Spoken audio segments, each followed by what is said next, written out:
Johnny, in the previous episode, we had the pleasure of speaking with Sugar Ray Leonard. It was an awesome final episode to the month of October. Yeah, and I hope everyone enjoyed that. You know, there's going to be times where we're going to be offered to do some special things like that, and we want to take those opportunities and give them to you all. And I think it also lightens up what we have going on here to also bring in somebody who is so confident in certain fields that we get to hear their story and also get to play outside of our box that we've made for ourselves. And obviously motivating going into the half marathon, which we completed over the weekend. Yes.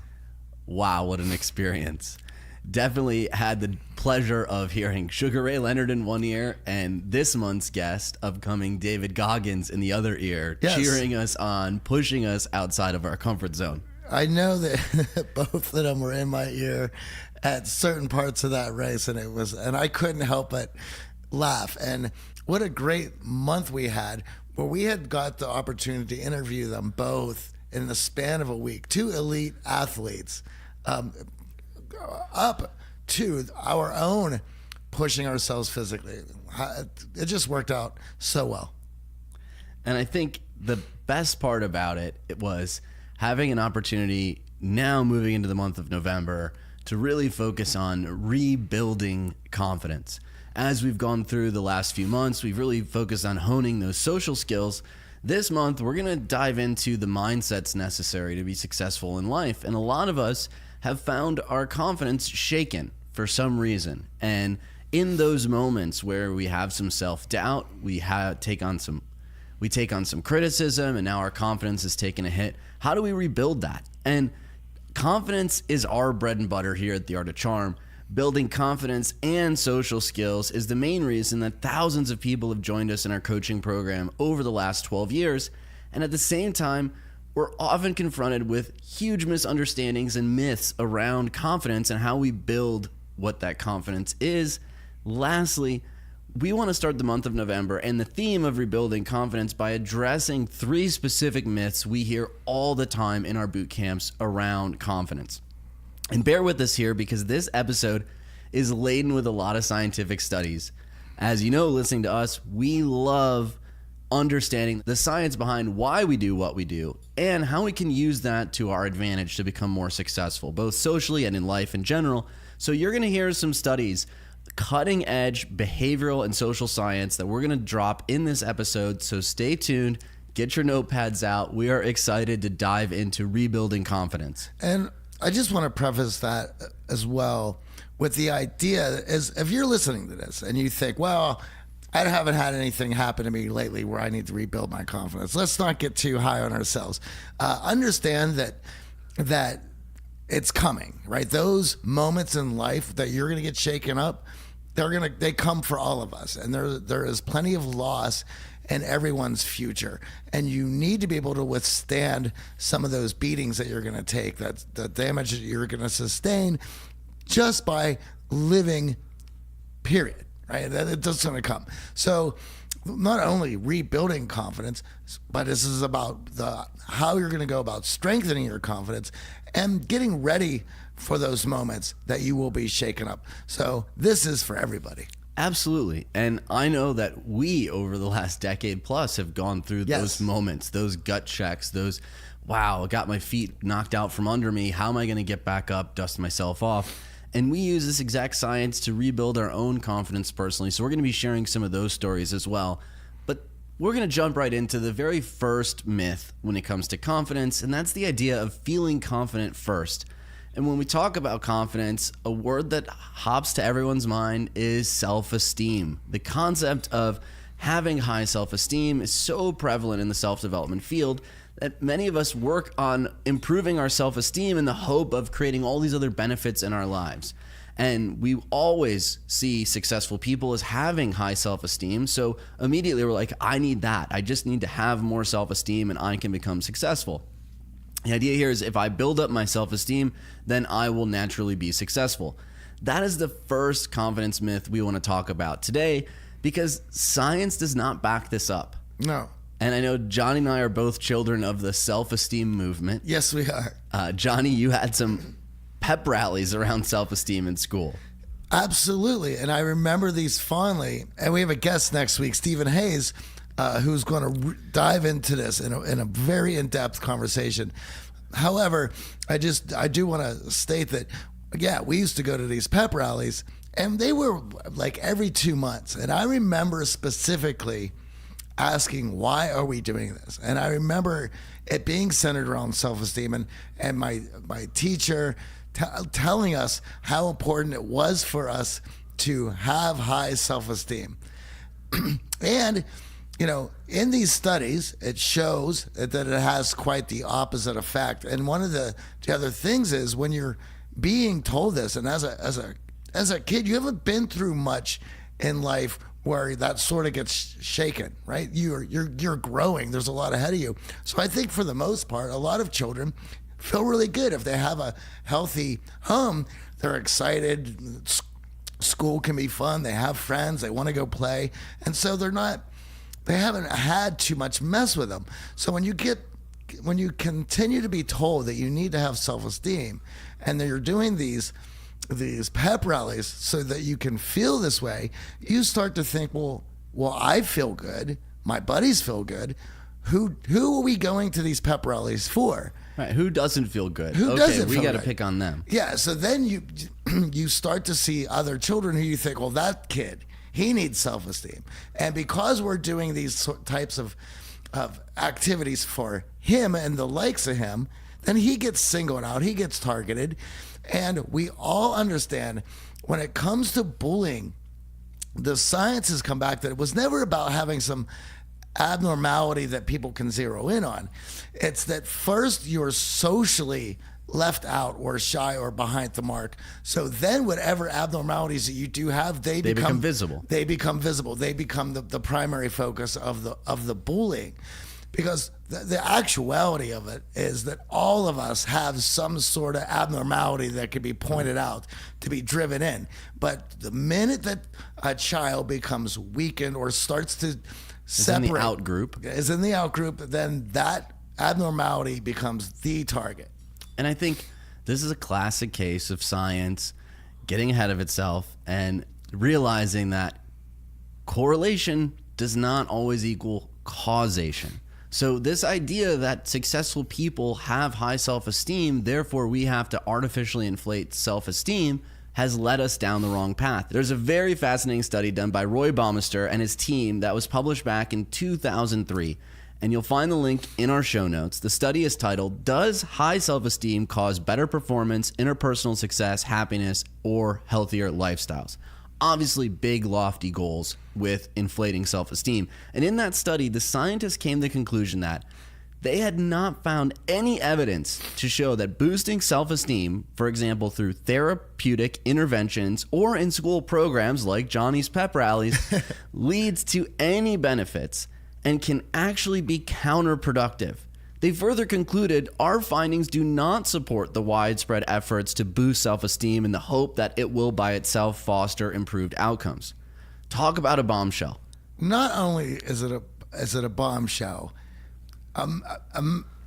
we have to understand that when you're in these environments growing up, this is all you know. So basically, this is, you know how you would have a tomato plant and you're going to tie it up to a stick so it grows straight? We've now just tied this up to a stick going sideways. And the longer we continue to nurture and water this plant, it's going to continue to go farther and farther sideways. That's what we have here. Yeah, it absolutely is. We had helicopter parents. Now we have lawnmower parents. We have participation trophies. No one can lose because no one wants to hit to their child's self-esteem. Yeah. In actuality, that is the problem. Self-esteem has to take a couple knocks, and you need to get emotional resiliency in order to survive in life. This is a long journey. So if we're just sitting here artificially inflating self-esteem, we lead to all sorts of entitlement, and obviously, as the science is showing, it's counterproductive. Let's dig a little deeper into the study, because they show that the efforts to boost self-esteem of pupils had no improvement on their academic performance. None whatsoever. You inflate self-esteem, that doesn't lead to good grades. Well, and once again, we talk about the how wrong it is, because now the child feels good that they don't need to get good grades. Well, I'm good. I have high self-esteem. The grades, that doesn't matter. And now we have, these very confident, dim-witted people. Overconfident idiots walking around. Here's another one. Job performance in adults seems sometimes to be related to self-esteem, but the direction of causality is actually not established, and it might be the other way around. Meaning, yes, when you start to perform well at work, your self-esteem gets a boost. It does not work the other way around. You get a self-esteem boost, and all of a sudden you start leaning in at work. And self-esteem has not been shown to predict the quality or duration of relationships. So artificially enhancing self-esteem, focusing on pumping up and boosting self-esteem has been counterproductive. And let's just tie this self-esteem movement into a narcissistic tech world that promotes you being super and awesome and badass, and your curated Instagram that shows how amazing you are, and now you have this self-inflated esteem to go along with it. I mean, holy cow, we have a country full of blowhards. Sadly, we've put our focus and energy on the wrong things. And here's the end. The end of the evidence shows that living a successful life leads to high self-esteem. Shocker. Yeah. Right? We don't need science to tell us that. It's pretty obvious from the results. The problem is we've been trying to draw too big of conclusions based on sheer high self-esteem, and it's led us astray. Now, don't get us wrong. The science clearly shows that high self-esteem is a good thing. We want to have it, but artificially inflating it and not building the emotional resiliency that life needs for us to succeed has worked against us. And something you said earlier, confidence, core confidence, and there's a process to that. And I also want to say that we're making fun of all this, and I want to make sure that everyone who's listening to this is clear that we are not saying that we're above this. We've been caught into this trap as well. In fact, it is because of the trap we've caught ourselves into. I'm asking questions of what happened. Right? I was on the right track. I was feeling really good. And then you get to this point and you're like, well, wait a minute. How come I cannot bring into my life all these things that I want with how I've been going about it? Well, because you've been going about it all wrong. And so you have to ask these questions, what is wrong? And then you start to find out that the story that you've been telling yourself, which we're going to get into in a bit, but also the procedures and how we went after those things were wrapped up in the self-esteem movement, which once again, it doesn't get us to where we need to go. Yeah, and everyone wants to celebrate the students with high self-esteem. I get it. I understand elevating them, but building resiliency, building emotional flexibility, that's where the magic truly happens. Because I know for me, when I finally had my comeuppance in graduate school and I finally got challenged and I was not the head of the pack, I was not elevated and celebrated like I was through my undergrad and even my high school career, that was a shock to the system. Yeah. And I looked around and I didn't have the tools to handle it. You know, we get these letters all the time. In fact, there was one that just came in this week about a young man who had to do a lot of questioning himself and everything that was going around him when he realized that he wasn't going to be able to play pro ball. Imagine that one. Once again, your whole entire life, you have gotten value and have been celebrated, and you've gotten attention, approval, and acceptance for this one thing, and then that becomes your whole life, and now you can't pursue that any further. What are you going to do? Yeah, we've had professional baseball players, professional hockey players, professional basketball players all sitting on the couch at boot camp. What's up? And their career is now in shambles, and they're no longer celebrated for the one skill set that they put all of their value in. That's a tough place to be. Talk about taking a self-esteem hit. Listen, you were there. I was there. Some of the guys on the couch were there. And this happens in everybody's life. We're just not the people who've been picked out. This happens to everybody. Now, what happens when you get into that point? You can start drowning those feelings out and ignoring them through booze, drugs. Right. A lot of people, even Sugar Ray last week talked about that. You put yourself in a situation where people elevate you beyond where you even find value or think of yourself as valuable. And all of a sudden it leads you to some dark places. And some people just sweep these negative emotions under the rug. I can't listen to that. I got to block that person on social media. I don't want to hear that. And I will also say that, let's say that you curb taking it through, like numbing that feeling, medicating, right? So let's say you go to a different route. So shopping, video games, food. There is so many ways. It will manifest itself in one way or another unless you decide to ask the right questions, get answers that you are uncomfortable with, and then lean into those answers, looking to rectify them. And of course, that's what we're talking about when we talk about rebuilding that confidence.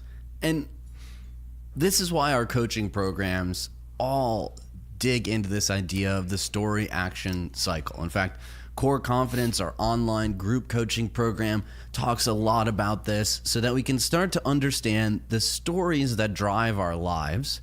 And we all have stories running in the back of our mind all day long, a narrative that we've built up. And sometimes these stories have been implanted and embedded from other people, strangers, teachers, coaches, and their behaviors around us. We've assimilated into this story, this narrative that drives our behaviors. And sometimes we're not even aware of this story. It's happening subconsciously. And thinking about it right now, how many of you even realize that there's a story driving your behaviors, leading you to listen to this podcast? So as we go through our day, in the background of our mind, it's going through this story.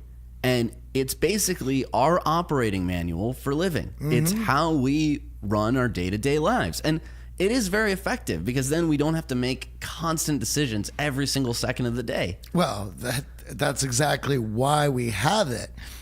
If everything is on a conscious level, you're going to be worn out. You're going to be beat up. You're going to have mass anxiety because you have too many options ahead of you.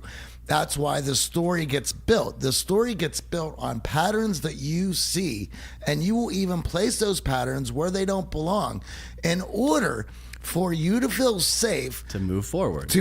And you can make decisions now subconsciously rather than consciously, because if you were making every decision of every moment of every day consciously, you would be a basket case. And this is why those people who tend to be super high on the intelligence bell curve tend to be neurotic. They tend to be a bit jumpy because they're aware of way too much. And of course, we know what that looks like to people who overanalyze things, don't we? Just a little, yeah.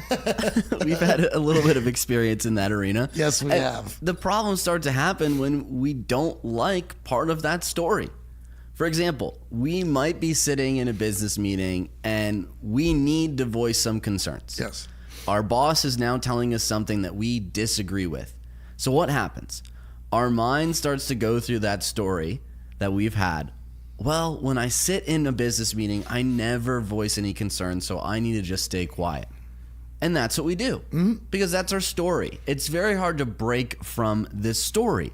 Now, here we have a big problem, because we can't just take that story, tear it up, and overwrite it. There's so much that comes into play, because not only do you have a story, the people closest to you have a story about you, right? Because they have to put patterns to your behaviors so that they can feel safe with you in their life. And they start to get a little jumpy when you're not following their story. Absolutely. In fact, they can get angry. And this is what makes change difficult, because not only do you have to change your own story and your thoughts about how you're going to proceed about things, but then you have to also realize that it comes into play. We see it all the time of, if I change my story, if I start behaving differently, well, then what's going to happen to the friends that I have? Well, and we've talked about this. Some will not be too thrilled about that. In fact, they're going to be a bit angry and they're going to ask a lot of questions. However, what you will find is you will separate the good friends that you have from the bad ones, because your real friends who see these changes will start asking questions about why you're doing that. And when they see that it's allowing you to be successful and most importantly, happy in a positive manner, they will be there to encourage you. And also, they will look to change their Themselves. own story. Right. Now, it is the story action cycle, meaning the story is running, the operating system, the manual is running, and then we take actions based on that story. If we want to rewrite our story, we have to break this cycle through action. And I know this personally, for me, getting into running. Yep. For the very first time, Amy invited me to a Barry's boot camp class. It must have been 2+ years ago. It involved running on a treadmill and lifting weights. Lifting weights, not a problem. My story said, AJ, you like lifting weights. Lifting weights is good for you. It's healthy behavior. But my personal story also said, AJ, you hate running. Yeah. And I had a lot of baggage around running. Running was a punishment in football. Yeah. I was the slowest one I was the slowest one on the team, which often led to me getting ridiculed. Right, yeah. So running was not something I was fond of. It was not something that I had in my story as this is something that AJ does. This is something that AJ enjoys. So I had built up this personal narrative that I hate running. Now, Amy drags me to Barry's boot camp class and I hate running. Guess what? I hate Barry's boot camp because of the running. I did not mind the lifting of weights, but I was like, this sucks. I don't like this class. I'm forced to run. And oh, by the way, everyone else in class is probably ridiculing me, right? This is the narrative that's going on in the back of my mind. Yep. Now, I kept going to Barry's boot camp classes. I still disliked running, but I kept going. And slowly but surely, I saw my speeds tick up on the treadmill. I felt better and better after class. And then I just said to myself, well, what would be a challenge for someone who doesn't like running? What would be something that you're like, wow, I can't believe you did that. You said you hate running. And half marathon popped into my mind. We dedicated time. We set goals. 1:45 for me, 2 hours for Johnny. Yep. We hit it hard in the training. I hated running during the training. Finally, went on my long run, broke 10 miles, actually felt really good after it. Started to feel the runner's high, started to see my times creep down. All of a sudden, through all of those actions, the training, the long runs, the enjoyment that was associated with it, I started to change my own narrative. I actually enjoy running. I no longer hate running. I was able to break that cycle by taking a different action. So it's the story action cycle. A lot of us are unaware of the story. Now we've probably raised awareness around the story for you. We have to start thinking about ways that we can break that story action cycle by changing our actions first. Well, it always starts there because that's the one thing that you can bring to a conscious level. And if you can get some wins there, then you can go back and start to change the internal of that story. And I want to give large props to our trainer and who coached us through this, Chris Tywalker, because if it was, we were definitely, we fought him a lot. Absolutely. And he had us mentally, emotionally, and physically prepared for that marathon. And though I was getting worked up leading up to it, I just knew that 2 hours that morning was running, and it was going to be painful, and there was going to be a lot of self-talk and challenging ourselves, and I was ready for it, and I know you were ready for it. And though there was still some apprehension going into it, which we're going to talk about, but we were prepared for how we were going to deal with any of those questions that came up while we were doing that. And 159 for Johnny, Yeah. 144 for me. We both beat our goals going into it. I want to say I also had a piss break at mile 6, so I could say there's a couple more Yeah, minutes. all right. Could have shaved a little more time off there. Yeah. We'll give you credit on that. Yeah. When we take action, we start to rewrite that story. It's not the other way around, which is what this entire myth was about, right? It's not, I need to feel confident first, and then I'll start acting confidently. No, we need to start acting more confidently to start building that confidence, to start changing that story. I need to start running. I need to start logging some miles before I can start to truly say, hey, I don't hate running. You know, and I think this is where people start to get a little bit nervous because people who are self-aware don't like imposter syndrome.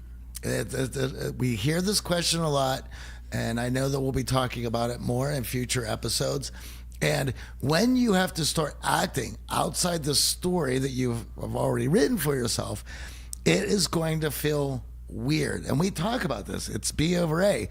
We've already have a program pathways that are built up, which we call decision A, right? It's what we've always done.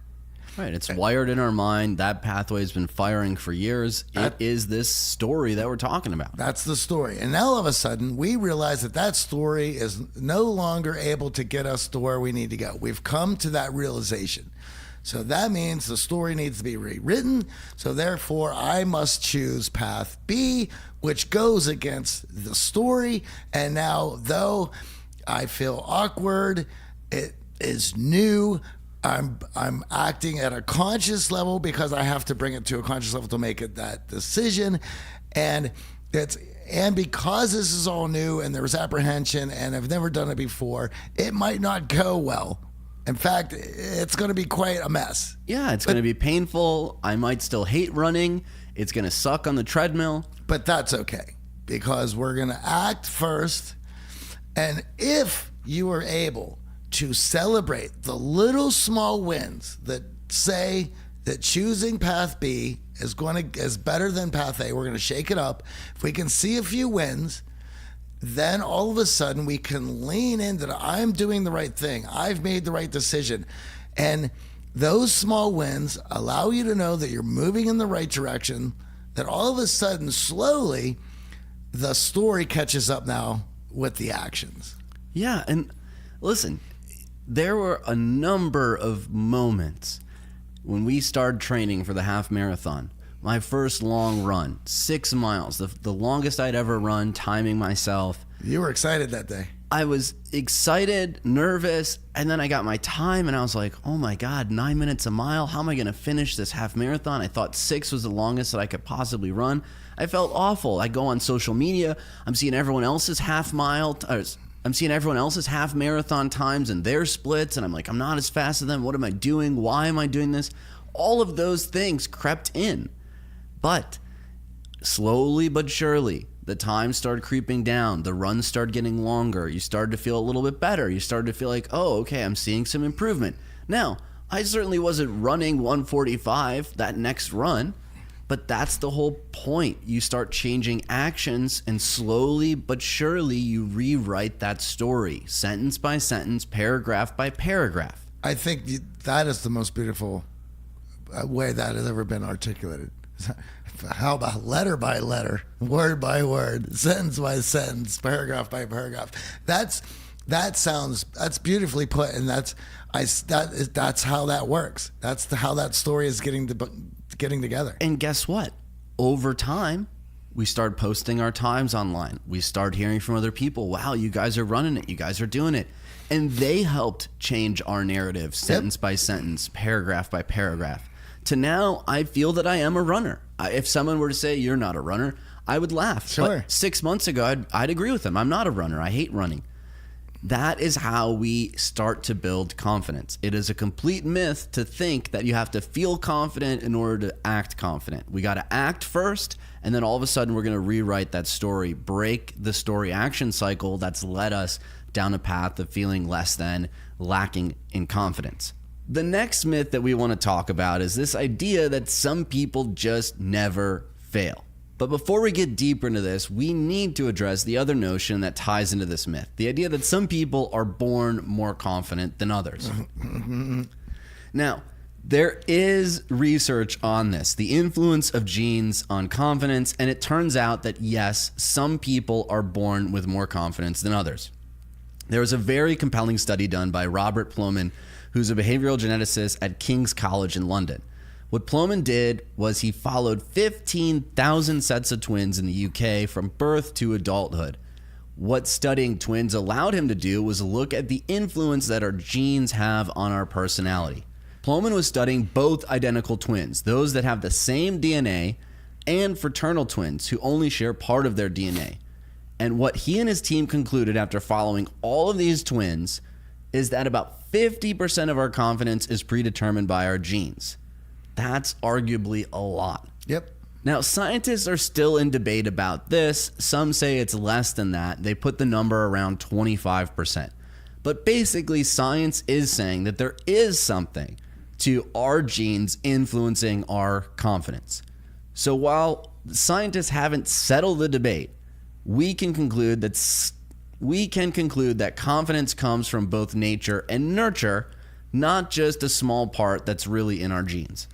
Well, I think that also goes with it being added to your parents. So if your parents understand, well, if it's genetically a long line of people in your history that understand how to walk into the unknown, ask questions, and slowly develop and learn skills, that fear is predetermined, right? Like, so if my great-grandfather and my grandfather and my dad, they understand this, and of course I'm being naturally taught this growing up, then I'm going to have a good understanding about it. So I will fling myself into things a lot easier than other kids were who this wasn't in part of their background, wasn't in their DNA, and they certainly were not exposed to it as children. Yeah, and I can definitely feel it from my own experience growing up, that there were some things that my family felt confident in doing, and there were some things that they weren't confident in doing. And guess what? I happen to pick up on those patterns too, right? Some families tend to have academic confidence. Some families tend to have athletic confidence. But here's the thing. We have to dispel this myth that you're either born with it or not, because that becomes a convenient excuse not to improve yourself. Well, I think you should look at it in the manner of confidence being a nebulous term. Right? It's you can't really grab onto it, and we're going to talk about this in a bit.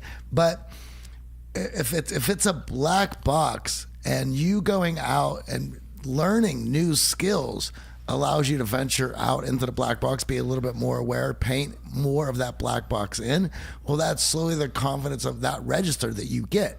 But there's always going to be more unknown. It never ends. Right. So the only thing you can do is illuminate certain parts of this darkness at your in due time as you're going to go out and venture into it. Right. It's like those video games as a kid, right? You get the light, you get the flashlight, and then all of a sudden you're walking around the map and you're illuminating more of the map. And there becomes some areas of the map that are illuminated, and now you feel comfortable walking back through. I've killed those bosses. I've killed those ghosts. I know how to do this. I've been here before. But there's also going to be some other parts of the map where you got to walk in. You got to shine the flashlight on it. You got to figure some things out. So to wrap that up, it's no one is born with an illuminated black box. So there's going to be discovery for everybody. Some people will have a stronger flashlight. That's it. Their beam of light might illuminate more, but they're still discovering parts of the map just like you are. And it will be going on forever. There will always be parts that until they venture into those areas, they're going to be incredibly unconfident about. And now here's the thing, and this is why we want to dispel this myth, because social media has helped propagate it, that people don't fail. There are some people that are just successful at everything, whether it was the high school quarterback who now got the great job after school. It just seems like he keeps winning, and over again you see this, you feel this. Society propagates this idea, and then it becomes easy for you to assimilate into your story that, well, that's just not my lot in life. I'm not that lucky. You know, I think we're getting to a part with this new technology where those things are starting to show a little bit better, where you can't hide you can't show only the good stuff. The bad stuff's going to come out as well because everybody has a camera.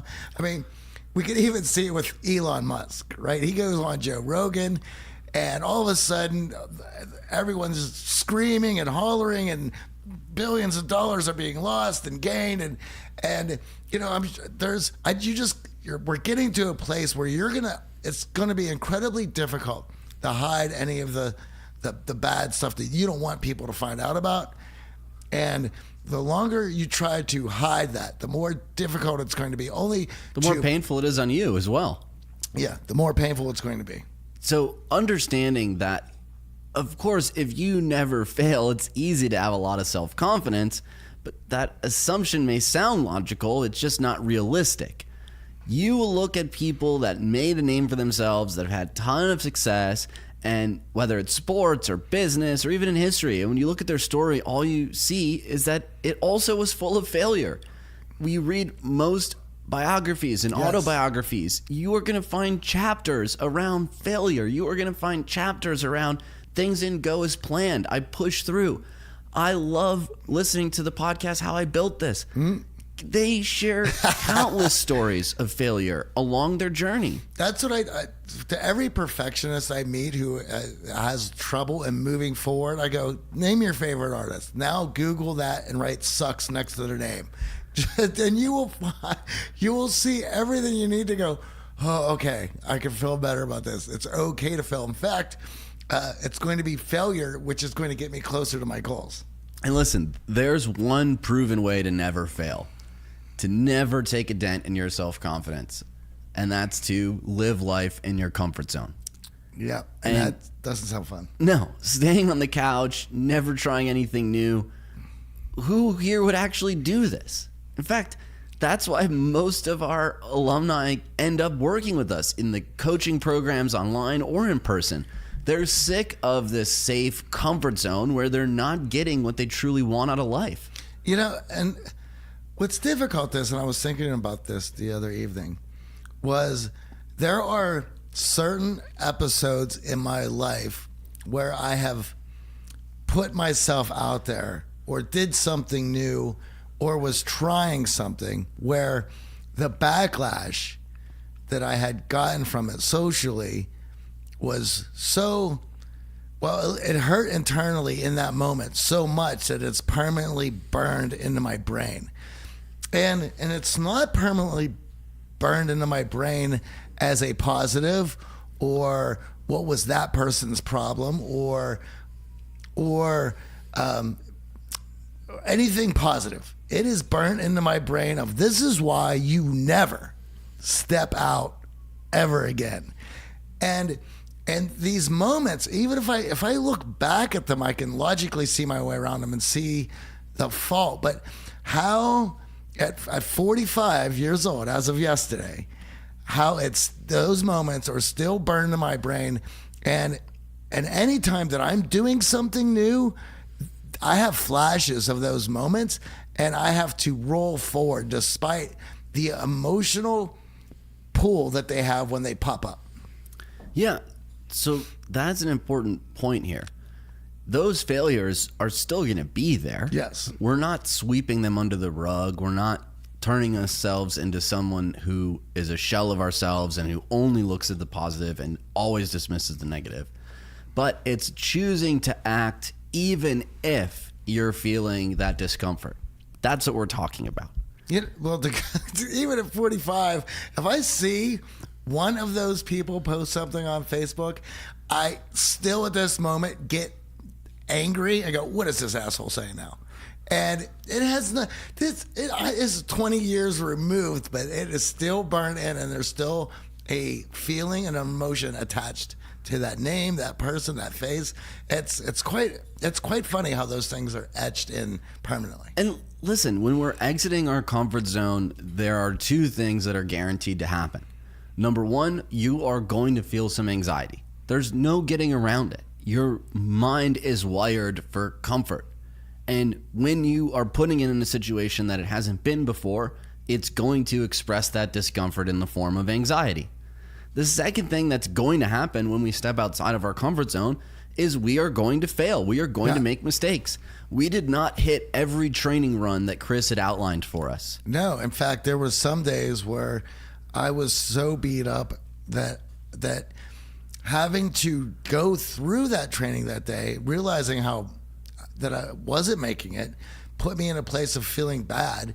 But also, here's the moment where I'm going to persevere. I'm going to reach a new place. This is where the development happens. And in all this, as much as I want to quit or I'm upset in this moment, to persevere and only blast through that a week or two later, that is the biggest win. You want to talk about strengthening core confidence. There it is in that moment, to persevere and get the win on the other side, where failure was just happened. And here's the thing. In those moments, you're going to have that voice saying, you said you hate running, AJ. Why are you doing this? You're going to have that voice of your high school football coach saying you're the slowest guy on the team. What's wrong with you? You're also going to have those moments where you're like, but wait a second, that training run I did yesterday, I was phenomenal on. And 2 weeks ago, I ran further than I ever did before. That's what we're talking about. Taking action allows you to drown out some of the negative voices with new experiences that show to you that you should feel confident in this area. And over time, those voices are going to drown out all of the negatives so that you feel even more comfortable moving forward. You know, we were laughing after the race. Man, I feel like I could have ran 15, 16, 17 miles. Why do we stop at 13.1? Yeah. Leading up to it, we were like, why does this thing have to be 13.1? So it's very easy for you to swing both ways if you are constantly pushing yourself outside of that comfort zone. Those training runs were outside of our comfort zone. They were the longest distances we'd ever run. They were some of the most terrifying terrain we'd ever run. Hills in Beverly Hills, going up and down side streets, dodging cars and traffic in Hollywood. Yeah, that was certainly the most difficult part for me in the training, is running on Sunset or Hollywood Boulevard at 7 in the morning. It was quite scary, and there was no way of putting in my earpods and zoning out and just cruising outside. I would have been racked.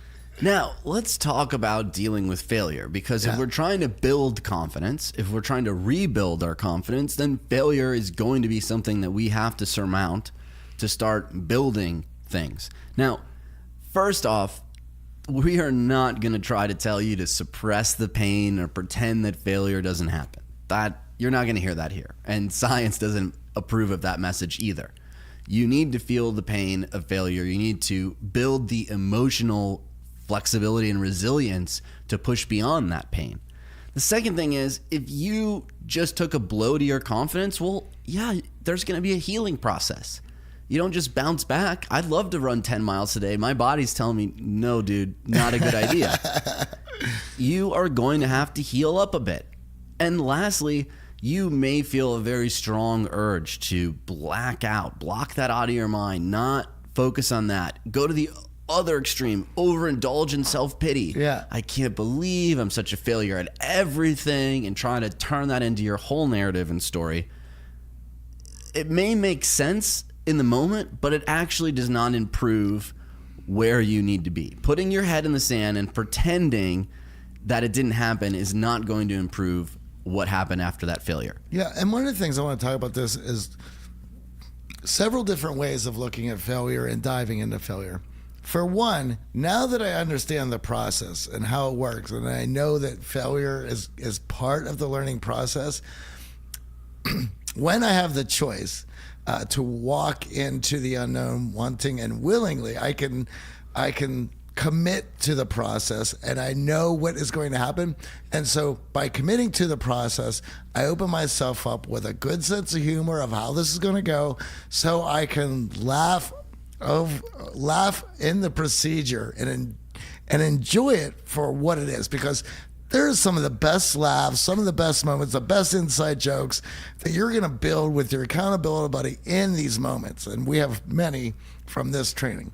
The other thing is, when you have a healthy outlook about it and you understand how it works, then you can partake in overreaching, which is a difficult thing. You don't want to, if you don't understand how this works, overreaching and coming up short can destroy you, can work in the opposite way. However, if you understand how the failure works, how the learning process works, you can subscribe to overreaching, because to push yourself in the farther than you ever been before, knowing that coming up short very well may happen, but it pushes you farther than you would ever have been in.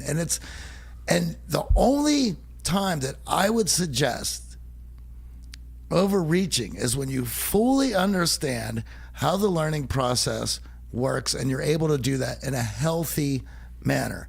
In fact, a lot of people, Bill Gates is one who supports overreaching. In fact, this is a guy who was selling software that he didn't even have because he loved that idea of going for something so extreme.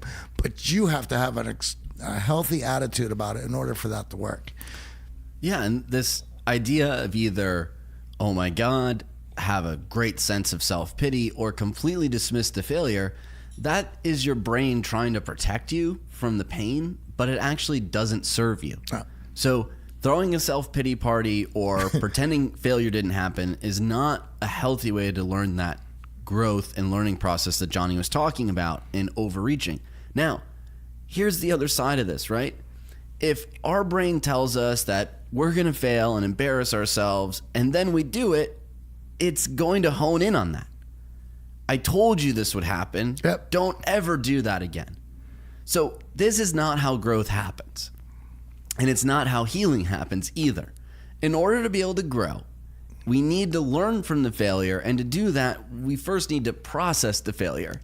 And in order to heal, we need to accept the blow to the ego and then accept the feeling and move on. And here's some simple ways that we can do this. Now, number one, we're big proponents of journaling. And even in this race training, we used an app called Strava, which was journaling. Yeah. It was tracking our results, yeah, where we ran, what our splits were. And over time, it started showing us, hey, AJ, on that 6-mile run, you ran this 1-mile clip the fastest ever. Hey, AJ, you ran this 1.5-mile turn the second fastest ever. Oh, this was your slowest time on an uphill. In that journaling process, even in those days that, I felt, man, my times weren't where I wanted them to be, I could look back and go, well, holy cow, that first time I ran, that was a 9-minute mile. Yeah. So journaling allows you to, one, effectively process all of those thoughts and feelings and emotions that are inevitably going to come out of failure. And I think, to go along with that, when you opened up Strava and it showed your splits, did it say failed? No. It gave you numbers. It gave you data points. It didn't say failure. And you make with those numbers what you want to make with them. And we've said this many times. We don't use that term failure in class. In fact, we don't use it as people because we understand how bad that is. Now, there are times where we come up short. And the only question then is, well, why did that happen? And what are we going to do? What did we learn? And what are we going to do next time? Failure is out of the equation. It just doesn't exist. And people want to talk about social constructs. Well, that is the biggest one that you could put together. It's right there. I got a funny story. When we first moved to LA, we were trying to drum up business here in LA. We had strong following in New York. And at the time, we thought it was a genius marketing idea. We were going to put ads over urinals in local bars to try to get people to come check out our free course on how to talk to people. And talk about one I'd like to forget. Yeah, those ads failed miserably. But we learned, over urinal advertising, probably not the best place to find leads for our business. Yeah. Now, failure, if we looked at it solely as failure, well, a lot of us would be like, oh, gotta quit, gotta pack up the business, stop the podcast, give up. You, over time, start to realize that you're learning even when you're failing. And when you can change the lens on those actions and look for, well, what did I learn so that I don't repeat the failure? Now you're actually growing. As Johnny said, right? When we're growing that tomato plant, if we have the stick pointing straight up to the sun and we can guide it through, hey, what's the lesson here? What's the lesson? Stay on course. Well, it's going to grow and it's going to flower and it's going to give us great tomatoes. Yep. But if our stick is shooting out sideways, not getting any closer to the sunlight, well, you're going to have a pretty crummy harvest of tomatoes. Yeah, and it's only going to continue going that way. And the other thing about the over the urinal advertising.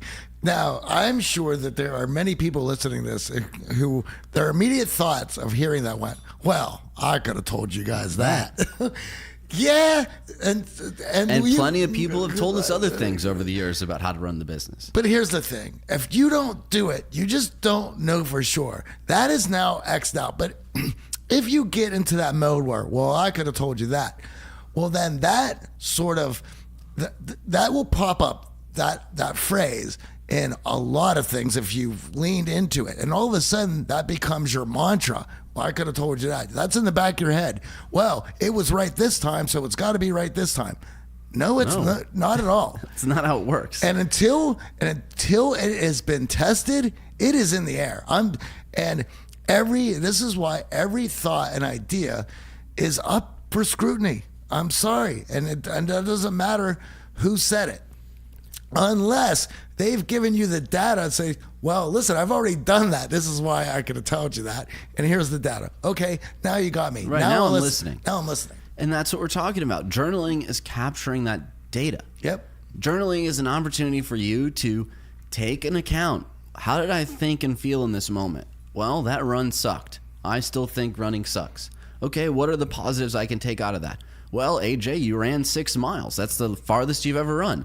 Okay, where do I need to work? Well, those were 9-minute splits. That's not going to get us to our 145 marathon. That's not going to get us to our 145 half marathon. Okay, now I can work to improve. That's the power of journaling. You have an outlet for your emotions and feelings. You have an opportunity to look at the data in a meaningful way, take the lesson, process the loss, and move on. Now, the second thing we can do here is spending time with our loved ones, right? Yeah. In those moments of failure, find your support group, find your wolf pack, find your teammates, find the people who are going to be happy to bring you up. And listen, we know it's difficult to showcase failure. I know for ourselves here, as the business has had its lumps over the years, it's been difficult to say, hey, things aren't working. Yeah, things aren't going the way we want. Hey, we aren't getting the results we're after. It can be very tough. Your ego's definitely bruised. But guess what? When you're surrounded by people who care about you, they can allow you to see some things that maybe you weren't looking at. Maybe you weren't shining your flashlight on. I know in those moments where we've had some pretty colossal failures, it's been my friends and loved ones who've said, yeah, but you've been doing this for so long. Yeah, but this other thing you tried, it did work. So keep going. Those have been crucial moments for us to power through that failure. And what's funny about all of this, and the last tip that we're going to share actually comes from Dr. Sean Stevenson, a good buddy of ours. Ask yourself this: what's so funny about this? Right? When you look at failure through the lens of humor, when you look back at failure through the lens of comedy, yes, maybe it's not going to be easy, but what you're doing here is you're going to take that same experience and shift your focus from the negative into a more positive emotion. And who knows, you might actually get a good laugh out of it. I think this is also why so many movies that showcase dark humor are so funny to a lot of us, because though it's cringy to watch, we're able to laugh at it because we've been in those situations, and it puts us to a place where we don't want to have to go back to. But however, being able to laugh at it from that lens is the first step of you gaining from it. Now, the third myth that we want to debunk today is the idea that confidence is just a feeling. Yes, I know what you're thinking. What do you mean? Of course confidence is a feeling.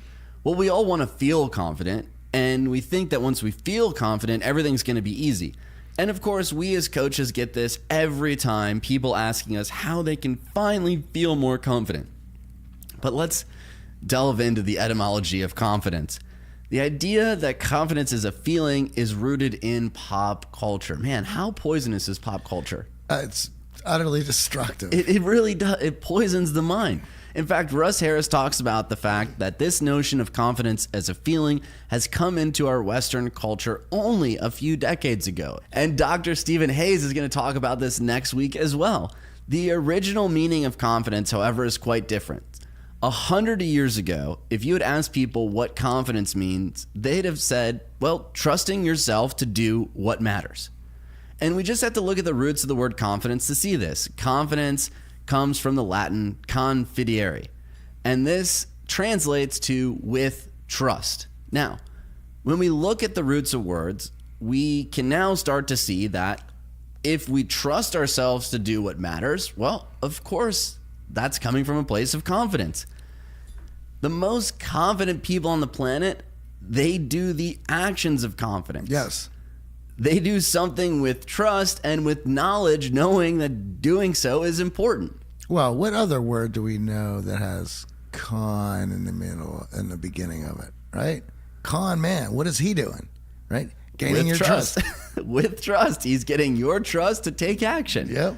Now, we are guilty of this too. We always talk about feeling more confident just because this is how the word has been used in our culture. But we certainly believe that it's important to make this distinction. In reality, confidence is nothing more and nothing less than taking action and doing what matters. I know that in our Core Confidence group, our video-based group coaching program, the first exercise that our coach Michael does with the group is to ask the question, what would you do if you had unlimited confidence? And that's a wonderful question. I mean, what would you do? Think about that for a minute. Sure. Would you run a marathon? Would you jump out of a plane? Would you approach that attractive person? Would you run into the networking event and run the room? What would you do if you had unlimited confidence? And what comes of this, of course, is a long list of things like we just talked about. We can go to the party, we could talk to more people, we can go outside, we can have more deep connections with people, we can take on new challenges, mental, physical. If we are confident, we need to act with trust. Act with trust. Trust in yourselves and take action.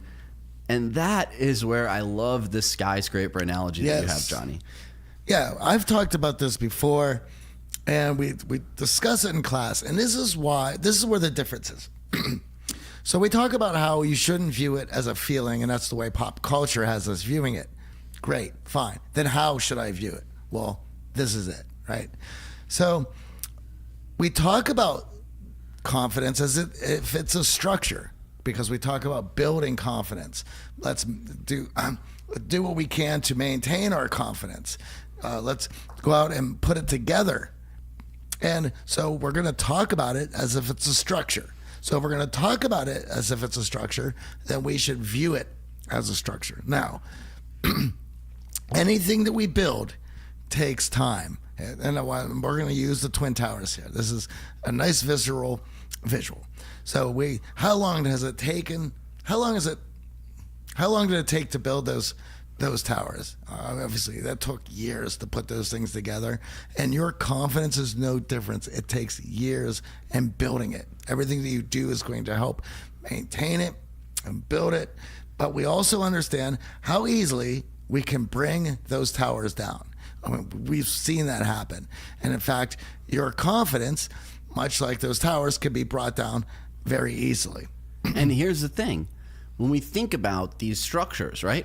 We don't just build a structure and go, oh, that structure is going to be around for 1,000 years. Exactly. We have a team of staff members who are replacing the windows, changing the floors, keeping that structure upright.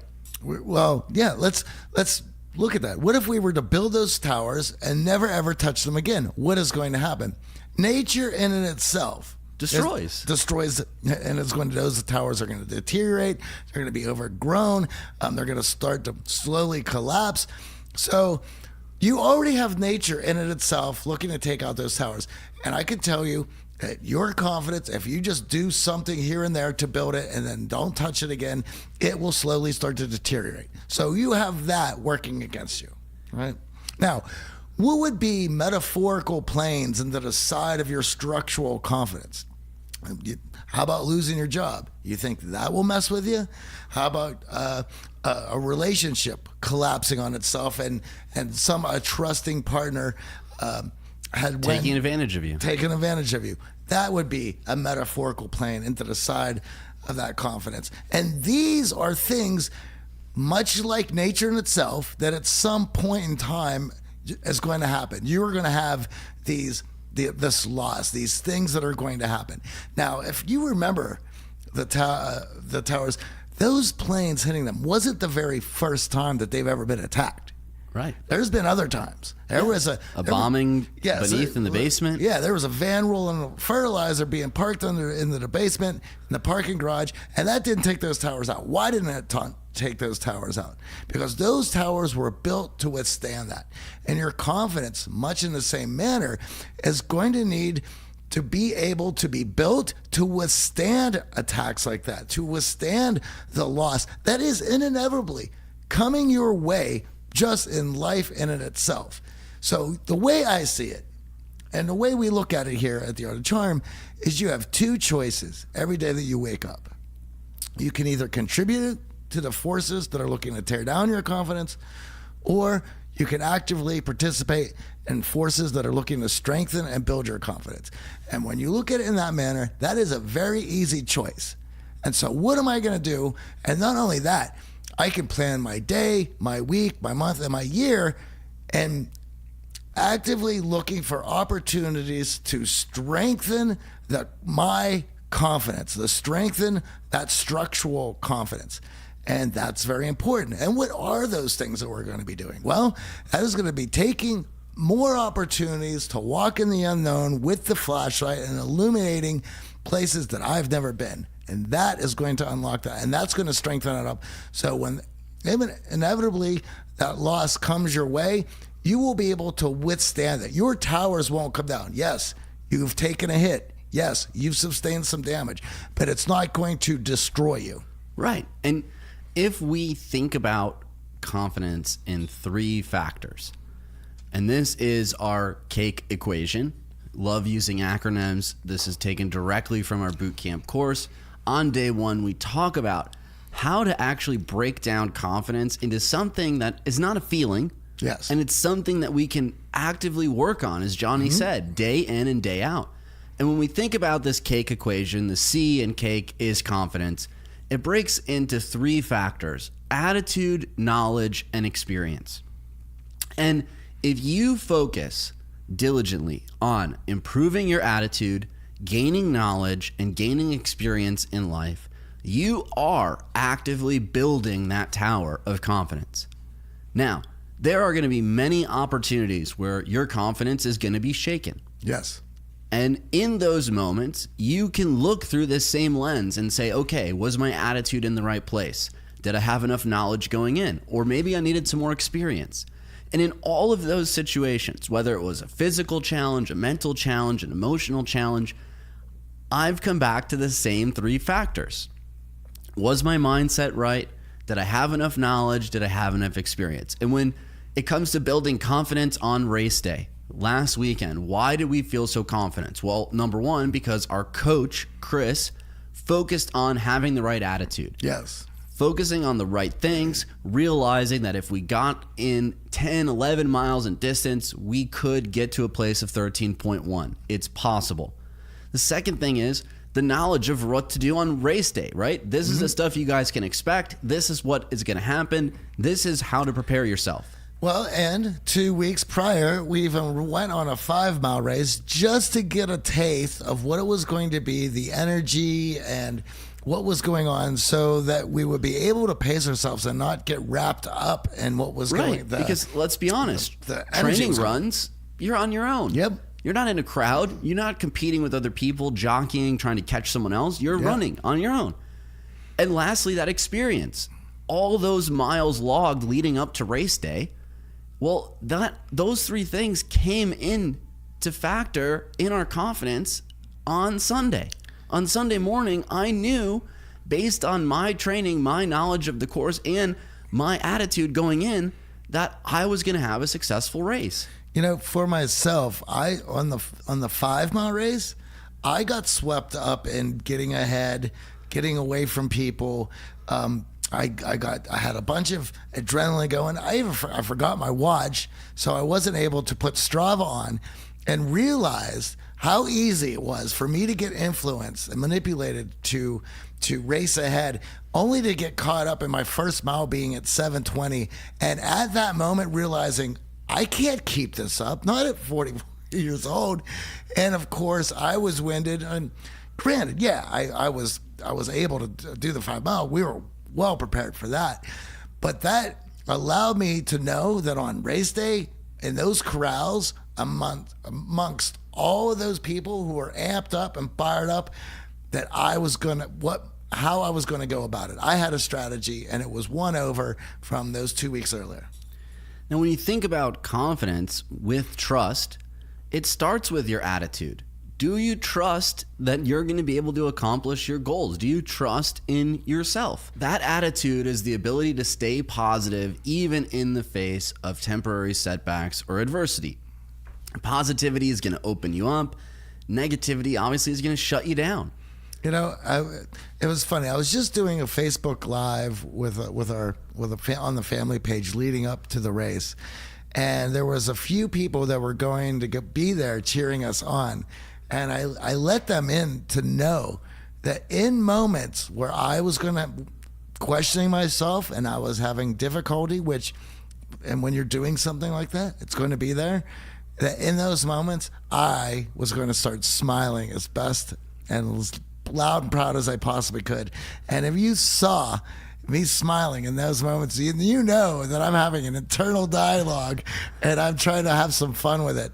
And that was my plan. And of course, you know, in those moments, knowing what I was going to do when I had those moments and I did put on that big smile, then the only thing I could do was laugh about the process that I was going in, which made that funny.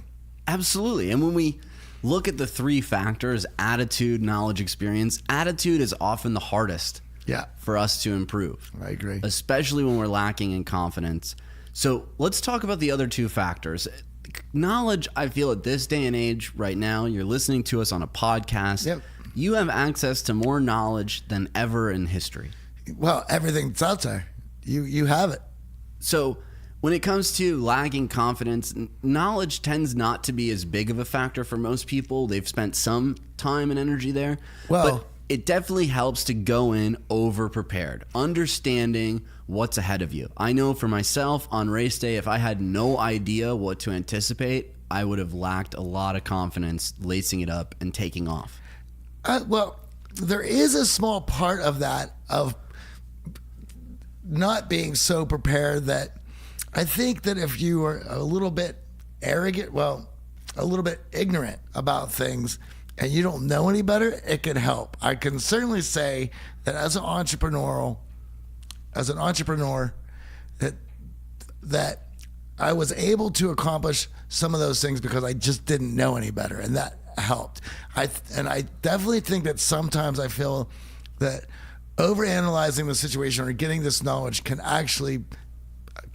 definitely hurt at times. Well, that's the thing. Because it's the easiest of the three components for us to get, we tend to spend the most time there, right? Yes. It's easy. It's easy for me to go online and watch YouTube videos and read books and listen to podcasts. I mean, there are countless clients who've come through the boot camp, sat on the couch, and told us, what, Johnny? I read all the books. I read all the books. I watched all the videos. I've listened to every single one of your podcasts. I still can't approach that person. I still don't know what to say. I run out of things to say. My mind goes blank.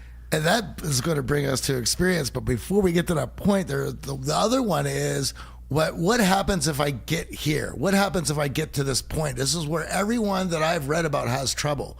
Well, why don't you worry about that when you get there, rather than not even trying, right? Because you're worried about this point where a lot of other people had trouble. You haven't even got off the couch. Why are we worrying about that? So that brings us to experience. Right. And experience is the one that is difficult to get, but actually can help you change your attitude, can help you take this knowledge and make it actionable. When we actually go out and run, not just watch running videos on YouTube and get all pumped up for the race, but when we actually log the miles, we're doing the hard stuff that builds confidence come race day. Yeah. Now, when you think of all of those areas of your life where you feel really confident, and most of us listening to this, it's probably in our career, well, we have these three factors firing on all cylinders. You went to school, you studied your balls off, you worked really hard, you got all the experience in the apprenticeship and the residency when you were making peanuts, and you worked under someone and you gained all of that valuable experience. And through those two things, you started to change your attitude. You started to believe that this is possible. I can do this. You know, to go back to something you were saying about watching all the videos, the day before the race, you watched a couple race documentaries to get amped up, to motivate you, to pump it up. Now, that was the day before the race. That wasn't before you decided to train for this race, to learn all about running and what you need to do. No, you dove into it to get the experience, so that when you are able when it does become the day before race day, you can watch these videos to amp yourself up, to motivate, rather than to give you too much knowledge to where now you're going to have anxiety over things that you don't know about. And I understand that knowledge around race day and watching the documentaries, that helps with mindset. There was some interesting mindset stuff there. It also showed me other people's experience. Yeah. But it certainly did not simulate what was actually going to happen on race day. No. And I think that's where a lot of us get hung up. We get hung up on the easiest step of gaining knowledge, watching other people do it, reading everything we can, doing that Google deep dive and clicking around and going on subreddits. But we tend not to put focus on getting the real world experience and really focusing on changing that attitude. And when we hire a coach, well, what does a coach do? A coach articulates for you an action plan to get the experience, and then a good coach will hone in on your attitude and mindset through that experience. There were some weeks where we got overconfident and Chris was like, you guys ain't seen nothing yet. Yep. And then there were other weeks where we're like, I don't know how we're going to finish this race, dude. This sucks. And he's like, you guys got it. You have more in the tank. And that's what a coach can bring out. A coach is going to do a reality check on your attitude. A coach is going to focus in on the crucial knowledge that you need to have, right? When we are in a situation like we are today, where we can just consume knowledge from any source, trusted or not trusted, well, it can become analysis paralysis. Yeah. We can have too much information for our own good. We can be pointed in the wrong direction because we took all of that knowledge into consideration. You know, how many movies, and there's one that comes up specifically, which is Heartbreak Ridge. It's a Clint Eastwood movie where he was, I can't remember the fight that they were going into, but here was this older, grizzled veteran who was going into the boot camp and training his cadets. If I use the wrong terminology, my apologies. And there was the movie was about his fight with the learned scholars of military and all the red tape. And basically it was this fight of, if you weren't there, you can't tell me what to do. And I think there was a lot more of this bureaucracy that came in as this knowledge comes out, where making these decisions from 20,000 miles away is not going to help when you're in it. Absolutely, right? Every movie we've talked about over the years comes back to that. You can have as good of a plan as you want, and everything goes out the window when you get punched in the face. I could just imagine, right? So here I am, I'm on mile 10, right? And previously, that was as far as both of us had run. So here I am walking into the unknown. I'm nervous. You know what I'm going to call? I'm going to get on my iWatch here, my Apple Watch. I'm going to call my mom and see what she's got to say, right? Mom, listen, I'm just past mile 10, and I'm not quite sure how I'm going to make this happen. And my mom could tell me, well, listen, I know you, and you're going to get it done. Great, thanks, Mom. And I'm off to finish the other three. It doesn't right. work. I wish it worked that way. Absolutely. So knowledge is easy for us to accumulate, but often we overlook those other two factors in building confidence. Changing our mindset, starting to believe that things are possible, is a step in the right direction towards feeling confident, towards acting with trust in ourselves. But ultimately, experience is where that rubber hits the road. And that's why in the boot camp setting, we focus on these three areas. We distill down the best knowledge around socializing, but also shifting those attitudes. And we focus on experience. Everything in the boot camp is experiential. It's immersive so that you're not just passively taking notes from me and Johnny. You could do that listening to the show. Yes. We take you out in Los Angeles to get the experience to build that confidence. Now, when we think about confidence in this manner, it actually becomes something that we can have a plan to build. We can have a plan to work towards, right? It's not some fleeting emotion. Oh, I wish I felt more confident. Oh, I'm going to think my way into acting. It doesn't work that way. Absolutely. And upon listening to this, you should feel, well, it shows that you have two choices here, right? Am I going to get up tomorrow and start actively working on these things? Or am I going to watch another video about things I'd like to do? And next week, we're going to have Dr. Stephen Hayes on, one of the founding fathers of acceptance commitment therapy. ACT. Which is all about building this self-confidence that we're all chasing. And it's going to be really fun to have a great conversation because we've built a lot of the boot camp principles around ACT and its ability to not only change your mindset, but change your life. And when we talk about building confidence, that does change your life. When you can start trusting in yourself to take those actions, living outside of your comfort zone, well, that's where life truly happens. I never 6 months ago would have imagined I would have completed 13.1 miles with my best friend Johnny and my girlfriend Amy. We crushed our time. We had a great time doing it. And now we're ready for that next challenge. The next one. We've already been kicking around some ideas, and we haven't inked anything yet, but I think within a week here or two, we'll figure that out. But we got some good ones up there. We would love to hear from you. Yeah. What would you do if you had unlimited confidence, and what's stopping you from taking those actions? Let us know. We're always excited to hear from you all. You can email us at questions@theartofcharm.com. We're going to be taking your questions on building confidence this entire month, or through social media on Facebook, Instagram, or Twitter at The Art of Charm, or you can always send us a voice message and we might just play it on a future episode. Also, do us a favor and write us a review in iTunes or your favorite podcast app. It would mean the world to us. In conclusion, these were 3 myths about confidence that we wanted to debunk today to help you start rebuilding your confidence. Number 1, artificially boosting your self-esteem in order to become more successful in life is not supported by science.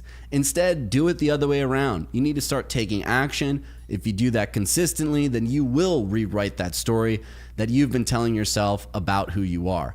Yes, confidence is to a certain degree genetic, but no matter how confident or successful someone is, there's just no way to go through life without failing. And that's a good thing because it allows us to grow. And lastly, the myth that confidence is just a feeling. This is something that Western culture has been pushing for the last few decades, but instead it's a quality of action that you bring into everything you do. It's the idea of trusting yourself to do what really matters, and in the end, that's all that counts.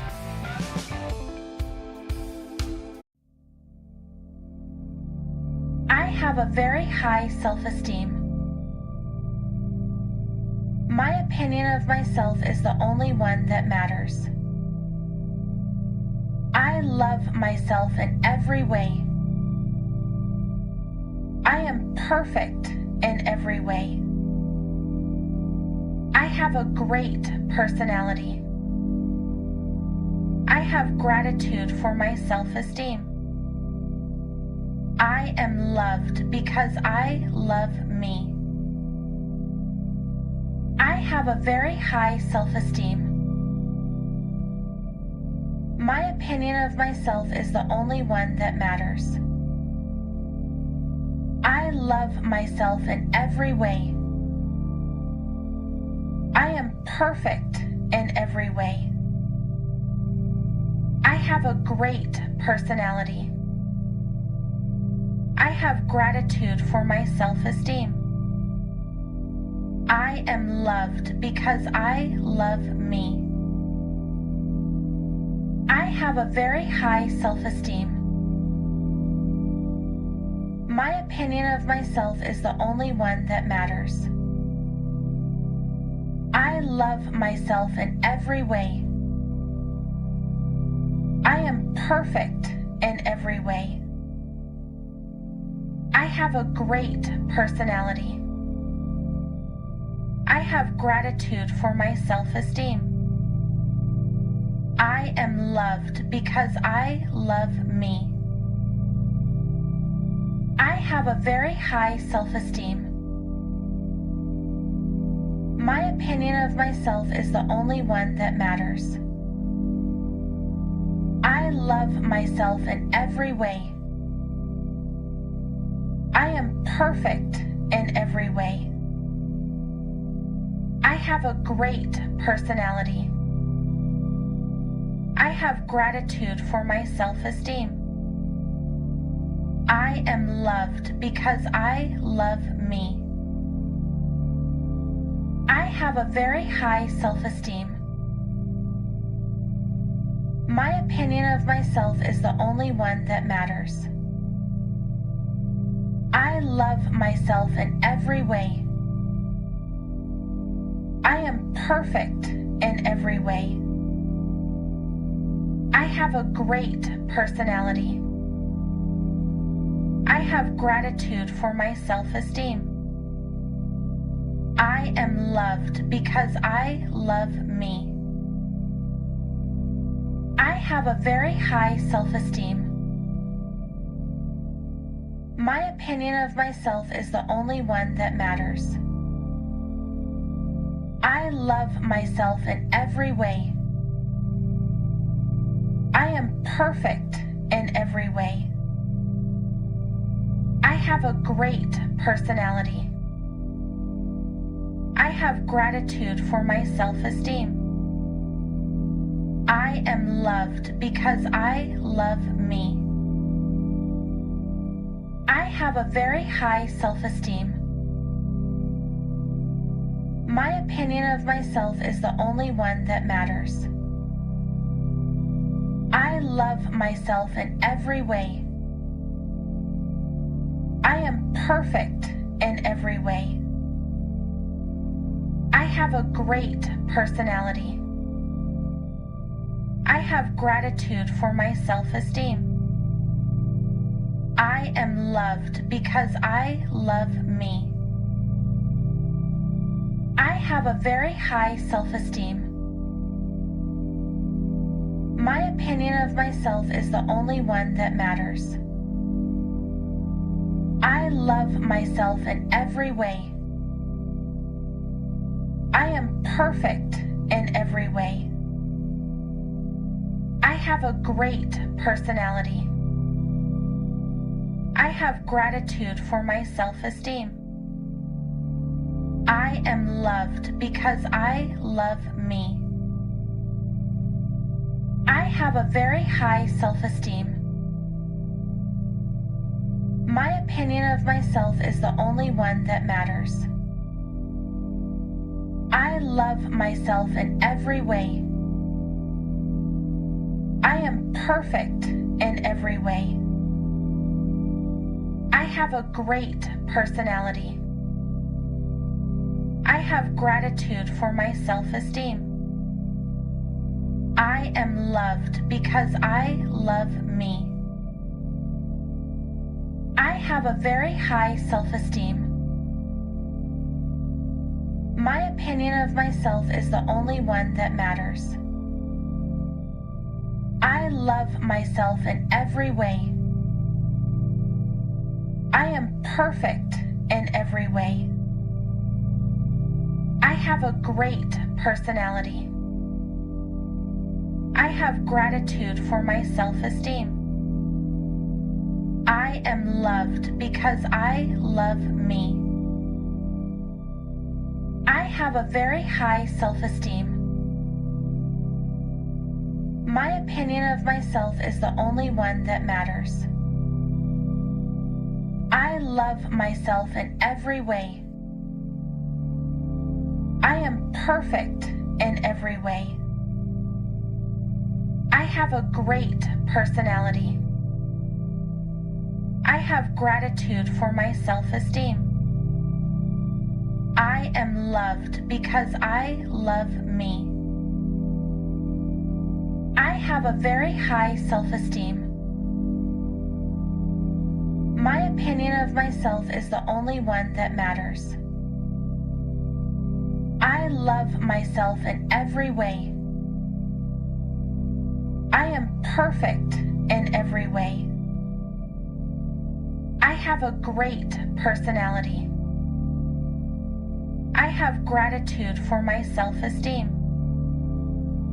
I am loved because I love me. I have a very high self-esteem. My opinion of myself is the only one that matters. I love myself in every way. I am perfect in every way. I have a great personality. I have gratitude for my self-esteem. I am loved because I love me. I have a very high self-esteem. My opinion of myself is the only one that matters. I love myself in every way.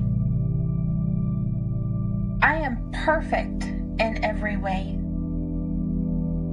I have a great personality. I have gratitude for my self-esteem. I am loved because I love me. I have a very high self-esteem. My opinion of myself is the only one that matters. I love myself in every way. I am perfect in every way. I have a great personality. I have gratitude for my self-esteem.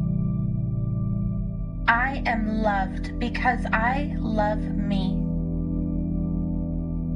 I have a very high self-esteem.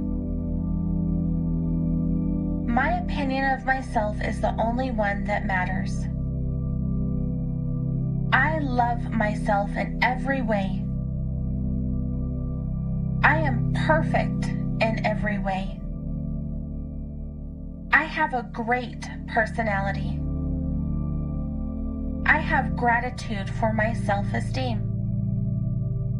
I am loved because I love me. I have a very high self-esteem. My opinion of myself is the only one that matters. I love myself in every way. I am perfect in every way. I have a great personality.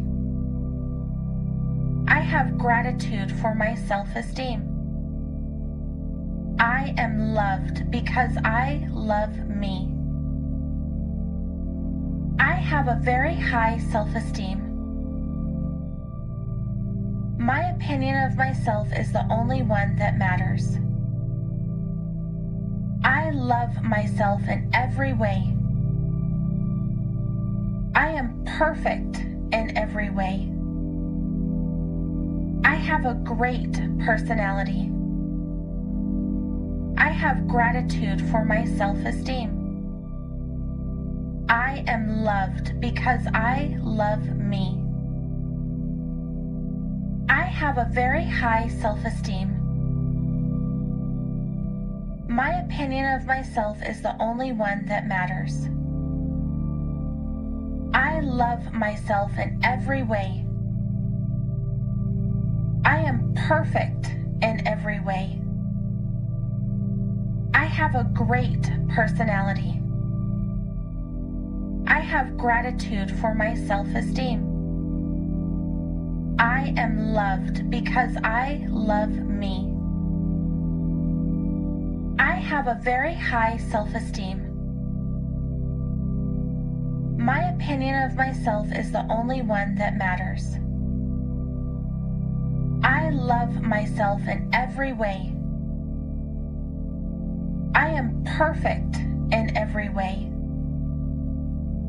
I have a great personality. I have gratitude for my self-esteem. I am loved because I love me. I have a very high self-esteem. My opinion of myself is the only one that matters. I love myself in every way. I am perfect in every way. I have a great personality.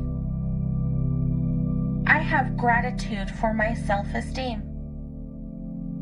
I am loved because I love me. I have a very high self-esteem. My opinion of myself is the only one that matters.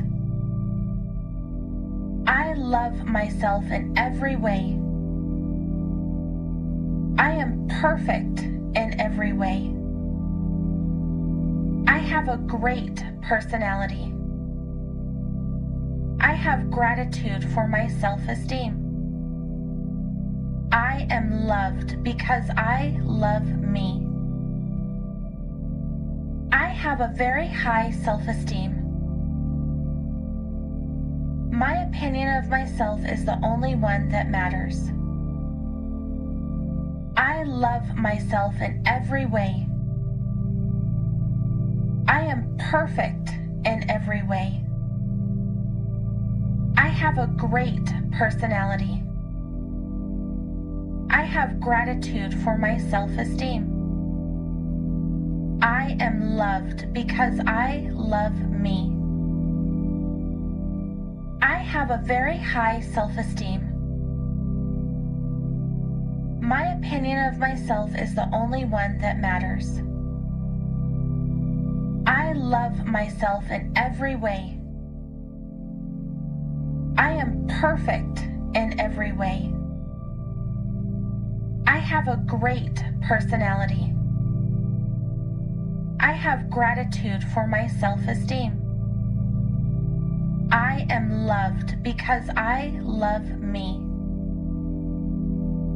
I have a very high self-esteem. My opinion of myself is the only one that matters.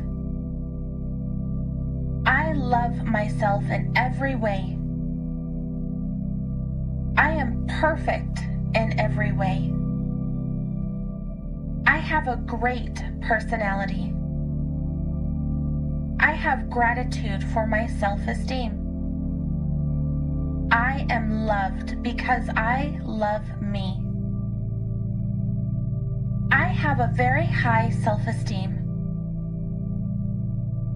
My opinion of myself is the only one that matters. I love myself in every way. I am perfect in every way. I have a great personality. I have gratitude for my self-esteem. I am loved because I love me. I have a very high self-esteem. My opinion of myself is the only one that matters. I love myself in every way. I am perfect in every way. I have a great personality. I have gratitude for my self-esteem. I am loved because I love me. I have a very high self-esteem. My opinion of myself is the only one that matters. I love myself in every way. I am perfect in every way. I have a great personality. I have gratitude for my self-esteem. I am loved because I love me. I have a very high self-esteem. My opinion of myself is the only one that matters. I love myself in every way.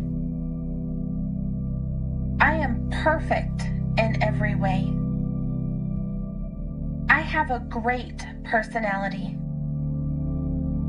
I have gratitude for my self-esteem. I am loved because I love me.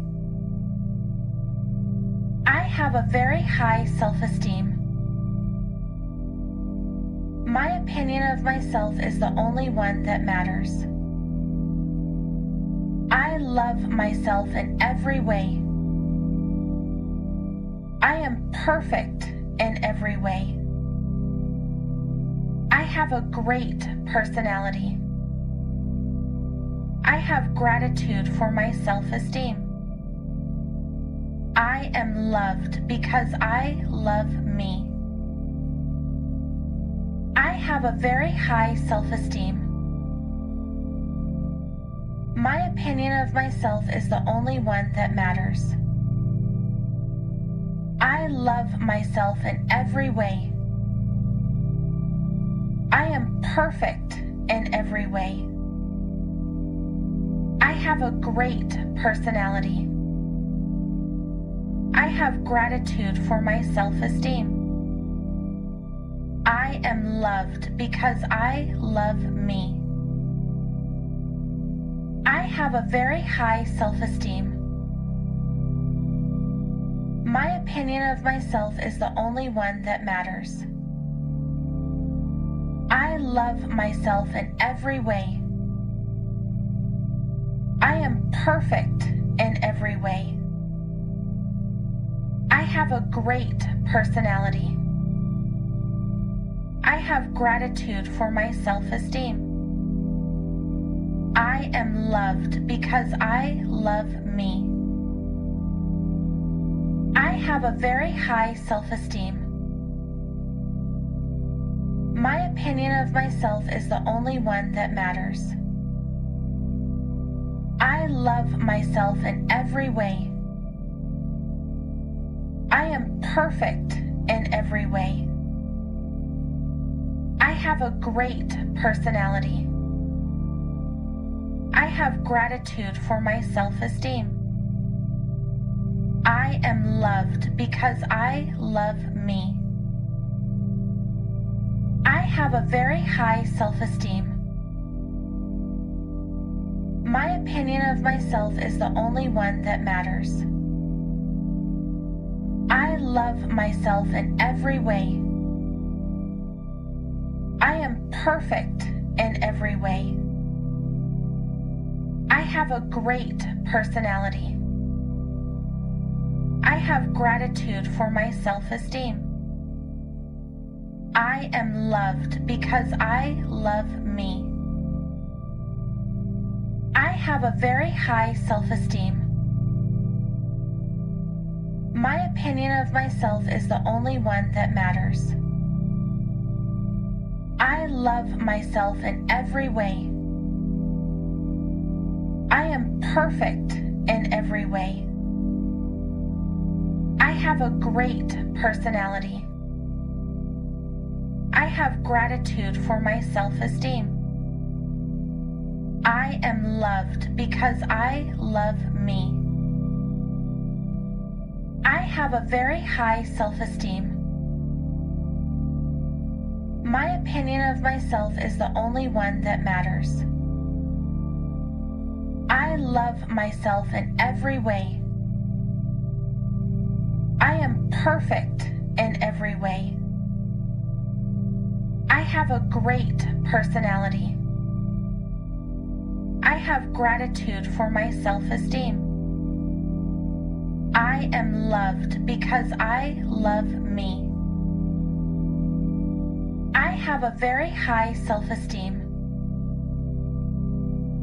My opinion of myself is the only one that matters. I love myself in every way. I am perfect in every way. I have a great personality. I have gratitude for my self-esteem. I am loved because I love me. I have a very high self-esteem. My opinion of myself is the only one that matters. I love myself in every way. I am perfect in every way. I have a great personality. I have gratitude for my self-esteem. I am loved because I love me. I have a very high self-esteem. My opinion of myself is the only one that matters. I love myself in every way. I am perfect in every way. I have a great personality. I have gratitude for my self-esteem. I am loved because I love me. I have a very high self-esteem. My opinion of myself is the only one that matters. I love myself in every way. I am perfect in every way. I have a great personality. I have gratitude for my self-esteem. I am loved because I love me. I have a very high self-esteem. My opinion of myself is the only one that matters. I love myself in every way. I am perfect in every way. I have a great personality. I have gratitude for my self-esteem. I am loved because I love me. I have a very high self-esteem. My opinion of myself is the only one that matters. I love myself in every way. I am perfect in every way. I have a great personality. I have gratitude for my self-esteem. I am loved because I love me. I have a very high self-esteem. My opinion of myself is the only one that matters. I love myself in every way. I am perfect in every way. I have a great personality. I have gratitude for my self-esteem. I am loved because I love me. I have a very high self-esteem. My opinion of myself is the only one that matters. I love myself in every way. I am perfect in every way. I have a great personality. I have gratitude for my self-esteem. I am loved because I love me. I have a very high self-esteem. My opinion of myself is the only one that matters. I love myself in every way. I am perfect in every way. I have a great personality. I have gratitude for my self-esteem. I am loved because I love me.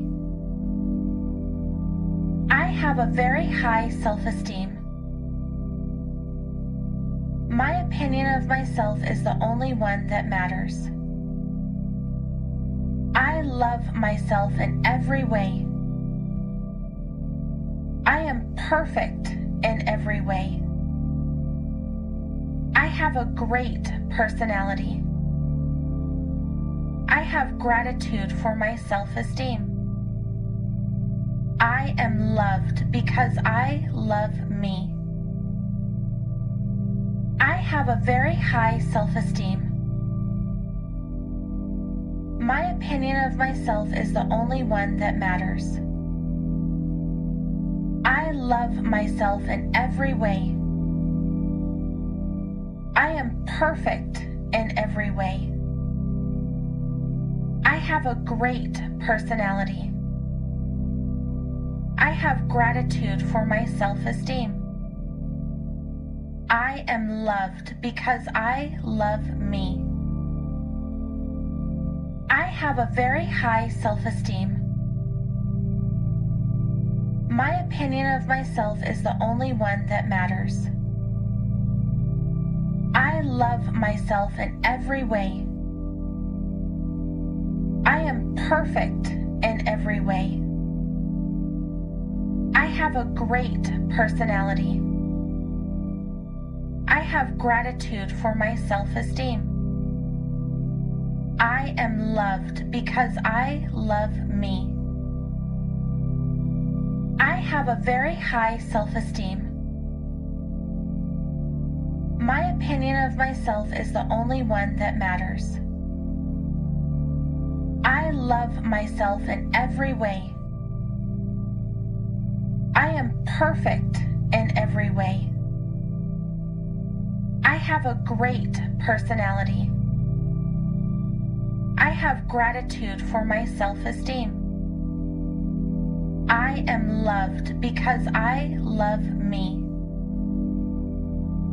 I have a very high self-esteem. My opinion of myself is the only one that matters. I love myself in every way. I am perfect in every way.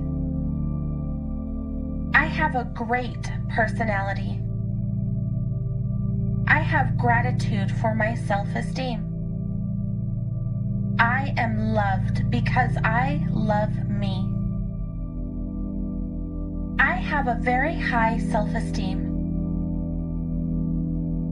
My opinion of myself is the only one that matters. I love myself in every way. I am perfect in every way. I have a great personality. I have gratitude for my self-esteem. I am loved because I love me. I have a very high self-esteem. My opinion of myself is the only one that matters. I love myself in every way. I am perfect in every way. I have a great personality. I have gratitude for my self-esteem. I am loved because I love me. I have a very high self-esteem. My opinion of myself is the only one that matters. I love myself in every way. I am perfect in every way. I have a great personality. I have gratitude for my self-esteem. I am loved because I love me. I have a very high self-esteem. My opinion of myself is the only one that matters. I love myself in every way. I am perfect in every way. I have a great personality. I have gratitude for my self-esteem. I am loved because I love me. I have a very high self-esteem. My opinion of myself is the only one that matters. I love myself in every way. I am perfect in every way. I have a great personality. I have gratitude for my self-esteem. I am loved because I love me. I have a very high self-esteem. My opinion of myself is the only one that matters. I love myself in every way. I am perfect in every way. I have a great personality. I have gratitude for my self-esteem. I am loved because I love me. I have a very high self-esteem.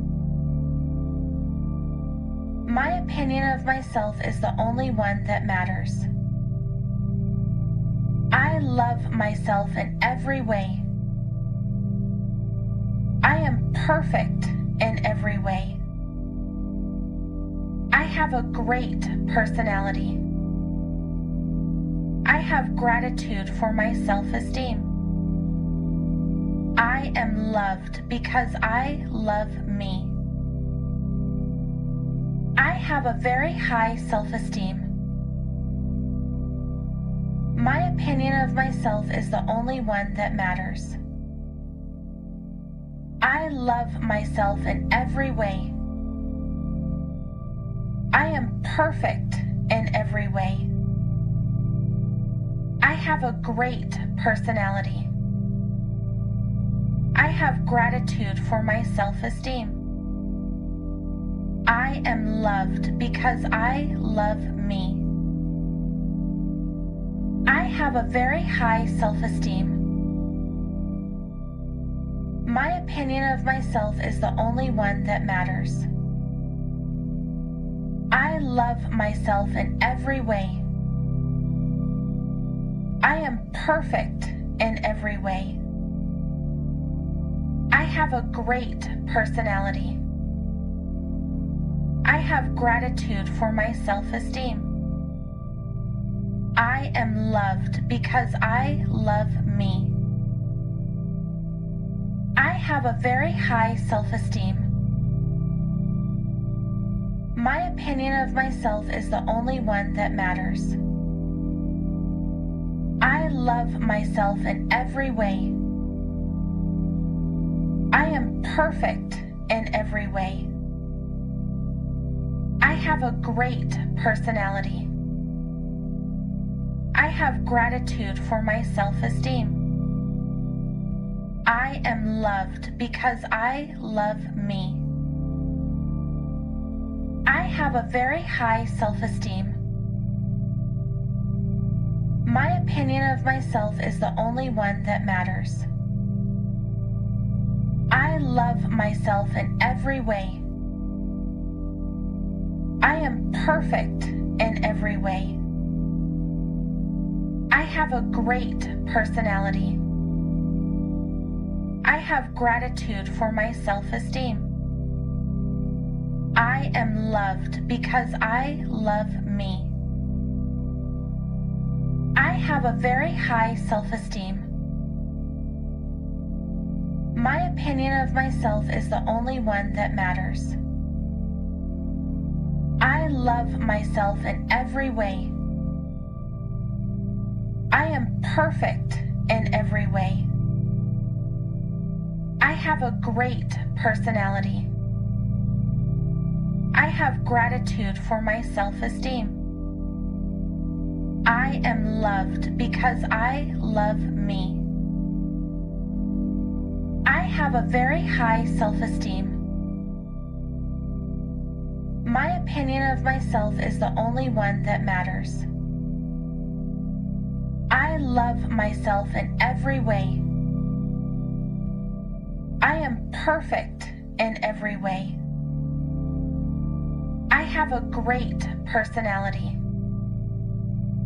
I have gratitude for my self-esteem. I am loved because I love me. I have a very high self-esteem. My opinion of myself is the only one that matters. I love myself in every way. I am perfect in every way. I have a great personality. I have gratitude for my self-esteem. I am loved because I love me. I have a very high self-esteem. My opinion of myself is the only one that matters. I love myself in every way. I am perfect in every way. I have a great personality. I have gratitude for my self-esteem. I am loved because I love me. I have a very high self-esteem. My opinion of myself is the only one that matters. I love myself in every way. I am perfect in every way. I have a great personality. I have gratitude for my self-esteem. I am loved because I love me. I have a very high self-esteem.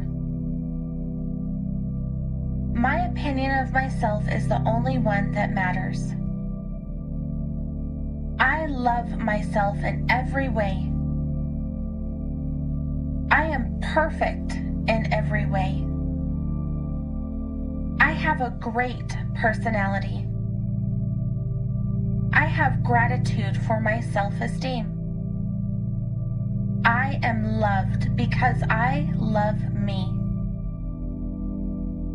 I have a very high self-esteem.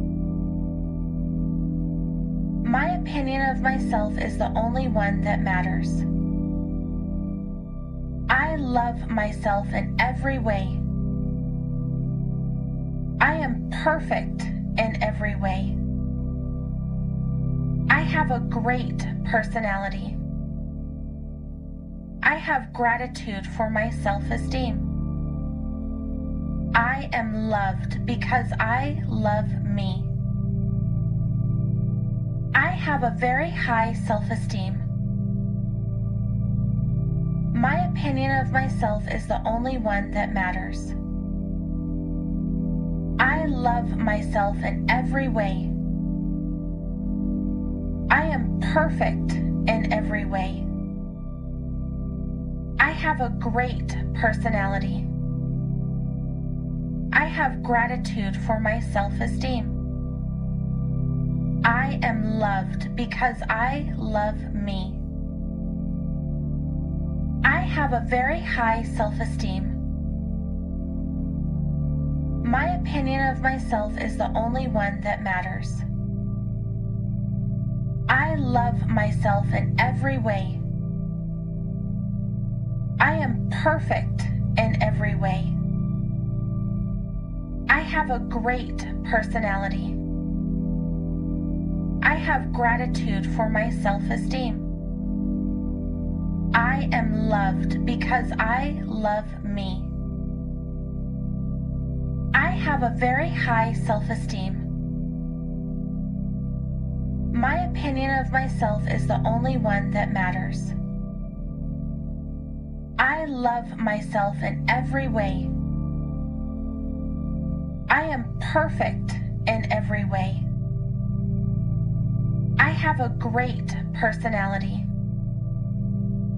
I have gratitude for my self-esteem. I am loved because I love me. I have a very high self-esteem. My opinion of myself is the only one that matters. I love myself in every way. I am perfect in every way. I have a great personality. I have gratitude for my self-esteem. I am loved because I love me. I have a very high self-esteem. My opinion of myself is the only one that matters. I love myself in every way. I am perfect in every way. I have a great personality. I have gratitude for my self-esteem. I am loved because I love me. I have a very high self-esteem. My opinion of myself is the only one that matters. I love myself in every way. I am perfect in every way. I have a great personality. I have gratitude for my self-esteem.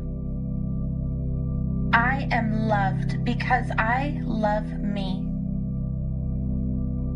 I have a very high self-esteem. My opinion of myself is the only one that matters. I love myself in every way.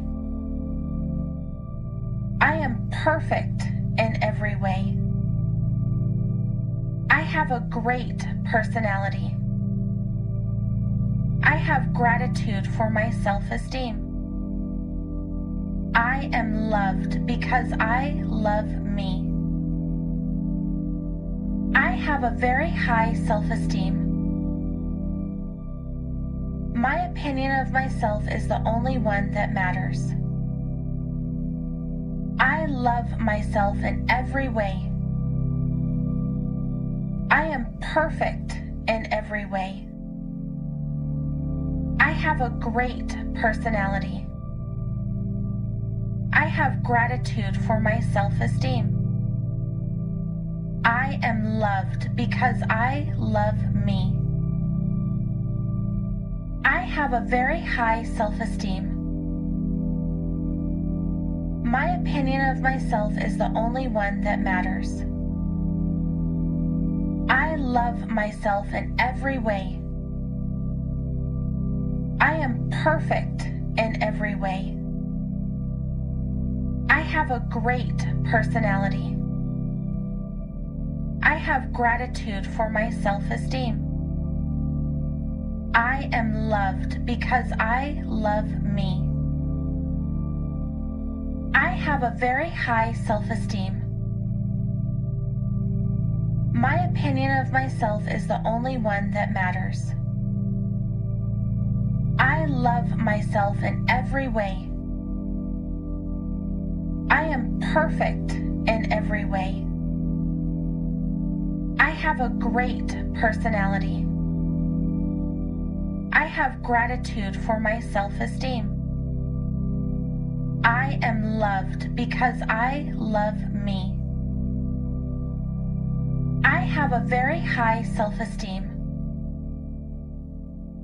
My opinion of myself is the only one that matters. I love myself in every way.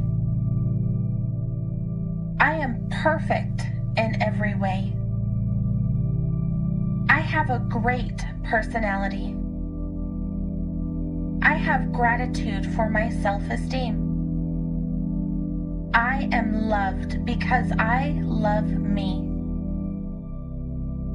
I have a very high self-esteem. My opinion of myself is the only one that matters. I love myself in every way.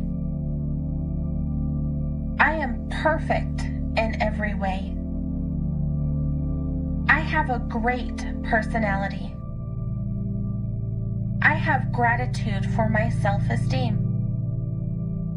I am loved because I love me. I have a very high self-esteem.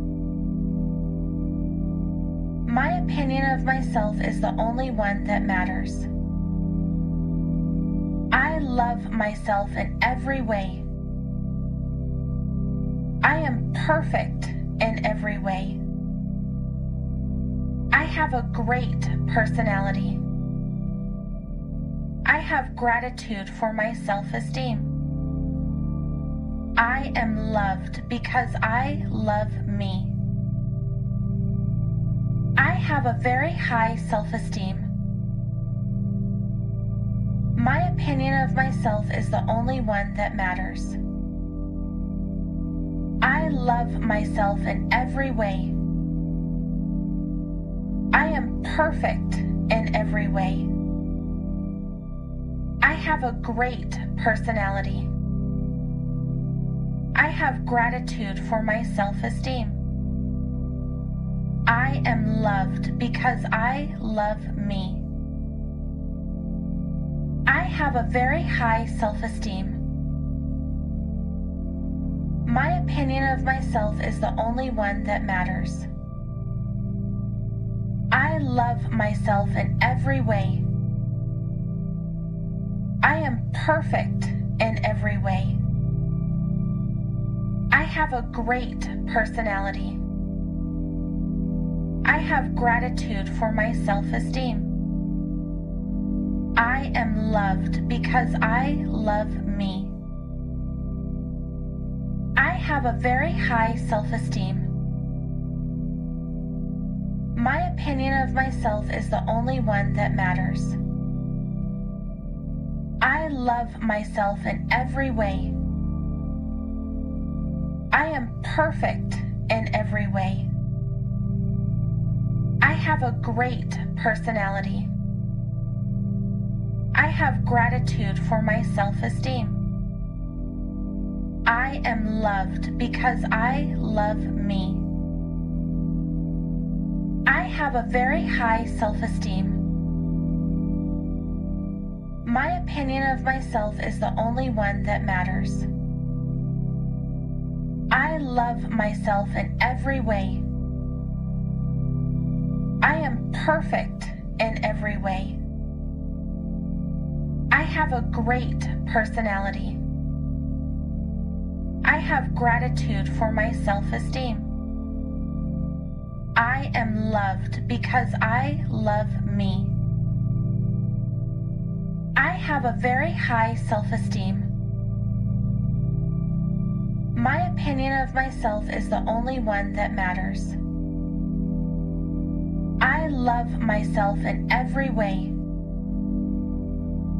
I am perfect in every way.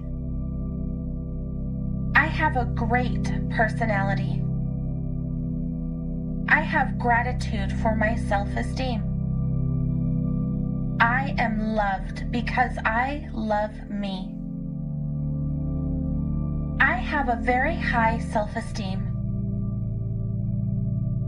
My opinion of myself is the only one that matters. I love myself in every way. I am perfect in every way. I have a great personality. I have gratitude for my self-esteem. I am loved because I love me.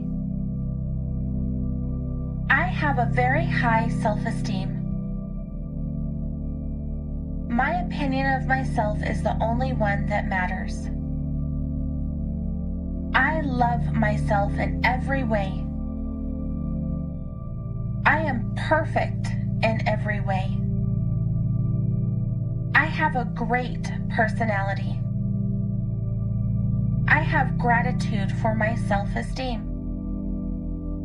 I am loved because I love me.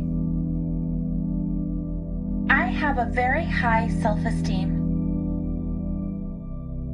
My opinion of myself is the only one that matters. I love myself in every way. I am perfect in every way. I have a great personality. I have gratitude for my self-esteem. I am loved because I love me. I have a very high self-esteem. My opinion of myself is the only one that matters. I love myself in every way. I am perfect in every way. I have a great personality. I have gratitude for my self-esteem. I am loved because I love me. I have a very high self-esteem.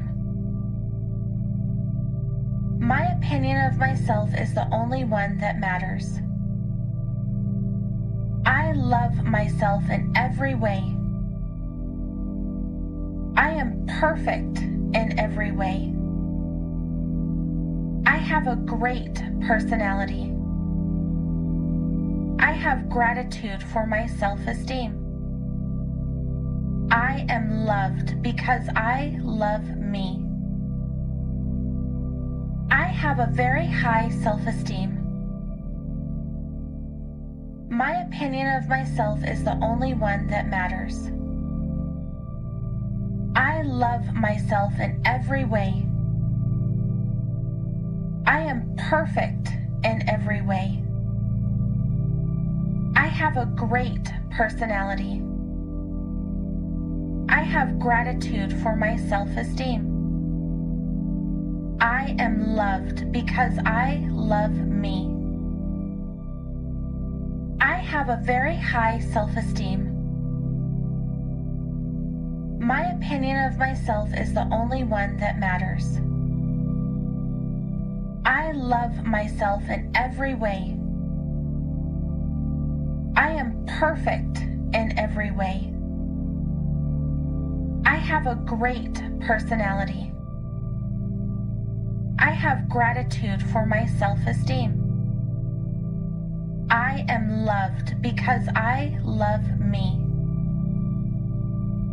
I have a very high self-esteem.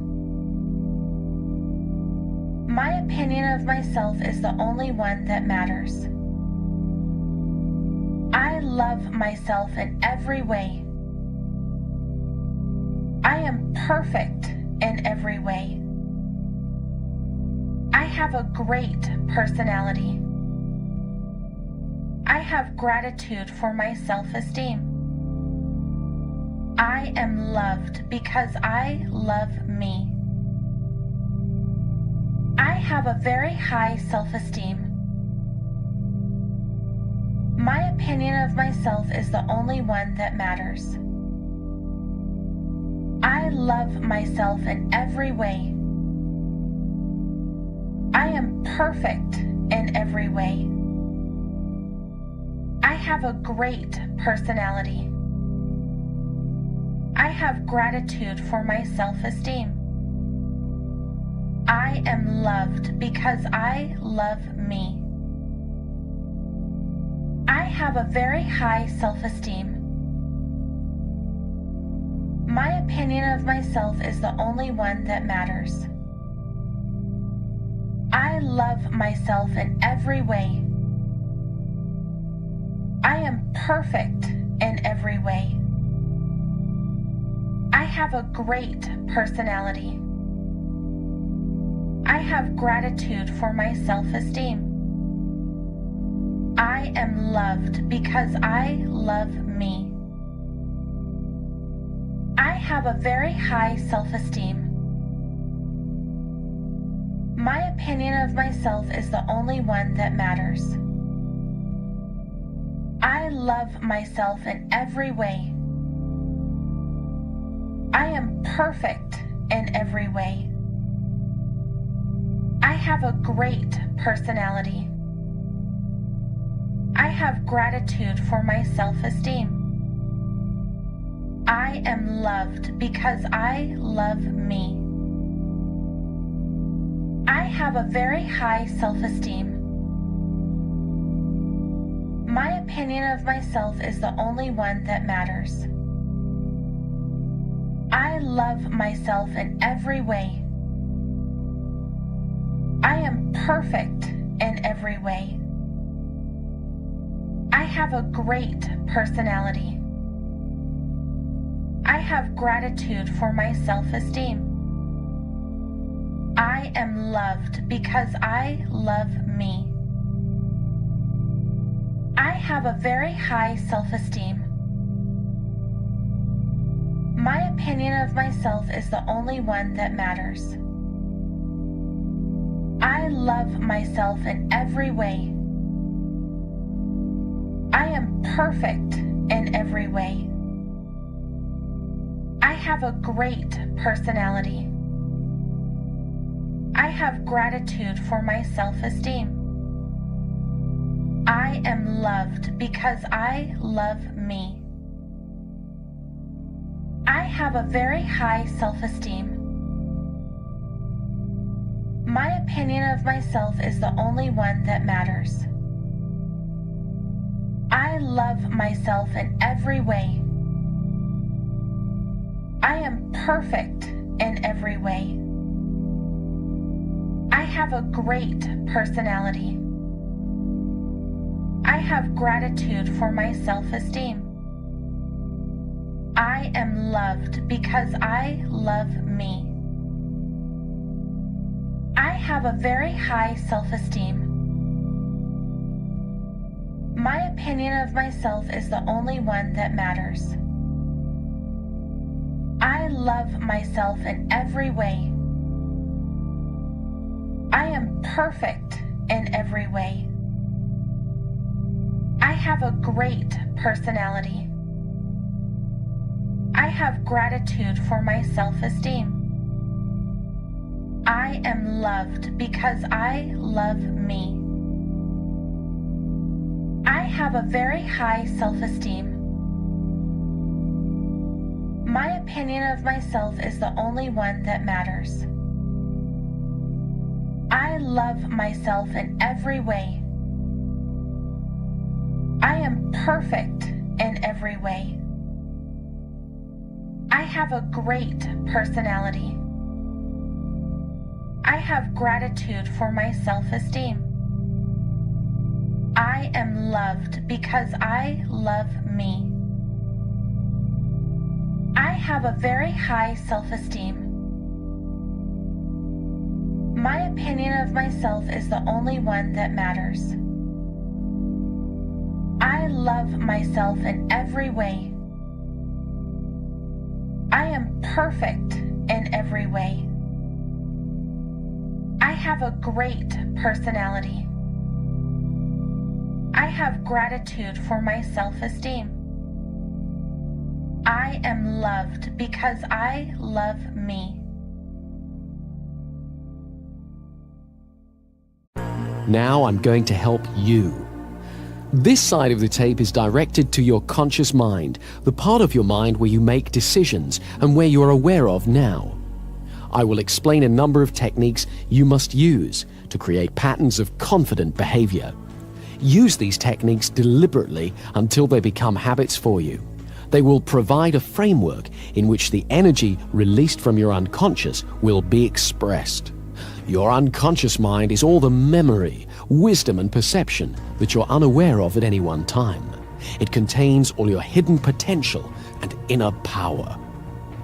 On the other side of this tape is a powerful hypnotic induction, which releases the power of the unconscious mind to give you strength and confidence. It will program your mind for success. You should listen to it only when you can relax safely and comfortably and ignore the outside world completely. Each of us is different.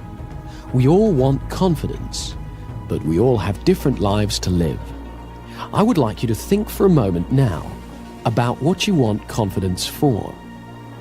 Take a moment or two to think about that. Where will you use it? What changes will it make for you as you are more confident? Let's take a specific example. Imagine a scene in your head now where you are totally confident. Imagine you are seeing a film right now of a time in the future when you're using your confidence to achieve something you really enjoy. Do whatever you would do if you knew you couldn't fail. Just sit back now and watch yourself achieving excellence. Notice how you look, the expression on your face, the light in your eyes. Notice the life, the grace, and the elegance in your movements.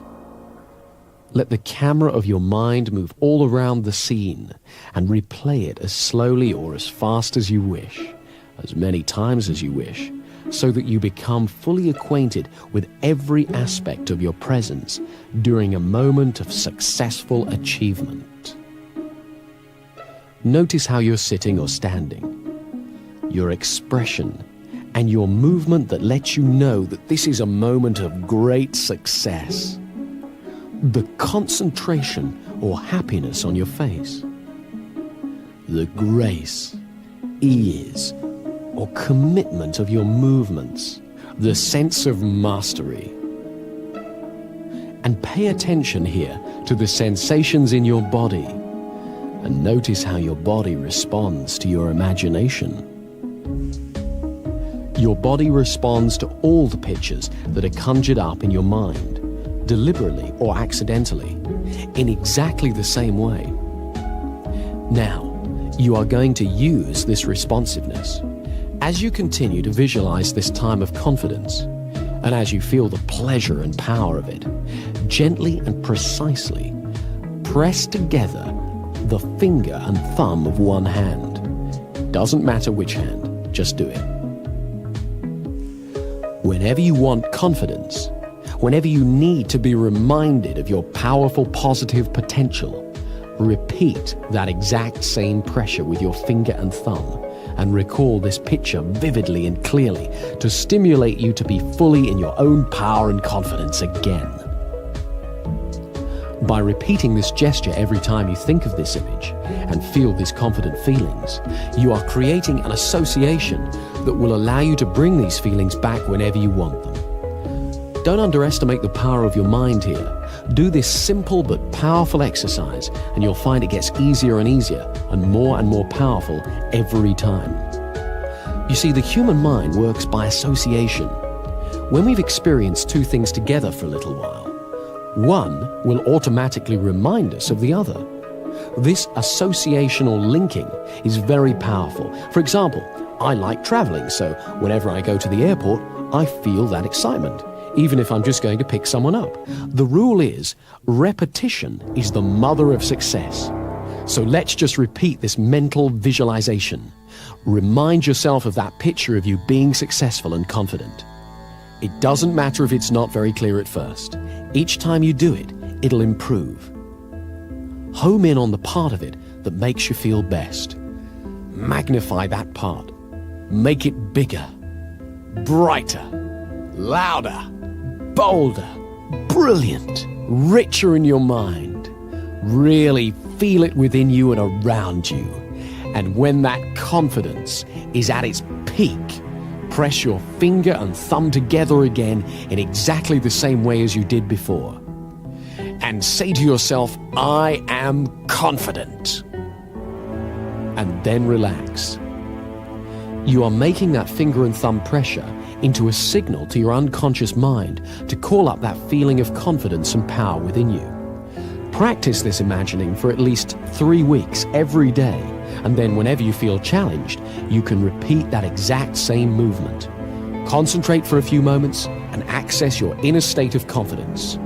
Do it 21 times in a row. Olympic athletes the world over have used exactly this technique to prepare to win their competitions. Now you can use it. You see, we're all born with confidence. Babies are confident. They cry and they expect to be fed. They explore and they have no fear. We all have the ability to regain the confidence we are born with. And one of the main things we have to do, which is ridiculously simple, is just to make room for confidence. People who've lost confidence feel fear, and so they often hurry to get past things or hang back and avoid them. They speak too little or too fast. And when they feel awkward because they're doing these things, they have a tendency to do them even more. To let ourselves feel confident, we need two simple qualities: patience and flexible thinking. A few years ago, I was giving a presentation at a conference. I was on a panel with two other speakers, and while they spoke, I was really enjoying relaxing and being a member of the audience. And so it came as a bit of a shock to me when I was called to speak. I went to the rostrum and looked out and saw a huge room full of people looking at me. All of a sudden, I felt my stomach tighten and my hands went clammy and started to tremble. I was very surprised because I'm used to appearing in public, so I wasn't expecting to feel anything like that. So what I did was nothing. I just stood there and I noticed my feelings. First of all, I noticed my breathing, and I got used to standing where I was. I thought for a moment about what I was going to say and how much I believed in it, and I accepted that my body was excited. I was excited. I didn't have to call it stage fright or lack of confidence. I was excited. And that added a spark to my presentation. Then, when I felt ready to speak, I began. Now, this was a fairly simple little incident, but it shows three things. Firstly, you never know when you're going to be surprised, because I had no idea I was going to feel anything like that when I stood up. Secondly, it reminded me of the value of patience. I simply took my time to notice what I felt and got used to it. I didn't rush away from my feelings by diving straight into my presentation in a terrible rush. And when I acknowledged how I felt, it wasn't overwhelming. It helped to notice my breathing and to let that be calm as well. Thirdly, I reminded myself that the feeling I felt wasn't good or bad. It was just what I felt. And I could choose to call it fear or stage fright or eagerness or excitement. And I chose to call it excitement. I was reminded of this when I was sent a tape of my presentation, and I heard the pause before I started to speak. That was the pause I took to make room for my confidence. There are lots of ways you can make room for confidence in your life.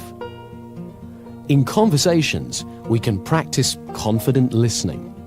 Confident listening is allowing yourself to concentrate fully on the other person's speech. It means that rather than preparing what I'm going to say, I really listen to you. And so often when I listen well, what I need to say, and when it's okay to say nothing, becomes much clearer. When I hear the rhythm of the conversation, I discover that there are plenty of times when silence is appropriate. By listening with patience, I make room for confidence in my conversations. The same is true with actions and feelings. Patience makes room for confidence. Turn your attention outward to the world while acknowledging what you feel. But don't judge or compare or worry. Stay curious. Don't judge yourself or others. Often you don't have to do half as much as you were worried about when you lacked confidence. And when it's time to act, what you have to do is clear and simple. We all use habits a great deal in our life. Some habits help our confidence, others don't. So to increase our confidence, we have to amplify the habits that assist us and eliminate those that don't. Much of our thinking is habitual. It happens all by itself and is just a string of associations. Mostly, we tend to be absorbed in a task or an interest, or afloat on the river of automatic thinking. However, we can affect it. With a little effort, we can redirect our attention. It turns out that associational thinking is very powerful, so this effort has to be made over and over again. At first, it's quite unnerving to discover how easily we can be distracted. But if we repeat the effort over and over again, we gradually find that we affect our patterns of association and also increase our powers of concentration. There's one very important way we need to make this effort. Nowadays, the atmosphere of ideas in which we live is very busy. Messages bombard us from all sides, and not all of them are very healthy. On television and radio, we're asked to buy far more than we can afford, and the news is always full of doom and disaster. To protect ourselves, we learn to ignore a great deal of it so that we're not overwhelmed. But unfortunately, we can also inadvertently ignore the beauty and blessings of life as well. So we must learn to be selective and to reinforce the positive, beautiful messages in our lives so that we nourish the positive and beautiful in ourselves. As we pay attention to the goodness in the outside world, we strengthen it within ourselves. It's also useful to phrase things positively, to use optimistic language whenever possible. I don't mean that we should ignore difficulties or problems, but that we should always look towards the solution, not the negativity. If we use positive words to ourselves and others, we're more likely to receive positive words and messages from them. Try to avoid putting people down or putting yourself down. If you want, you can make a game of cleaning up your language. Do it by yourself or with a friend. Watch out for negative phrases like, I can't, or I shouldn't, or I'll never, or I'm just not very good, or starting sentences with but or no. Whenever you hear yourself or a friend use a phrase like that, stop and rephrase it in positive terms. For example, instead of I can't do such and such, use I can learn how to do such and such, or I haven't learned to do such and such yet. There's no fixed meaning in life except the meaning that we bring to it. So let's make your life brighter by looking at things that you've got going for you. Positive thinking becomes a self-fulfilling prophecy. Every time we pay attention to something, we energize its presence within us. If we pay attention to negative thoughts, we just make them stronger. So they crop up more and more often. But when we pay attention to positive thoughts, we strengthen them so that they return to our consciousness more and more often. Whatever you pay attention to returns to your awareness more and more frequently. So it's vitally important to acknowledge and concentrate on your successes, great and small, and what's really healthy and rewarding around you. Remember, you always get more of what you focus on in life. Here's a way of focusing that power. These questions direct your mind to what's positive in your life. So in order to answer them, you have to experience some of the good feelings that go with the answer. Every morning, ask yourself, what do I feel happiest about in my life? Who or what in my life makes me feel most loved? Who or what in my life makes me feel richest? And if you don't know the answers to these questions yet, ask yourself instead, what could I feel happiest about? Who or what in my life could make me feel richer, happier, or more confident? When you were a child, you may have seen a model railway in a shop window.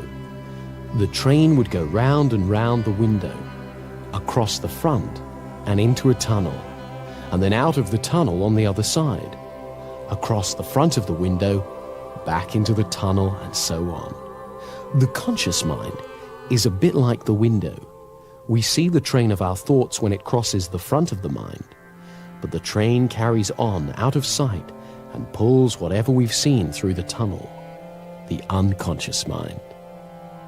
If we put positive thoughts onto that train when we see it, when it's in our conscious mind, it will automatically take them into the unconscious mind again and again. So whenever you think of yourself, think of your successful self, and the automatic, incessant train of our thoughts will take that positive picture of yourself to your unconscious, and slowly but surely, your fundamental view of yourself will improve, and it will become natural to think of yourself as successful, competent, and confident. Another part of making room for confidence in our life is accepting that there is risk. This may sound odd at first. After all, we often wish that we had so much confidence that we could avoid risk. But confidence isn't knowledge. If we know we can do something, we don't need confidence. We can just do it. We only have confidence if we are not entirely sure, not 100% sure of success, and yet we still have a go. That's the essence of confidence. When there's no risk, there's only certainty. Confidence only comes when there's risk. So we must embrace the risk, recognize it, and realize that it has a place in your life. In fact, it is because of the risk that you can value your achievements, because you achieve them in the face of risk. This is why you can feel good about every step on your path to confidence. Each step is a risk, however small. And as you get used to having confidence, you will realize that you get used to having risks. Risks don't go away. We just learn that we can face it and deal with it. And as we do so, we become more powerful. We learn we can achieve our goals, and we become more confident. Let me show you one more thing that increases your confidence, and it's great fun as well. Think of somebody now with whom you don't feel confident. Imagine them walking in your front door. And imagine they've got a red clown's nose on their face and an orange wig on their head. Or shrink them so they're about 12 inches tall. And call to mind the way they talk. If, for example, it's an authoritarian sort of voice, "You stupid, useless person." Make them sound like Mickey Mouse. "You stupid, useless person." Or make them have a sexy voice. "You stupid, useless person." Really enjoy making them as ridiculous as you want and get used to this way of seeing them, even when you meet them face to face. You'll find it's great fun, and it really changes how you deal with them. It's very empowering and enjoyable to look forward to the success in our future, and the more we get used to it, the more it happens. I'd like you to close your eyes now and fantasize how things would be in an ideal world. Imagine your dreams have come true. You're doing exactly what you want to do. All around you, you can see exactly what you'd like to see. Everything you hear is perfect, and you enjoy what you feel. And as you do this, where in your body does it feel best of all? Locate the feeling and give it a color. Imagine that color glowing there within you. Now, begin to move that color all over your body and spread that fantastic feeling throughout you. Let it permeate your body. Notice how wonderful you can feel just by using your mind like this. Make sure it's around your legs and feet, stomach, chest, shoulders, arms, hands and fingers, neck and face. Make it truly brilliant. Turn up the brightness, feeling joy and energy surging within you. Now double the intensity of that color again and keep that feeling within you. Wonderful, brilliant, bright, fantastic. When you feel good and happy, your non-verbal communications put you in tune with good and happy people and help other people feel good too, so you create a warm, friendly atmosphere. With this simple exercise, you can actually affect all the world around you. Do this every day and you'll soon notice how it begins to bring out the optimism and enthusiasm in the people you mix with. Remember, happiness and excitement are contagious. So you're going to direct your attention away from comparison with others, away from the barrage of advertising which plays upon fears and insecurities, and away from negative judgments, and steer it towards a positive appreciation of the world and people around you. This inner glow will help you do that. Finally, remember to walk tall. When you've finished using this tape, get up and hold your head up in a comfortable, relaxed position on your shoulders. Let your spine support you. Imagine that a golden thread runs vertically up through your spine and straight up to the sky, and that thread supports you. Let yourself relax, safely held by that thread. This relaxed, upright stance is the natural position of confidence, and it will soon be as natural to you as breathing. So enjoy it. And to give you a rock-solid foundation for your confidence and power, use the hypnotic induction on the other side of this tape every day for 3 weeks, and as often as you want thereafter. Side 2 is a powerful hypnotic induction that will reinforce all the work you've done on this side and will boost confidence at every level of your mind. Whenever you want to relax deeply and totally, go somewhere where you don't have to be aware of the outside world and use Side 2 to go into as deep a trance as you need to. Each time you go into trance, the effect gets stronger. So use it every day for 3 weeks. Use it, enjoy it, and you'll find that as your confidence increases day after day, you'll find yourself doing things you used to dream of. Use both sides of the tape every day until you can really feel the improvement.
Yeah, so I was given 6 questions to answer, and that's a lot of, they're big questions, and I have 15 minutes. So I'm going to talk fast.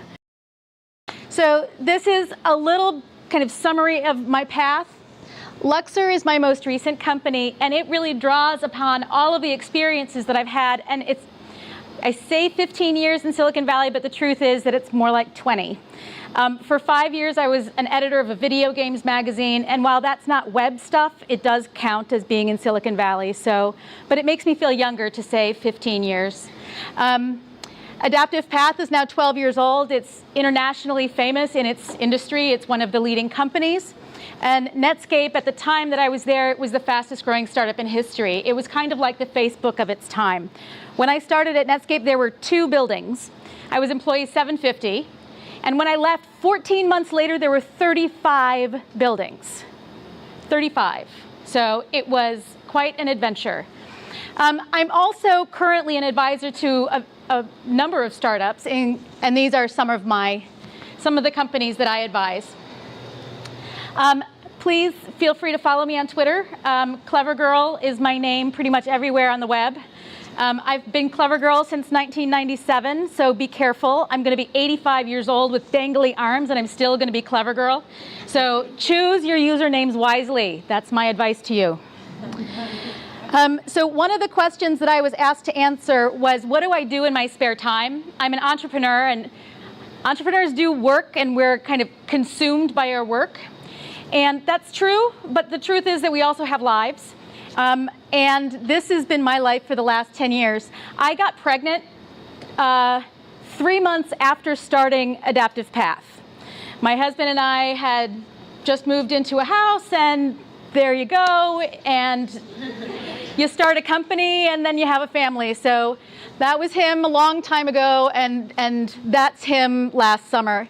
He's now 10, and I would rather hang out with my kid than go to Paris. Like, I can't tell you like that. So for me, that's right now what my life is like. Before that, I did other things. I had a social life. I also had no idea that I was going to do this, but I started the PTA at his elementary school when he went into kindergarten. And I'll tell you, that was much harder than starting a company. Yeah. I'm also an artist, not a very good one, but it is how I keep my feet on the ground. I will lose myself in artwork. I paint and I do collage, and so that's how I spend my time. I was asked to tell a little bit of the story of how I ended up in technology. I was an English major in college, but only for my senior year of college. Before that, I really, really wanted to be in biotechnology. I thought, DNA was it. I thought it was the coolest thing ever. This was a very long time ago. This was I went to college in 1984. So probably before your parents were born. So in a very few slides, here is the story of my professional life. I went to college and I thought, hey, DNA is really cool and you can do stuff with it. You can break it apart and recombine it, and I can make a career out of that. And then, I had junior year, I got a great internship in a lab, and I absolutely hated the work. I hated it. I loved the science, I hated the work. So, oops. So I finished my degree in English because I could. It didn't add a lot of time to leave the college that I was in and end up in the English department. So I finally graduated. Whee! And you'd think, the well-planned career over here, or me. I took the only job that was offered to me. I got paid $19,000 a year, and I lived in rural Ohio at a small bank. And it turned out I was a really lousy banker. Yeah, not a good fit. So a year later, I followed my boyfriend to New Hampshire, because who doesn't want to go from Ohio to New Hampshire? So it turned out that was not necessarily a bad idea, because I got really, really lucky. And you want to know how I got lucky? My fiance's coworker was fired for sexual harassment, and I took his job. So it was it was actually a proofreader position. Like, I actually had to proofread computer code because it was a computer hobby magazine, because that's all you can get in New Hampshire. So I had to proofread the code that was going into the magazine that then some hobbyist would then type into their computer and run a program. It was mind-numbing work. I was actually not very good at that either, so they promoted me. But it turned out that being in publishing was a great fit. I had a fantastic career there. I got to start a new magazine. This was right about the time Wired was started, and we launched a competing magazine. And while that one didn't go, it was exciting to do something new. And that's where I can start to see the origins of my entrepreneurial zeal. But I found my passion. I found my drive completely accidentally. I want to emphasize that none of this was well planned. All of this was just being open to opportunity and saying yes. I found my way into high tech. Who knew that an English major would end up in high tech? I have no idea. Like, I would never have chosen that, but I was really, really lucky. Again, I was very lucky because I was on a list to be laid off. My magazine was dying, and I was number 30 on a list of 30 people who were going to get laid off. And so there you go. But it turned out, you'd think it was a bad thing, but it turned out to be really, really lucky because my husband got a job offer to go to San Francisco from New Hampshire, and we said yes. So we okay, literally he got a job offer December 2nd, and we were here with all of our possessions by Christmas Eve. So, and I had never been west of the Mississippi River, and it is a big freaking country.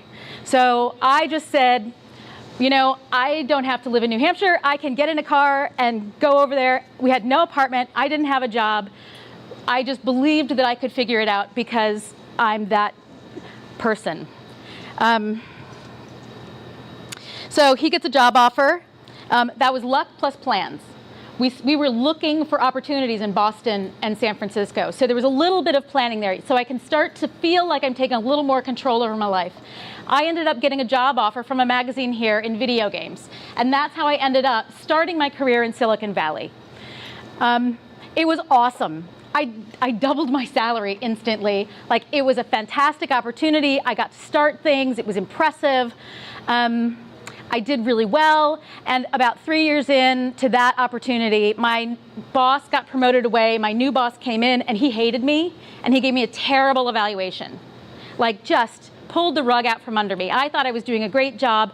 I had had all 5s on a scale of 1 to 5 every year until this guy came in, and then I was 2s. And if you ever get a 2 on an evaluation, you're like, oh my God, I'm really awful. I should just die now.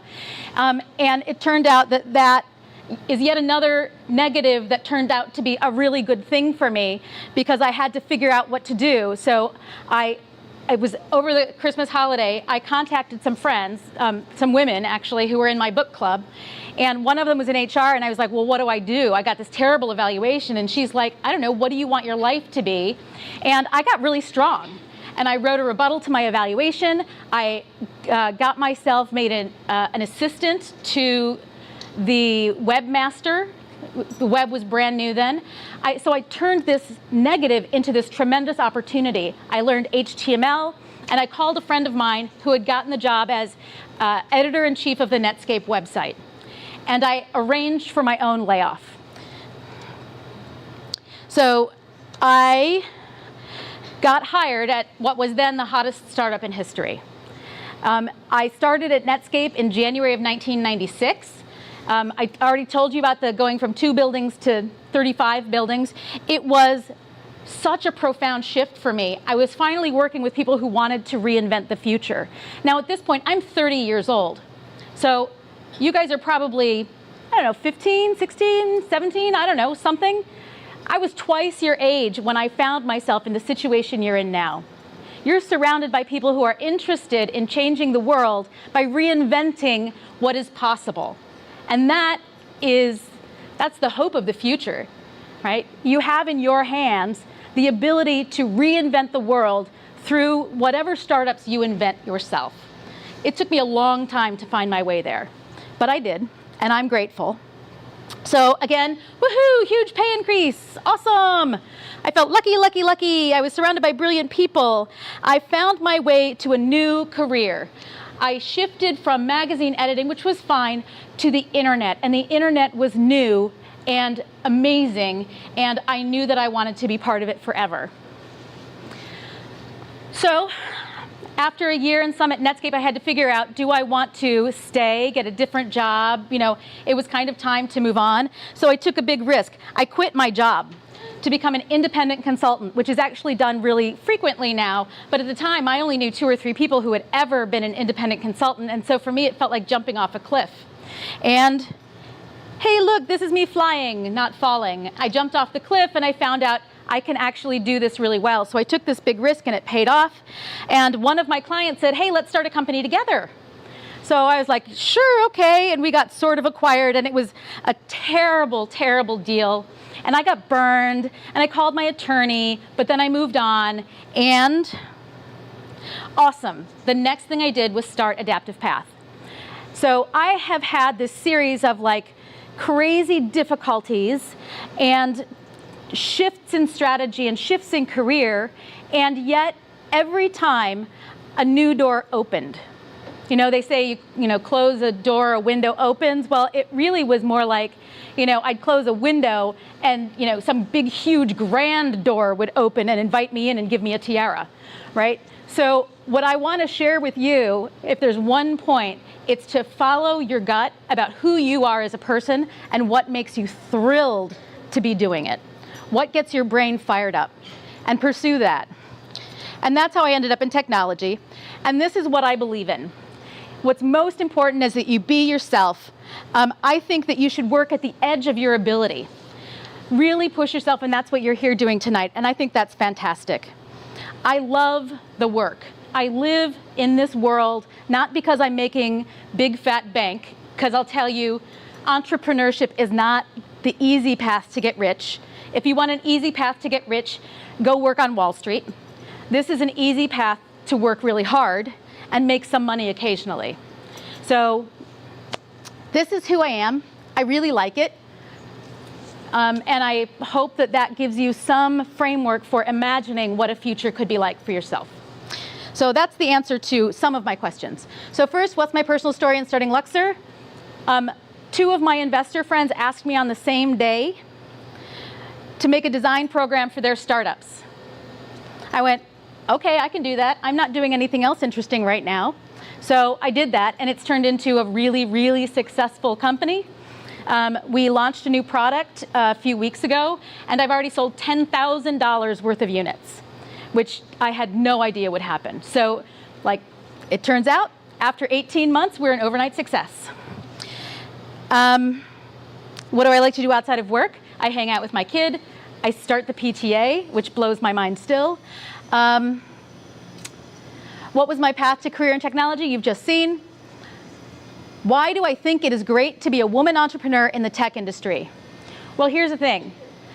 I think it's great to be an entrepreneur in the tech industry. The fact that you're a woman is incidental to that. It might sometimes feel uncomfortable to be the only girl in the room, but you know what? That really doesn't matter because you are up to the challenge, right? So I think being a woman in technology is exciting and fulfilling, and it allows you to kind of live out your values and make the world what you want it to be.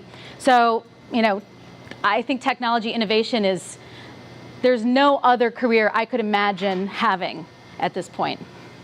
I can tell you quite honestly, I would do it even if I wasn't getting paid. And you know how I know that? Because I haven't gotten paid in 6 months. So, there you go. How big is the opportunity for mobile apps? Well, as big as the universe. There is no limit, I think. It is burgeoning. It will continue to be huge. Mobile is, desktop computing is, fine, all well and good. Billions of dollars will be made in companies doing desktop computing, but mobile is new. It's still evolving rapidly. We have no idea where it's going to end up, so it's a limitless opportunity space right now. So that's my answer to that. And finally, number 6, I have 1 minute left. How do you know that you have a product that your users will buy? Oh my God, this is such a good question. This is the good question for any early entrepreneur. And the answer lies in a method called customer development. And I don't know if this is something you go over, but you will go over. So you will learn the answer to that question. What customer development says is that you get to know the people you're making your application for. You find out what their life is like, what their needs are, what their goals are, and you begin to imagine how your product vision can help them to have that set of goals and needs met. So your value proposition, it's one of the things that you put in a pitch deck, your value proposition. So the value proposition is the intersection of a real person's real needs and goals and your vision for business. And finding that intersection is the core of customer development. So that's a lot of jargon, but basically what you need to do is understand a person who you want to make a product for by interviewing them with open-ended questions. You learn about them, and then you imagine the kind of thing that would help them solve whatever that problem is or take advantage of whatever opportunity is in front of them. So product market fit and pivots and all of that is just a bunch of startup jargon. What it just really means is understand people, make something they need and want, and then they will love to buy it. So I think I did it perfectly in time. Good? Thank you. So why Back don't to we you. take some questions for Dennis? Any questions? Yes. What is Luxor? Oh, that's a great question. I forgot to answer that one because it wasn't on my list of 6 questions. So Luxor stands for the Lean User Experience Residency. It started as a 10-week program. I would have 5 companies come to my studio 1 day a week for coaching as they develop their product. The teams would pay $13,000 for this, and we'd have 5 teams together. So we start one on Friday. We have a residency beginning on Friday, and they just come and get a lot of coaching and a lot of methodology about how to do product development. What we've now launched is a series of lessons in a box. So we're taking everything we've learned from the residencies and making it available in a broadly distributable format so that anyone anywhere in the world at a much lower price can purchase a lesson or a set of lessons about how to make your startup. So that's what Luxor is. Yes?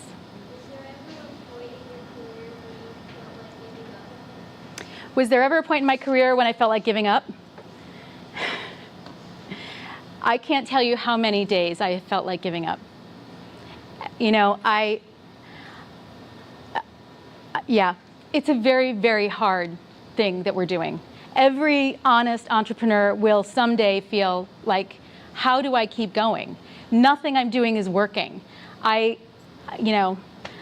should just go get, I should just go get a job. That's always, I should just go get a job. Then I could pay my mortgage. It'd be fine. But I have a great husband, and I have great friends. I can't tell you, the network of people who are doing this are so kind and generous with their time and their love. And so, I go have coffee with someone, or I meet a friend for a drink, and I complain about whatever's going wrong. And I once raised a lot of seed money for a company that I started in 2007. I raised $800,000 from some of the best people on the planet. Mitch Kapor being one of them. Somebody here, I was talking about Mitch Kapor. And I lost all their money, gone. I laid off everybody. I loved this product. These people meant so much to me, and I let them all down. And that's what it's like to be the CEO of a company. You bear that responsibility and that burden. And you know what? Everyone understood. Everyone, including my investors. They know the risk they're taking better than I did. And it felt horrible. But you get up and you're like, all right, well, that didn't work. Okay, let's try something else. And it was in the aftermath of that it was Mitch Kapor who approached me and one other investor to start a design program for their companies. So out of the bad things that happen, something wonderful happens in turn. So that was like the window closed. I was sad. I licked my wounds, and then a wonderful opportunity opened up for me. So, yeah, it's not an easy life. So, yes, another question. Yourself in a couple of years changing into a new career? Will I ever change into a new career? No. There's just, I work I work 6 blocks from my home in this really kooky studio. I bring my dog to work with me. My partner is my husband. My other business partner is a dear, dear friend who I've known for 12 years, and like I feel incomplete when she's not working with me. I get to work with the most innovative people literally on the planet. Like, I can't imagine doing anything else at all. And I've considered getting a job, like, because the money would be a lot better. But the only reason I would consider getting a job is because the money's a lot better. I would rather be broke in a startup reinventing the world than anything else. So I'm a little idealistic, it turns out.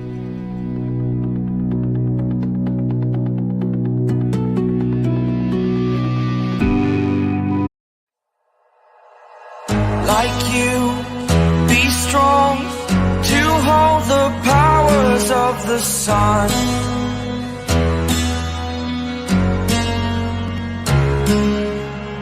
To dream, believe in strength. Now I'm the only one, only one.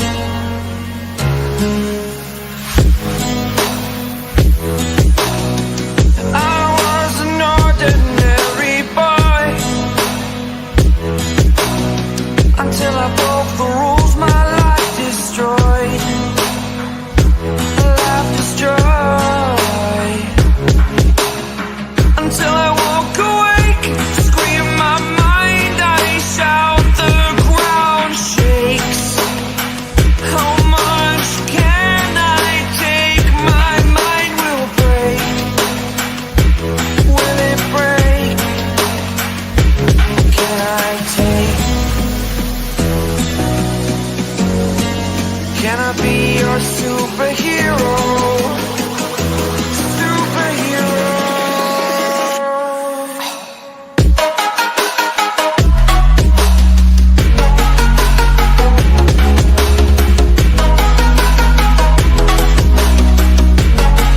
Can I be your superhero? Superhero. Superhero.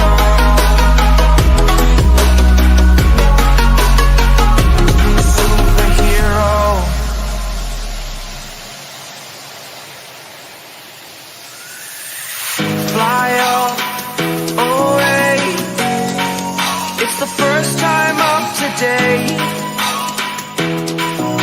Today. To dream, believe. You are the strength, you're all I need.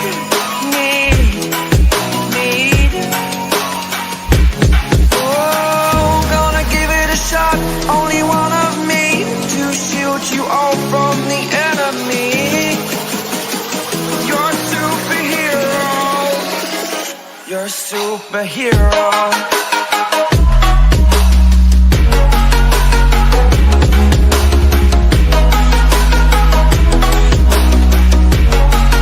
Can I be your superhero? Superhero. Superhero. Superhero. Can I be your superhero?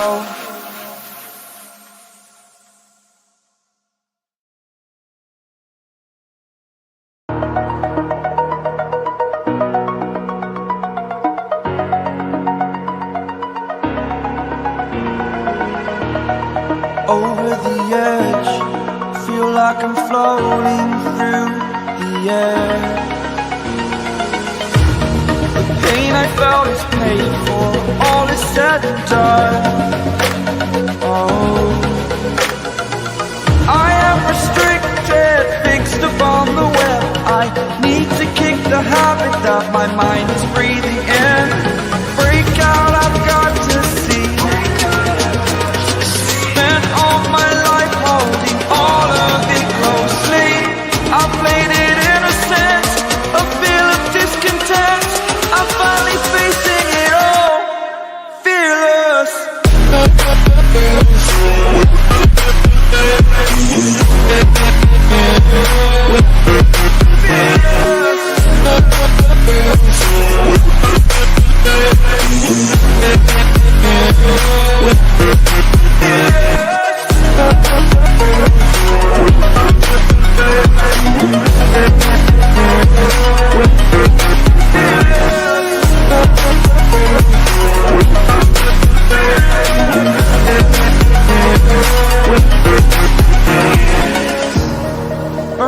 the bridge that keeps us.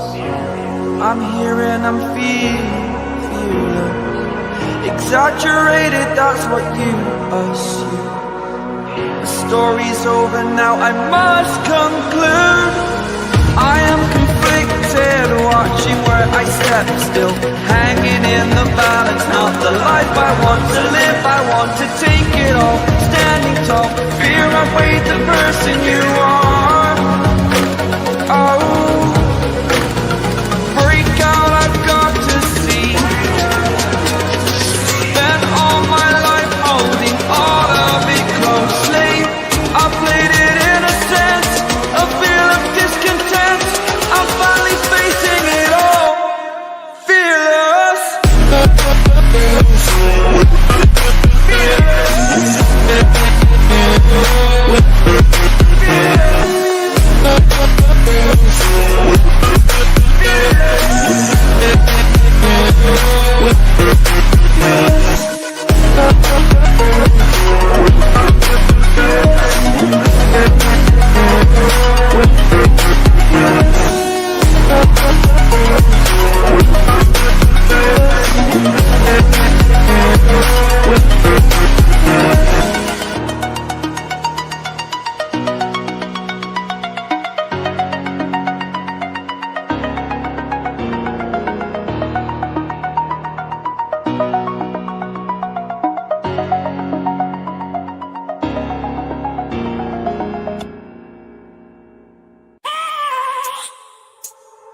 I have a dream, that's all I need. I'll make it happen with some work and belief.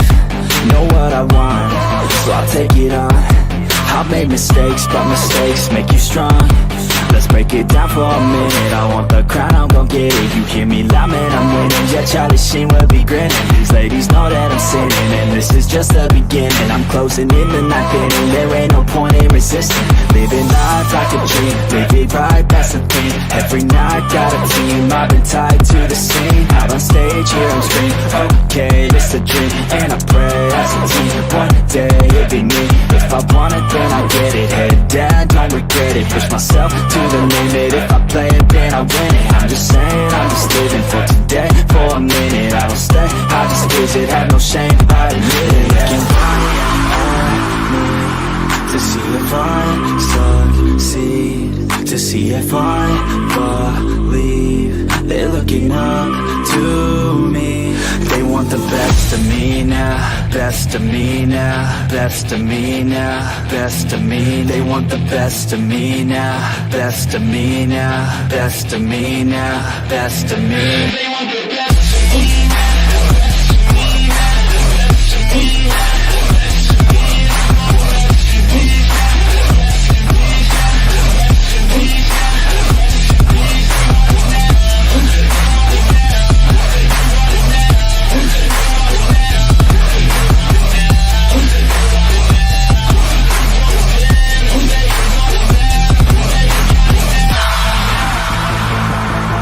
Swear to God, man, I'ma make it soon.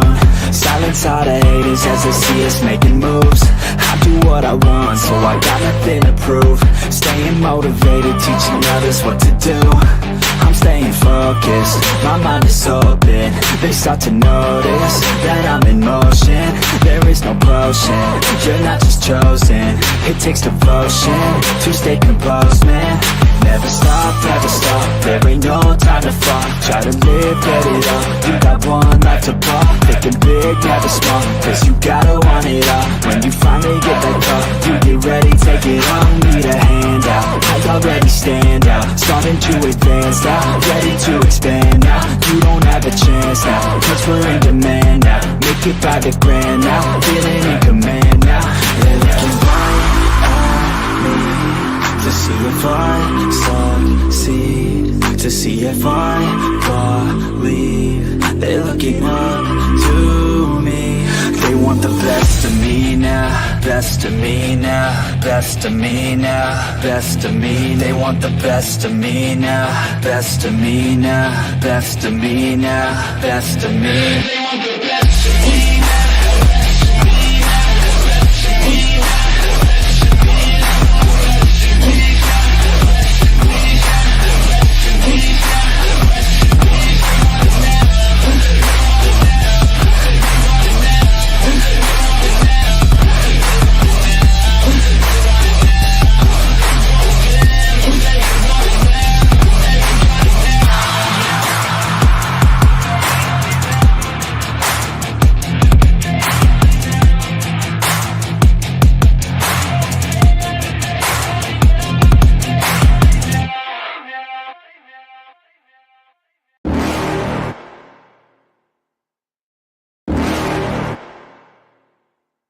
You're never gonna make it, you're not good enough. There's a million other people with the same stuff. You really think you're different? Man, you must be kidding. Think you're gonna hit it, but you just don't get it. It's impossible, it's not probable, you're irresponsible. Too many obstacles, you gotta stop it, yo. You gotta take it slow, you can't be a pro. Don't waste your time no more. Who the fuck are you to tell me what to do? I don't give a damn if you say you disapprove. I'm gonna make my move, I'm gonna make it soon. And I'll do it cause it's what I wanna fucking do. Cause all these opinions and all these positions, they come in millions, they blocking your vision. But no, you can't listen, that shit is all fiction. Cause you hold the power as long as you're driven. There's no way that you make it. And maybe you can fake it, but you're never gonna make it. Are you just gonna take that? Make them take it all back. Don't tell me you believe that. Are you just gonna take that? Or will you fucking fight back?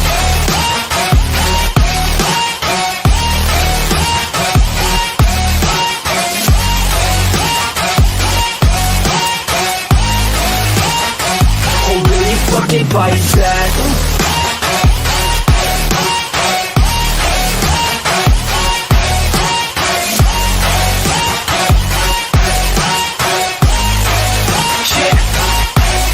You ain't gonna make it, you ain't never ever gonna break it. You can never beat them and they're better than you face it. Thinking that they give a damn, you're not thinking straight, kid. No, they don't give a damn, you got what I'm saying? I'm not fucking playing, I'll give it to you straight, man. There's too many others and you're not that great, man. Stop what you're saying, stop what you're making. Everybody here knows that you just faking. Nah, I don't wanna hear it anymore, I don't wanna hear it anymore. All these fucking thoughts, they are not what I need anymore. I'm about to shut the motherfucking door on all you poor ass haters with your heads in the clouds, talking out loud so proud. You better shut your goddamn mouth before I do more speak out. It's about to head south. You're never gonna make it.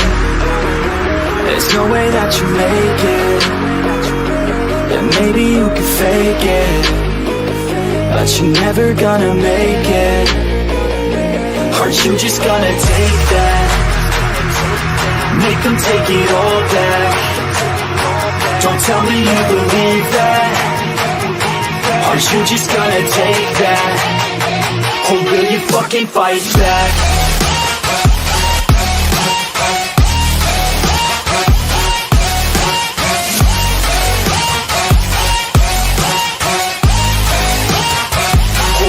Fucking fight back.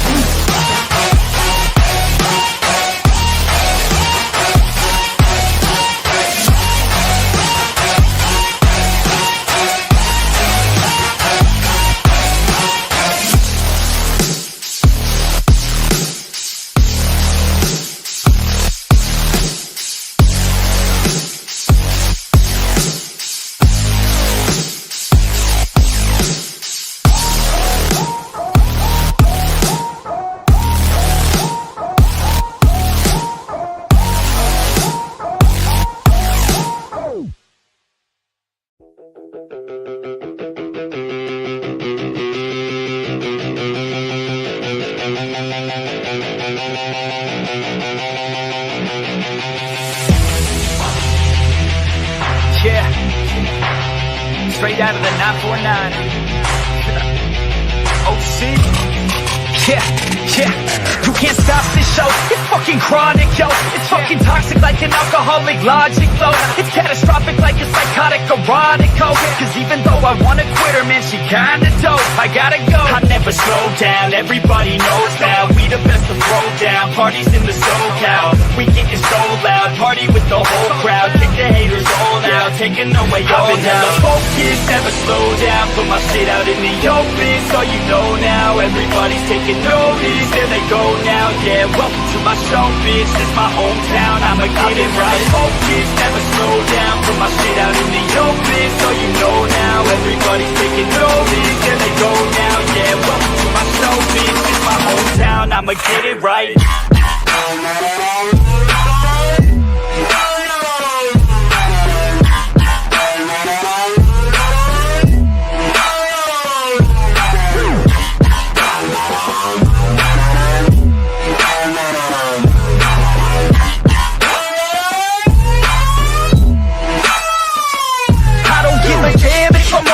Stereo, I got a fucking plan and you know that I'ma make it. Oh, I'm the fucking man when I'm spitting in the studio.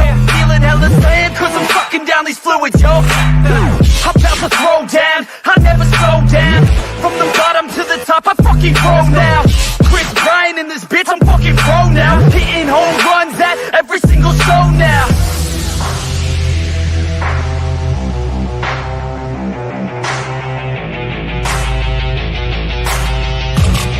let's go.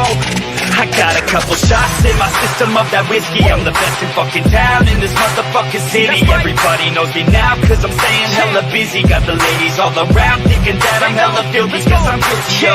You gon' hear me on the radio. I could give a fuck, but you can't deny this audio. I'm not a show, the opposite of dropping dough. Saving up, I'm stopping, no. I rockin' on this domino and push it till they bobbing. Never focus, never slow down. Put my shit out in the open, so you know now. Everybody's taking notice, there they go now. Yeah, welcome to my show, bitch. It's my hometown, I'ma get it right. Focus, never slow down. Put my shit out in the open, so you know now. Everybody's taking notice, there they go now. Yeah. Welcome to my show, bitch. It's my hometown, I'ma get it right.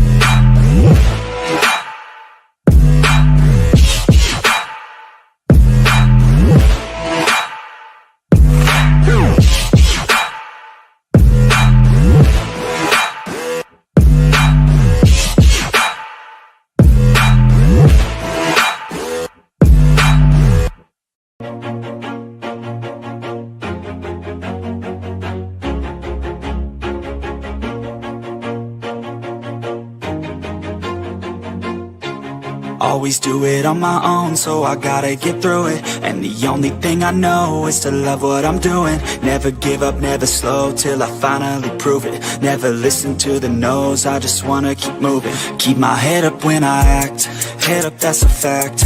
Never looking back, I'ma keep myself on track. Keep my head up, staying strong, always moving on. Feel I don't belong, tell my thoughts to move along. Push myself to be the best, die with no regrets. Live with every breath, see my message start to spread. And I had so many dreams, then you hit your teens. Life ain't really what it seems, try to find out what it means. Always do it on my own, so I gotta get through it. And the only thing I know is to love what I'm doing. Never give up, never slow, till I finally prove it. Never listen to the no's, I just wanna keep moving. Yeah, I put out all this art, it's my only medicine. Yeah, everything I do, I'm just being genuine. Yeah, I'm sick of being screwed, feel my own adrenaline. Yeah, I do just what I do, and I hope you let me in, yeah.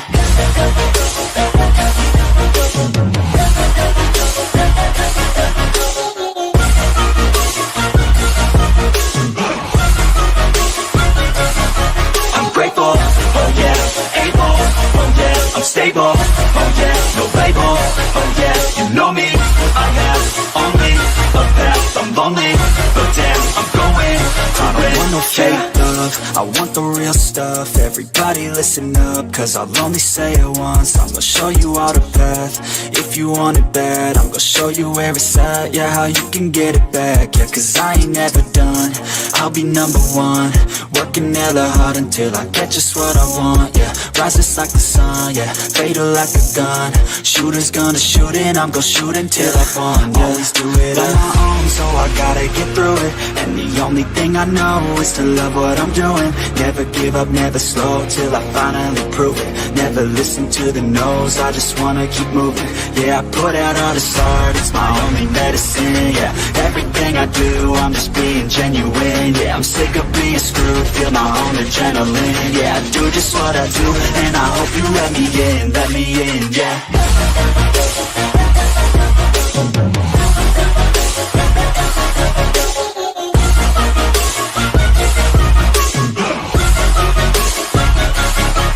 Grateful, oh yeah, able, oh yeah, I'm stable, oh yeah, no label, oh yeah, you know me, I have only a path, I'm lonely, but damn, I'm going to win, yeah.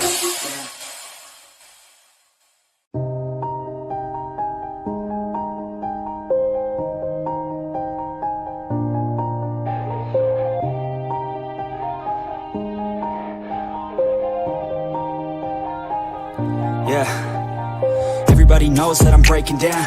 Everybody knows I ain't faking now. Everybody knows my heart's vacant now. Yeah, she hates me now, I made mistakes but now I don't ever wanna be alone. I don't really ever feel at home. On my own, in the zone, that's the only way I know. Feeling low, about to blow back up. Here I won't ever let the doubt creep in. Gotta pop a couple more aspirin. I don't think I'll ever let you in. Easier to break it off best friends. I don't really understand myself. I don't really understand, need help. I don't wanna be left on the shelf. Couldn't even hear me if I yelled. It's so cold outside, I'm alone, I'm alright. It's so cold outside, I'm alone, I'm alright. It's so cold.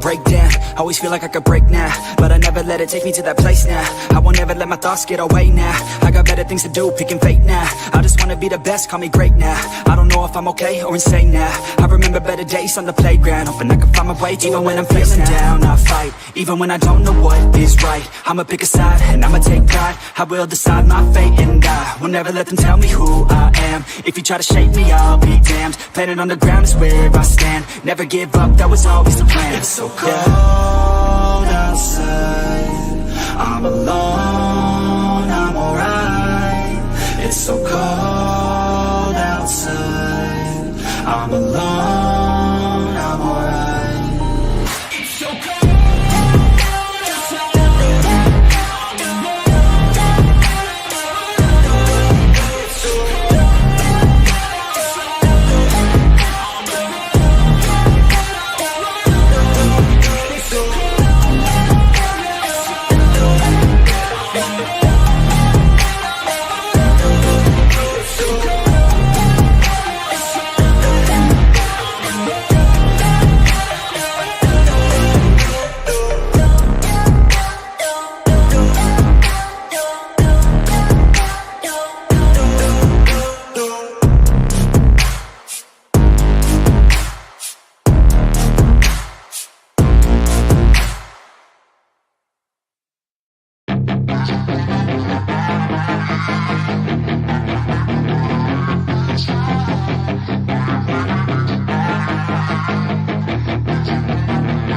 Yeah, she's got some nice long hair, and you know that she's a bad chick. All the boys stare, can't help it, it's a habit. Clothes that she wears, short skirt and a jacket. I just wanna get her all alone on a mattress. I just wanna have it, I just gotta have it. Rumors all around say her body is fantastic. All natural, not a piece of fur is plastic. Head to her toes, yeah, they say that she's a latch. Yeah, the whispers all around say she has a reputation. Don't believe it till I see it, so I want a demonstration. And I've always learned it better with a hands-on education. So I need a private session, if you get what I am saying. And they say that she's not easy, no, she's really complicated, but that only makes it better, and it's got me so fixated. And I'm not the type to wait around, I've never hesitated, but she's got me captivated, so the game, I'm gonna play it, yeah. She's got a body like a coke thing, she likes to keep the party going. Rumors got me feeling lonely. I want that body, baby, show me. She's got a body like a coke thing, she likes to keep the party going. These rumors got me feeling lonely. I want that body, baby, show me.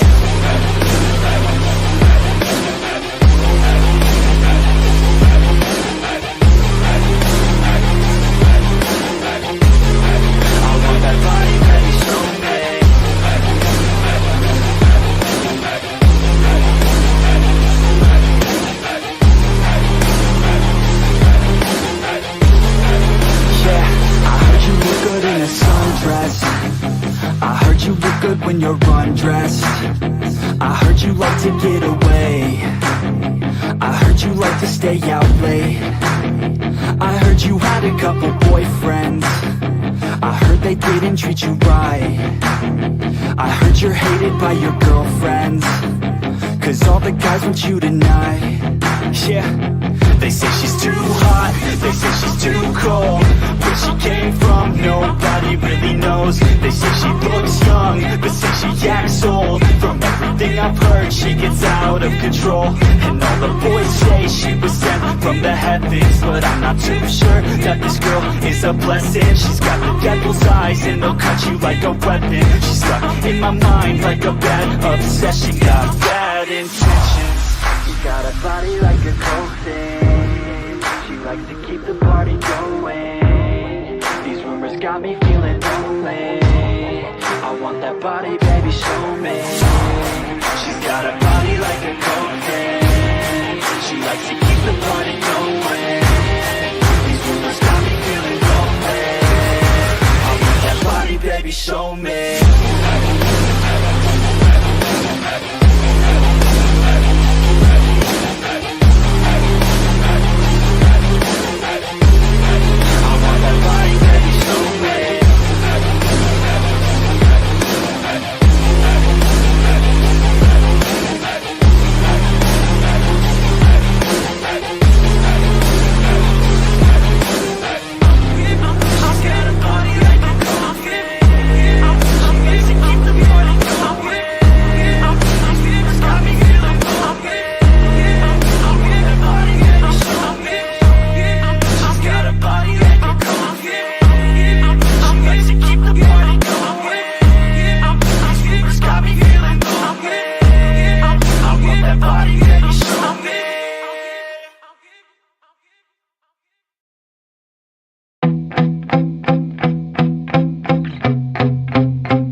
But my leg's heavy, I don't get it. How come I haven't hit it already? Still working, I'm still learning, I'm still searching. Finally earning something, finally turning something called a profit. If I hear you talking shit, don't get caught in it. I'll be popping off and hit your ass, dropping all your shit. Yeah, I promise this, I got promises. You ain't stopping this, cross my shit, you'll be knocked unconscious, bitch. That's the consequence, I got this, I will not quit. Man, I'm on it, honest. I'm gon' launch quick, then I'm gone. It's just a matter of time before I'm over the climb and moving under my prime. Just quit my 9 to 5, I'm rocking, and they watching, cause it's shocking. Dropping all these top 10 songs, so stopping. It's time to live my life, it's time to live, not die. Wish I could slow down time and just enjoy the climb.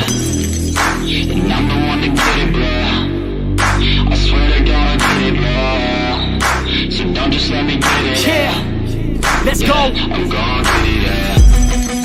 Yeah, I'm the one to get it, bro. I swear to God I'll get it, bro. Hey, I ain't never giving up. Said I never give up. I got this, man, I got it. I will not quit, I'm on it. Never rock it. Got the block lit, I'm toxic. Spitting logic, make them nauseous. Honest, can I stop this? Never cautious, drop it. I'm the hardest. Dark, bitch, watch it. I'm the fucking king of rock, bitch. Poppin', spitting hot shit. I'm dropping, chronic. I think I'm about to fucking lost it. Back, better back, making racks where it's at. Have my back to the map, not an act, that's a fact. We attack in a back, no react, no react. Think I'm black, off his back. While I rap, not the step, going down, give a crap. We're advanced, I'm the man. Got a plan better than most brands. Goddamn, I'm a rhyme till I die. Never lie, not a lie. I don't try, I defy. Get the time that I'm right, yeah.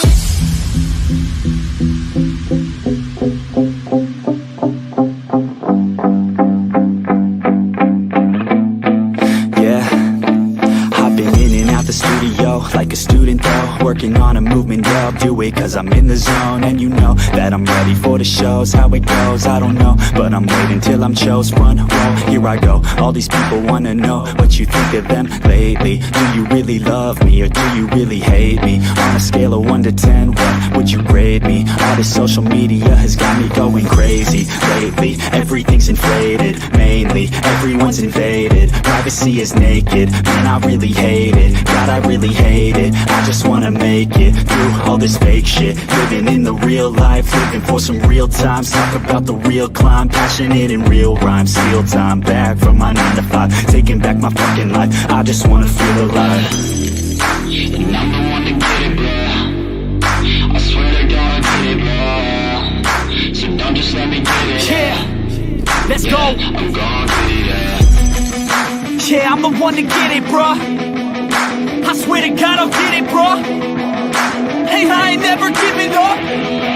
Said I never give up. Fake it till I make it. Motherfucking take it back from these haters. Playing tracks for the traitors. Got the passion and that's when it happens. Factions take action, drafting their captains. It's happening. I'm raising my status, facing the madness. I'm out gaining traction, avoid the distractions. I'm snapping, no captions, attracting reactions, adapting, attacking, commanding the masses. I'm practicing habits. I don't fucking ask it, I just fucking grab it. I am never static, massively active, expanding, backslid, planning to have it. So I will go capture it and I'ma stay after it. I'm gonna fucking master it, put them on blast it. They will never last it, don't be so dramatic. Not my demographic, this shit is democratic. They phone effects, yeah bitch.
down.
Trouble with love is.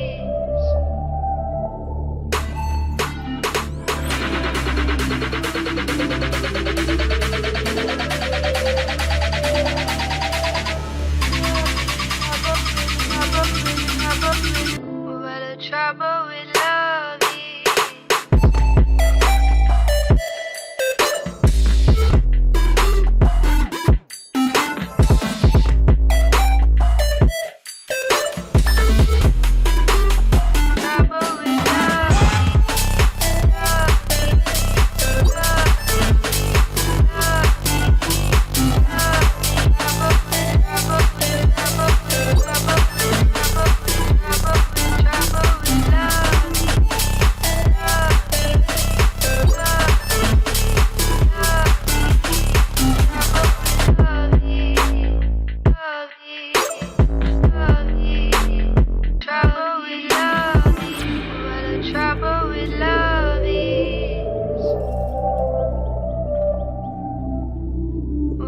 Trouble with love is.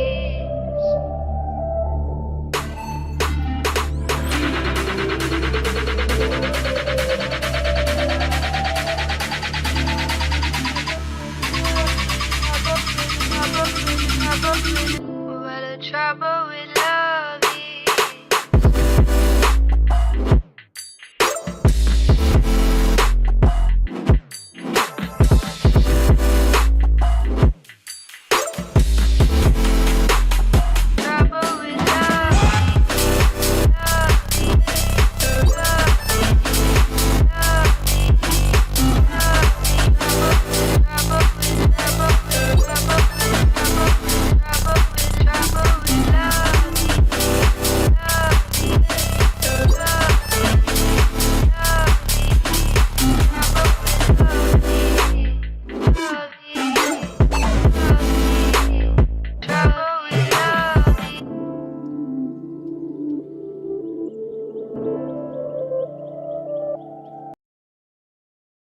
My name is Selena Santiago, and this past January I did a research field period project on emotional intelligence in law enforcement.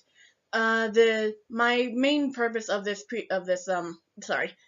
project was to research what emotional intelligence was and how it could be applied to law enforcement, as well as the characteristics of officers with high emotional intelligence versus low emotional intelligence. And I also looked into the training and perceptions of law enforcement to see how, if an increase in EQ training, if it's needed, could benefit the other officers. Now, emotional intelligence has also been referred to as EQ and EI. It's the ability to recognize your emotions and being able to tell them apart and use that ability to guide your actions and behavior in an appropriate manner. It's also the ability to understand others' emotions, where they may be coming from, and how to understand how your actions can affect other people. And it's the ability to keep control of your emotions, to not let them control you in a situation. Now, a brief history on emotional intelligence. The earliest explanation was in the 1920s. It was defined as a way to act wisely in human relations.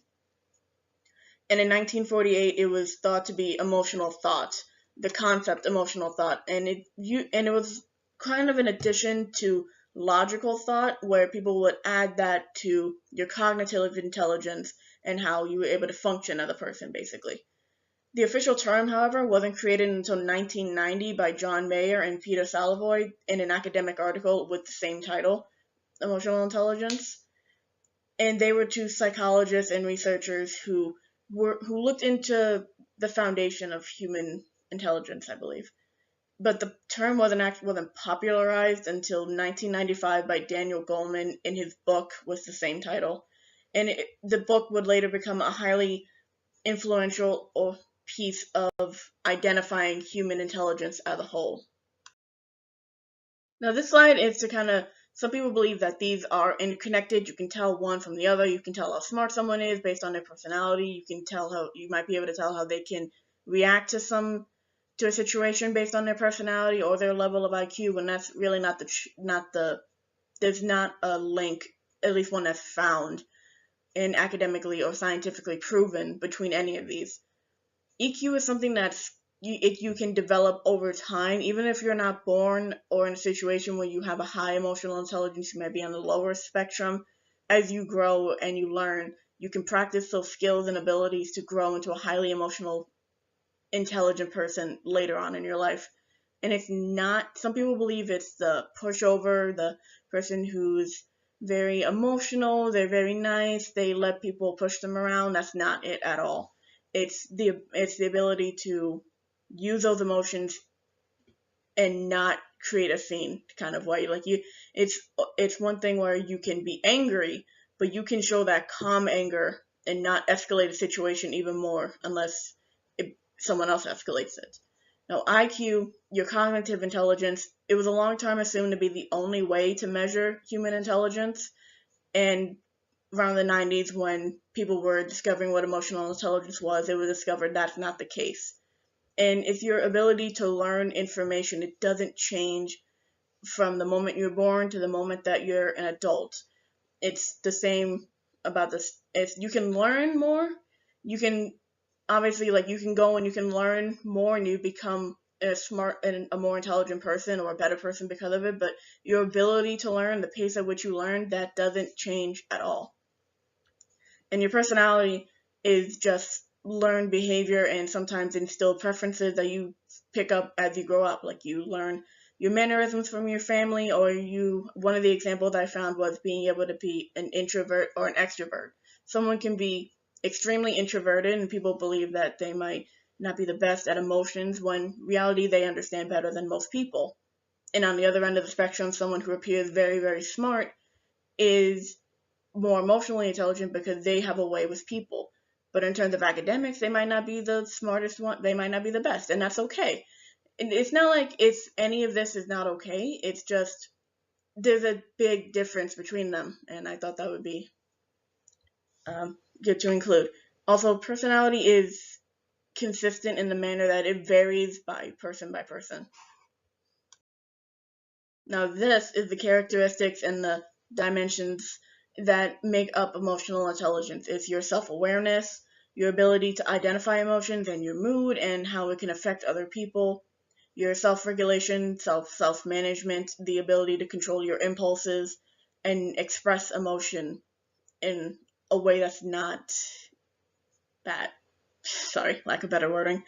There's also your motivation, the ability to set goals and your drive to meet those goals. Your empathy / social awareness, it's your ability to sense emotions of others and understand why they might feel that way. Even if you don't understand the cause of it, you can understand that they feel that way now. And even if you don't understand why, you can empathize and you can be aware of how to handle their emotions at that time, such as if your coworker comes in and they look sad or they look depressed and they don't want to tell you why they feel that way, you can understand that they might need a bit more help than usual, or they might need a more gentle explanation, something of that nature. And there's also your social skills and your relationship management. And that's where the ability to use your awareness, your self-awareness, and your empathy to navigate social interactions. It's your ability to more or less survive social interactions. Now, people with a good self-awareness, they have a high confidence, such a high self-regard. And what I'll get into later is that with officers with low self-awareness or low confidence, a lot of the time it plays into their low emotional intelligence, and that can affect how they work. Your self-management, your self-regulation, that's your self-control, that's your ability to change, and that's the way to find a solution to a problem. And your motivation is the commitment and the optimism. And empathy is also empathy and social awareness, they can be defined as two separate things, but I think the basis of both of those is being able to understand where a person's perspective is coming from. And one of the articles I found, it included political awareness, your leveraging diversity, and service orientation. That basically means that you understand a political opinion even though you don't agree with it, and you're not the Facebook people screaming at each other, no, your opinion is wrong, no, yours is wrong. It's like, I understand where you're coming from. I don't agree with it, but I won't attack you as a person. And the diversity is, even if you don't understand where someone comes from because they have a different culture or a different background that you have, such as the biggest one in terms of law enforcement is race. A lot of race does play a big factor, and sometimes being able to understand that someone might not respect the police or have a lot of faith in the police due to a past experience or marginalization, or they may have come here from a country where police are not the best people. And as sad as that is to say.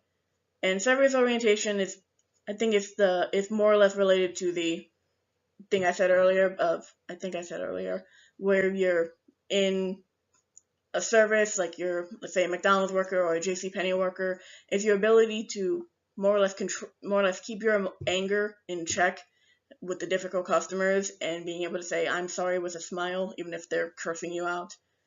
Now, your social skills, those are things that are used daily because, well, maybe not now because we're in a pandemic, but it's basically how you navigate any social interaction, whether it's bumping into a stranger, having a small talk conversation, talking with your friends, something like that, or your coworkers. And it's the ability to work together as a team. It's your collaboration skills and your cooperation skills. So even if you don't like someone and you have to work with them, you kind of being able to control those frustrated emotions and try to work with them in a positive way. And the big one, which I'll get into later, is conflict management.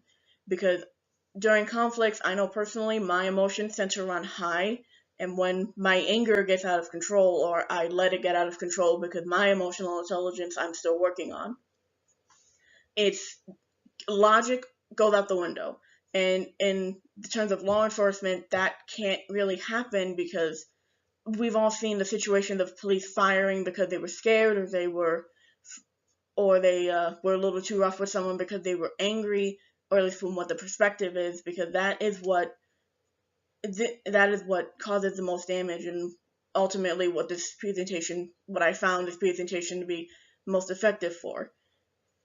Later, I'm going to get into methods of improving emotional intelligence as officers, and the reason why I did that is because I've had talk with friends and family where they believe that if you can't be able to do any of these skills as an officer, or if your training doesn't account for them, you should not be an officer.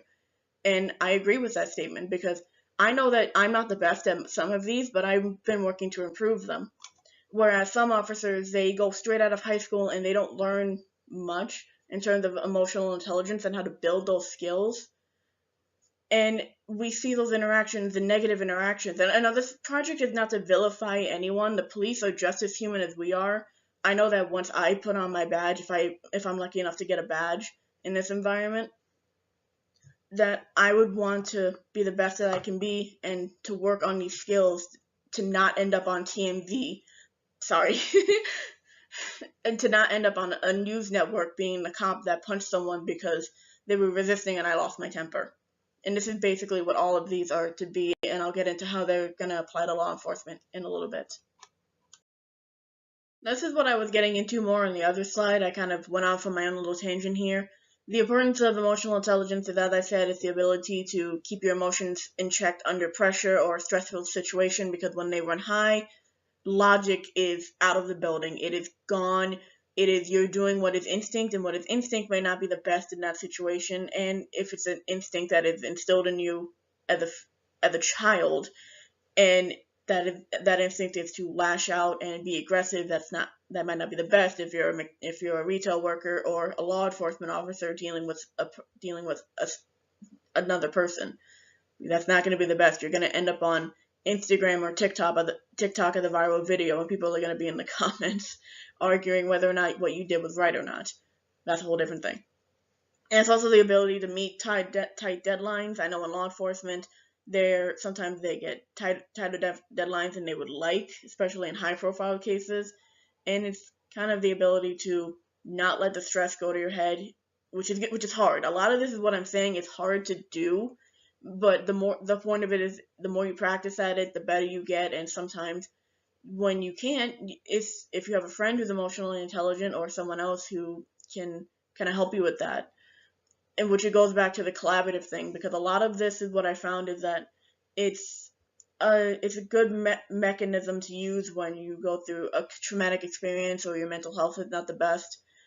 And I'll get into that later, because some of that's more of how to develop a higher emotional intelligence, which I'm going to get to later.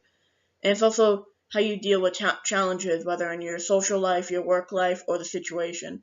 It's being able to have that uncomfortable conversation when you get overwhelmed. It's not shutting down and just blocking out everything, because sometimes, especially in law enforcement, you can't do that. You have to, or in life, you can't just shut down whenever you feel like it, unless you have a mental condition that makes it hard to do that. Sorry. And it's also how you improve relationships. In this presentation, I'm going to get into later of relationships with the police, because I believe that's where you're going to see, that's where you see more emotional intelligence with officers, because in reality, a lot of this is how you deal with people, and that's a lot of law enforcement work. And it's also how you deal with conflicts. Now, we've seen 101 videos of conflicts with police officers. Some of them end okay, some of them they do the right, some of them they are able to use their skills to bring down a situation. Other times, a situation escalates to the point that no one can control it. And like I said, the whole point of this isn't to vilify anyone. It's more to point out that I believe that some of those cases were simply due to a low emotional intelligence. And whether or not that was due to the training, which I'll get into later on, like I said, or just them as a person not being able to develop those skills, it says a lot, because like I said, I've gotten into conversations, and these are skills I believe that are very, very important when you're in law enforcement, because it can be extremely harmful or even fatal to not just the officers, but to the people that we're supposed to be protecting. And it's also the persistence in failure and setbacks. That happens a lot, I know, especially in detective work. And it's the ability to motivate yourself and others. Some of the articles I found mentioned that emotional intelligence training and being able to develop a higher emotional intelligence can actually lead to less burnout among police officers, because they're able to pick themselves up, give whatever time they need. Obviously, the situations are going to be different. But it's the ability to be able to pick themselves up and go through another day, knowing that they can't, even though if they can't control the situation that they're in, they can control how they react to it.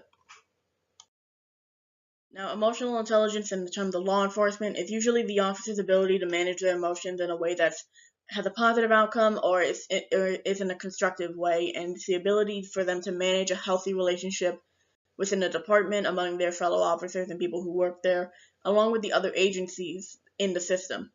Now, the functionally high IQ is references to the ability to create a healthy workplace. And usually in these workplaces, there are lower reports of stress and healthier off-duty events. And what I mean by this is that it's usually, from what I understand, it's the ability to create a workspace where even if you don't like each other or if you don't agree with the way someone handles something within reason, you still respect one another and you're able to work with one another.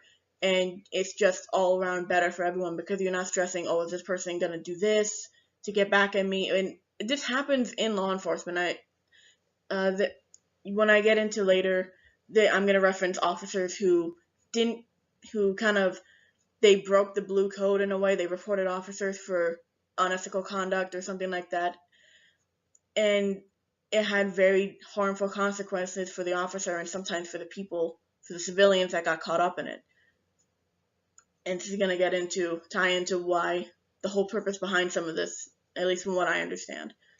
And emotional intelligence in law enforcement is also when you have a higher emotional intelligence. It's one of the big reasons for a stronger job satisfaction rating and building relationships in the department. It's usually the positive, someone with a higher emotional intelligence or high EQ has a positive approach to conflict. They're not, I think as I said before, the officers that are aggressive, I'm going to say in a minute, officers who are aggressive instead of assertive, they have the kind of fight me thing, which is not a healthy work environment, whereas someone with a high emotional intelligence is more of okay, let's talk about this in a civil manner to make a way that's good for everybody, or at the very least calms down the situation.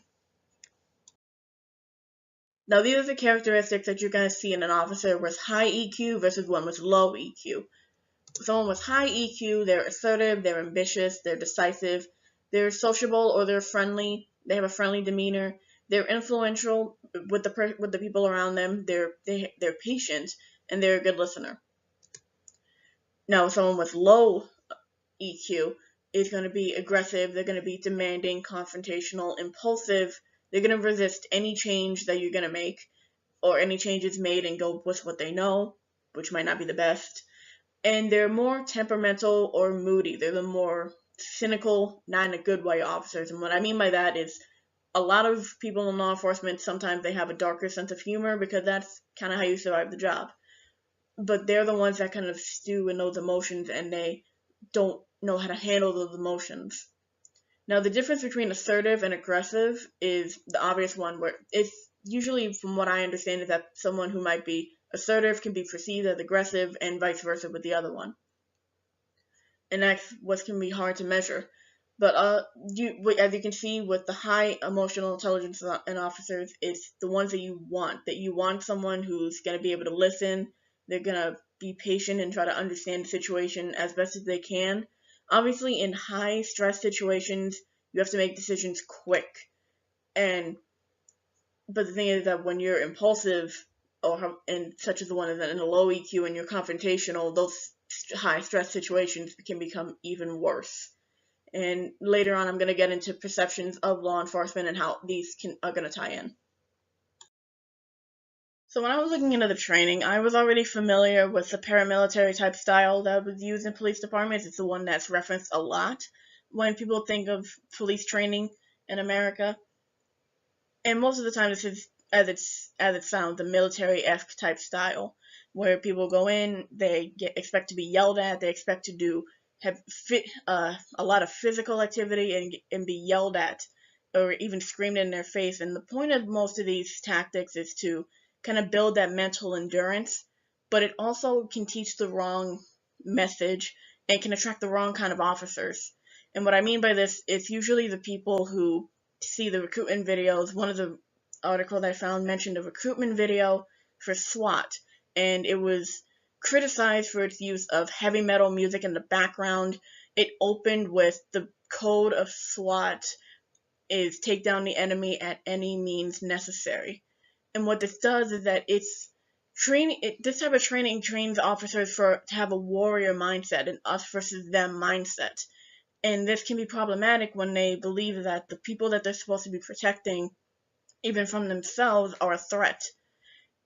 And there has been a link between paramilitary training and abusive behavior. As I said before, the screaming in the face, it's usually used to teach stoicism, so that way they don't show emotion during stressful situations. But what this effect can also have is that it puts in their mind that if they can scream and belittle someone who has less authority than they do, i.e. the civilians.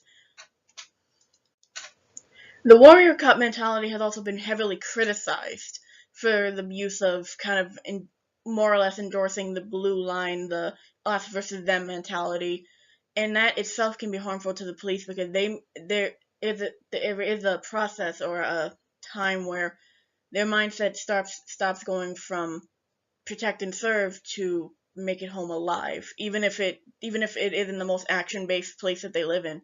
Sometimes they do have that kind of mindset.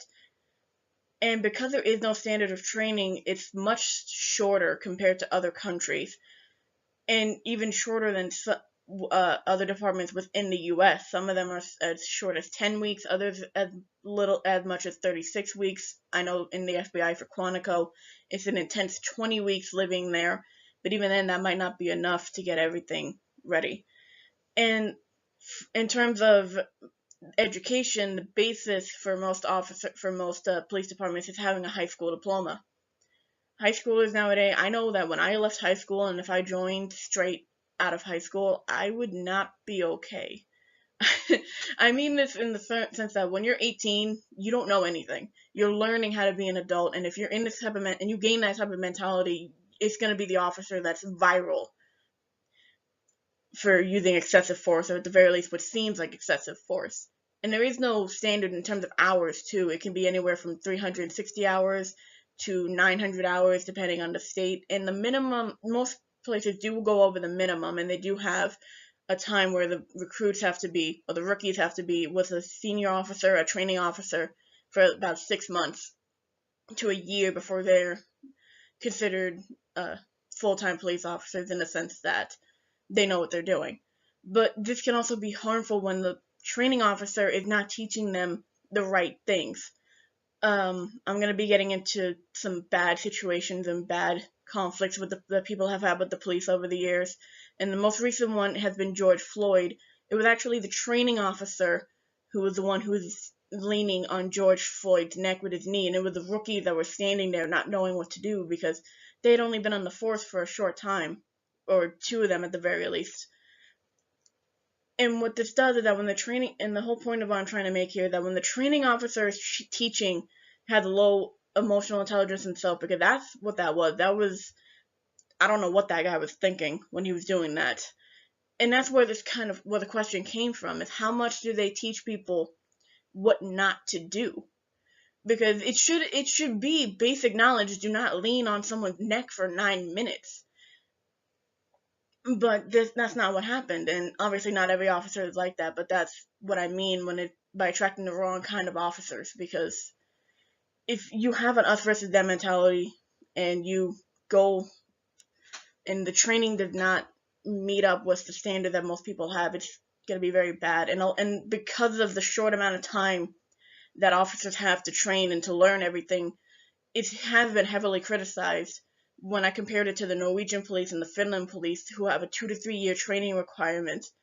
And the studies have shown that the population trusts the police much more than they do in the United States, because by the time that they're getting to use the force and getting to learning about it, and the officers in that scenario were getting their badge and their gun, which was about a 4 months time period.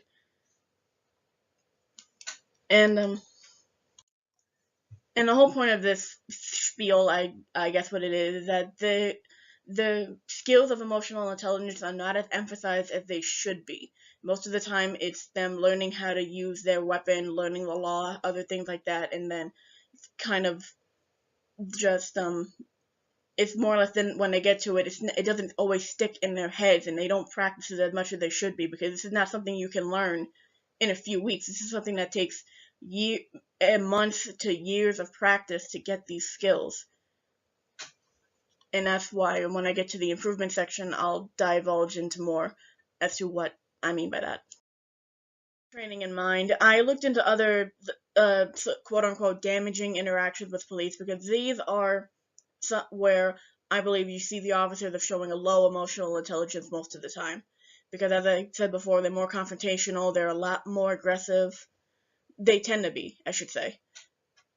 And the most famous ones in terms of this is the Rodney King incident in LA back in the 90s, where he was beaten by 4 officers.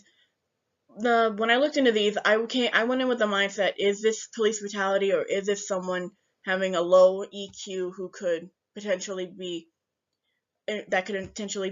approved? Now, obviously in situations such as that, the officer is going to need to face a serious punishment if needed, like the Eric Gardner case or George Floyd.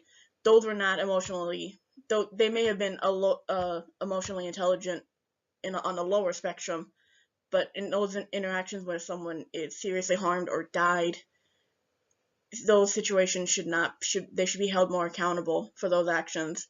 If it includes them being off the force, and so be it. And I bring these up because these are more the extreme situations that could be used in training if they aren't already. I didn't see any evidence that they were, but I believe that they are, of showing officers this is what not to do. You need to work on these skills. And another one I looked into was one that happened back in December of an 18-year-old named Zeke Rayford, who had run a stop sign or had run a red light, and he fled from the police basically because he had weed on him. He ran home, and when he got home, he was banging on the door asking for his father. And when the officers showed up, they immediately tackled him, and you could see them kicking and punching him on his stoop. Now, looking at this from an objective perspective, yes, he was in the wrong because he had weed with him, even though and he ran from the police. But in terms of emotional intelligence, someone with a higher level would probably emphasize, okay, this is a black teenager living in a time who has probably seen his entire life of black Americans being shot by police, either accidentally or because the police thought they had a weapon. So he was probably scared for his life, and I believe he said he was scared for his life at the time. But these officers only saw someone who was running and assumed he was wrong, at least from what you could see from the video. And it's a heartbreaking video to see, and the reason I bring it up is because this is what I mean by implementing emotional intelligence training more into police training and potentially making the police training longer to account for this. Because a lot of the time, in situations like this, especially when it concerns race, this is where empathy becomes a lot more pronounced, because it was the stereotypical white officers versus the black citizen, and everyone is going to automatically assume, oh, they're racist, oh, they weren't doing their jobs right, and that may or may not be the case, but that's not what this point is. It's the fact that they were aggressive, they were confrontational, one would argue, and they were impulsive. They followed it appeared that they followed their emotions, and they went way too far with this kid. It's a heartbreaking video, honestly. And there was another one I saw in my relations to law enforcement class that I brought up. I don't have a picture of a teen assaulted in a New York City subway by a cop. It was a very messy situation. It was a very stressful situation where there were teenagers who were alleged to be involved in a brawl that happened, who ran into the subway, and when the officers tried to make an arrest, they resisted, and one officer, you can see him walk up and just flat out punch a kid in the face. He was maybe 18, and that itself started a whole nother mess, because now everyone on the train tracks that saw this are screaming, "Let them go," and trying to help them get away. And the reason I bring this up is because this is another situation where the use of force by the book, because because they were resisting arrest, they had the right to use an excessive force to make those arrests. But an emotionally intelligent person probably would, or even a sane person would have thought maybe not punching someone on a New York City subway. And the reason why I bring this one up, because not only does it kind of back my point up of bringing emotional intelligence into more training, or even after they graduate the police academy and bring it up more and more as they're in the department, because the New York City subways do not have a railing to prevent people from going into the subway, and they were very close to the tracks. So because of that one officer's actions, if the situation had escalated even more, there is a possibility that someone could have been pushed or fell into those tracks. And that's more or less my point, is that the officers with higher emotional intelligence would know how to handle those situations as best as they could. And I'm sorry, but a punch to the face is not handling that situation. And I also brought in the Black Lives Matter protests in the summer of 2020, because this is what kind of inspired this project. Because from what I saw, all the videos I saw on social media, again, social media is a very influential part of perceptions of police. You would see police officers seemingly attack people who were not doing anything, and everyone tried to justify it as riots, even though research showed that 90% of the protests were peaceful. There were very few that broke out in the riots, and yet all the officers there had tear gas, they had riot gear, there were assaults on protesters, seemingly unprovoked. There was one video of a officer who was seen shoving a woman who was 20 back onto the sidewalk, because it was in New York City at the time, and they were allegedly out past curfew. Only she hit her head on the sidewalk, and she had a very severe brain injury because of it. And there was another one of what I call a prime example of low intelligence officer versus high intelligence officer, or in terms of emotional, because there was one of a man on his knees with his hands up, and you could see the officer shove him in the chest. Obviously unprovoked attack, and you could see it was a female officer, the one that had low intelligence. It was a male officer, low intelligence, female high intelligence, going and screaming at him, basically. That is not what you do in this situation. You walk away. And that is what the point I'm trying to make in terms of training, if there needs to be improvements, is that it's more or less teaching them how to control those emotions and not do things like that, such as the officers who drove into a crowd in New York City. I saw that video too. It was not very good, and they were not showing a good level of emotional intelligence. And another reason why I bring this up is because during this time, you also see that officers who may have been showing a high emotional intelligence were not able to do what they could have done, such as the woman screaming at her coworker for doing that.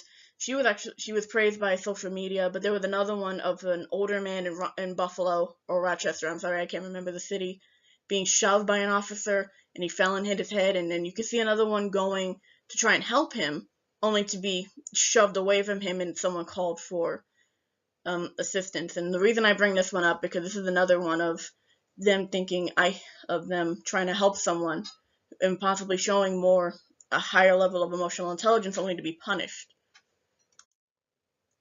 And the reason why I bring that up is because later on I'm going to talk about other situations of an officer showing a higher level of emotional intelligence, trying to get the combatant officer away from a civilian, and instead they were punished for it. Now, when I get into perceptions of law enforcement, this is again to kind of reference this is how the public is going to see the police, and this is where emotional intelligence has the promise to be able to see the progress that people make, and how to potentially see a high intelligence officer versus a low intelligence officer. And like I said, when I mention this, I also mean that this is where their level is at that moment. Whether or not it can be improved or not is really up to the job and how they handle that situation. And the whole point is that because it is such a flexible skill, it's something that should be honed as they keep going on in the job, because the nature of the job is extremely scrutinized to meet expectations by the department and the public. They have to handle multiple groups that are challenging their authority, whether it be a teenager who doesn't want to listen or a drug dealer who doesn't want to get caught. And a modern officer is going to need more tactical capabilities and the blend of skills that practicing emotional intelligence can bring, because they're not just learning how to do physical actions such as a takedown of someone who's resisting arrest. They're learning how to manage their emotions not just on the job but within themselves, because this is a very mentally taxing job. It's one of the few careers that has an intense need for vigilance constantly, having a good mood and demeanor, at the very least like a proper mood at the time, and having the mental and physical endurance to do the job day in and day out, because it is a very emotional job. In some of my classes with Dr. Martin, he mentioned that he would be going from a shootout in Rochester to going to someone complaining that a kid is on their lawn. So it's a very it can be very high and low in terms of what you do, because you can go from a very stressful situation to a very relatively mundane situation very, very quick. And I also included race and political party because this is also where emotional intelligence some of the skills can be incorporated more. As I said before, in terms of empathy with race, empathy is not being able to is not completely being able to understand where they're coming from, but why they feel the way they do. Because in a survey that I have found, national survey, Black Americans were 5 times more likely to claim that they were victimized due to their race and ethnicity because they were suspected of doing criminal activity. Oh, and the little symbols, if you look in the little notes in the notes thing, that's the survey that I had gotten them from, because there was about 3 of them. And by political party, I include this one because this is how the Democrats and Republicans view police treatment and ultimately whether or not laws can be passed or legislation can be passed. Because of these views on police, Democrats are more likely to see a bigger problem when it comes to police use of force against minorities, and more likely to believe that it's a bigger problem because of the history of that minorities have had with police brutality in the past, versus Republicans who, when compared, are much, much lower, and to believe that they're the bigger problem. And because of this, there's also the confidence gaps within races. Black Americans have been marginalized for decades, if not a good century. Ever since slavery, they've had arguably the most hardships of any other race or ethnicity in this country. And even with that, there is no group that is completely anti-cop, because obviously, like, it's racist to assume that Black Americans are going to distrust the police all just as much as white Americans are going to trust the police, because this is not really the reason I bring in race at all is because this is where these skills can be utilized the most. Because in a situation where it's especially a white officer and a Black civilian, they have to be aware of how it's going to look in the media because of what happened in the past, especially with Eric Gardner, George Floyd, Tamir Rice, Sandra Bland. And Sandra Bland was the woman who was found dead in police custody and believed to have been murdered by the officers there. And because it also has a big impact on how they perceive the conduct of police, and it varies a lot. In terms of police tactics, courteousness, racial imparity, and competency, minority groups, especially Black Americans, are more likely to say the police do not have any of this and were more rude to them and used harsher tactics on them than white, and to say that they're competent at all in their jobs, versus white Americans. And Hispanics, I found that tend to be more in the middle. And as a Hispanic myself, I can kind of understand, because Hispanics do not come in one color. We vary a lot, and that in and of itself can show the difference in perception of police. Because if I was to get stopped by a cop, from what I understand, from what my research and from my experiences tell me, I have a good chance of being treated much more courteous and much less forceful than my brother, who is much darker than me, and he basically looks like Ice-T back in the 90s. And the reason I bring this is because, like I said, perception is where people social occurrences are how people get their perceptions of police, and because this is where you are going to see emotional intelligence a lot, because someone who has a high level of emotional intelligence is going to be aware of the different factors that are going to be in. A white American will never be able to understand what a black American has gone to, but they can empathize why they can sympathize is what I'm trying to say, why they may be more hesitant to call police. And I'm gonna talk more about that in the next slide. But the whole point of this is that because this is such a big part of the job, working with civilians, and because perception is such a heavy impact on how police can do their jobs, because it's how much people trust police. If you have officers with a higher emotional intelligence are more likely to be much less combative, as I said before, and much more sociable. And just by having a good interaction with police can help raise someone's trust in police itself. And that's why I believe it should be implemented in the training much more.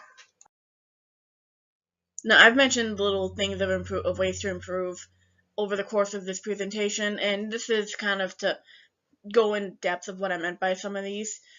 One of the things I found was by the Department of Justice, by recognizing the challenges in the community, such as the history of injustice among minorities, by race, sexuality, gender, not to disregard those experiences, because they do play a big role in how people perceive police, even among generations, and to try and reduce bias by improving cultural competency. And this is where emotional intelligence, empathy especially, and social awareness can come in.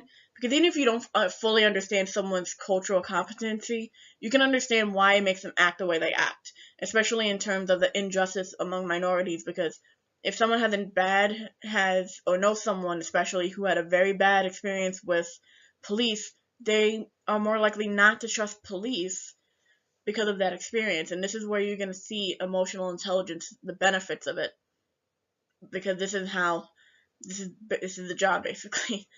And another one is to develop emotional intelligence. And I had the belief that it should be implemented in training much more than it is. And how to develop it is usually to manage the negative emotions by not letting them take over, basically.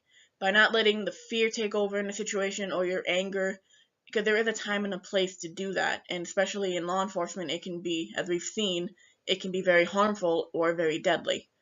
It's also very good to be mindful of vocabulary, because you can't scream at somebody because you want to or because you're angry. That's how situations escalate. Another one is practice empathy, which ties in again to the other ones I saw. Even if you don't understand why someone's acting the way they do, you can understand the situation that led up to people acting the way they do. You can be able to control your own reaction to that situation, especially the example of a civilian being very unruly. You can control how you react to what they say and what they do. And another one that I saw was know what stresses you or what triggers you. And I think the article mentioned try to avoid those situations. In law enforcement, it's harder to avoid a situation that stresses you out, because it can be a high stress job. But the big one was being able to bounce back, and this one is very important, especially after officers go through a very stressful situation. In most of the departments, they go get mental health. They go check on their mental health. I'm sorry about that. And the point of that is to being able to process those emotions, being able to understand those emotions, and then find methods how to manage those emotions so that way you're able to look at life on a different outlook. And this can actually help reduce police burnout, because the more that they understand their own mental health and their emotions, the more likely they are to be able to actually bounce back and do the job as they did before. Maybe not exactly as before, but it's still much more beneficial to the officer to be able to manage their emotions, not just in their job, but for themselves, so they don't burn out within the next 5 years. And the big one is to alter the paramilitary training of officers, also known as demilitarizing the police. And this involves getting rid of the warrior cop mindset and switching to the guardian mindset. So instead of us versus them having that blue line of, because a lot of officers, because the job is so much different than a lot of professions, a lot of police officers don't they do develop that us versus them mentality because no one else is going to understand the job like they do. They don't. A lot of the public doesn't see the things that they see on a daily basis. And going from warrior to guardian is designed to try and get rid of that mindset, in turn, and promote officers to make friends outside of the department, or to do things outside of the department, or at the very least understand that way they don't have the warrior going into battle mentality, and instead have the guardian protect and serve as it should be. And not, like I said, not saying it isn't, but I wouldn't be doing this project if it didn't happen. Another one is to have equal focus on emotional intelligence skills than weapons and self-defense tactics.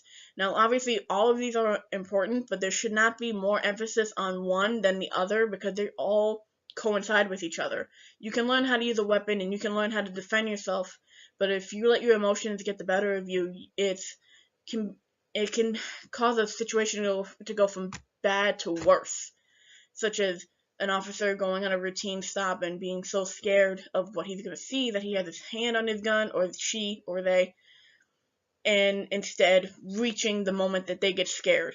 So, and we've seen that of someone going to get their registration and the officer doesn't see what they have and immediately believes it's a gun and they start shooting. And I've seen videos such as that.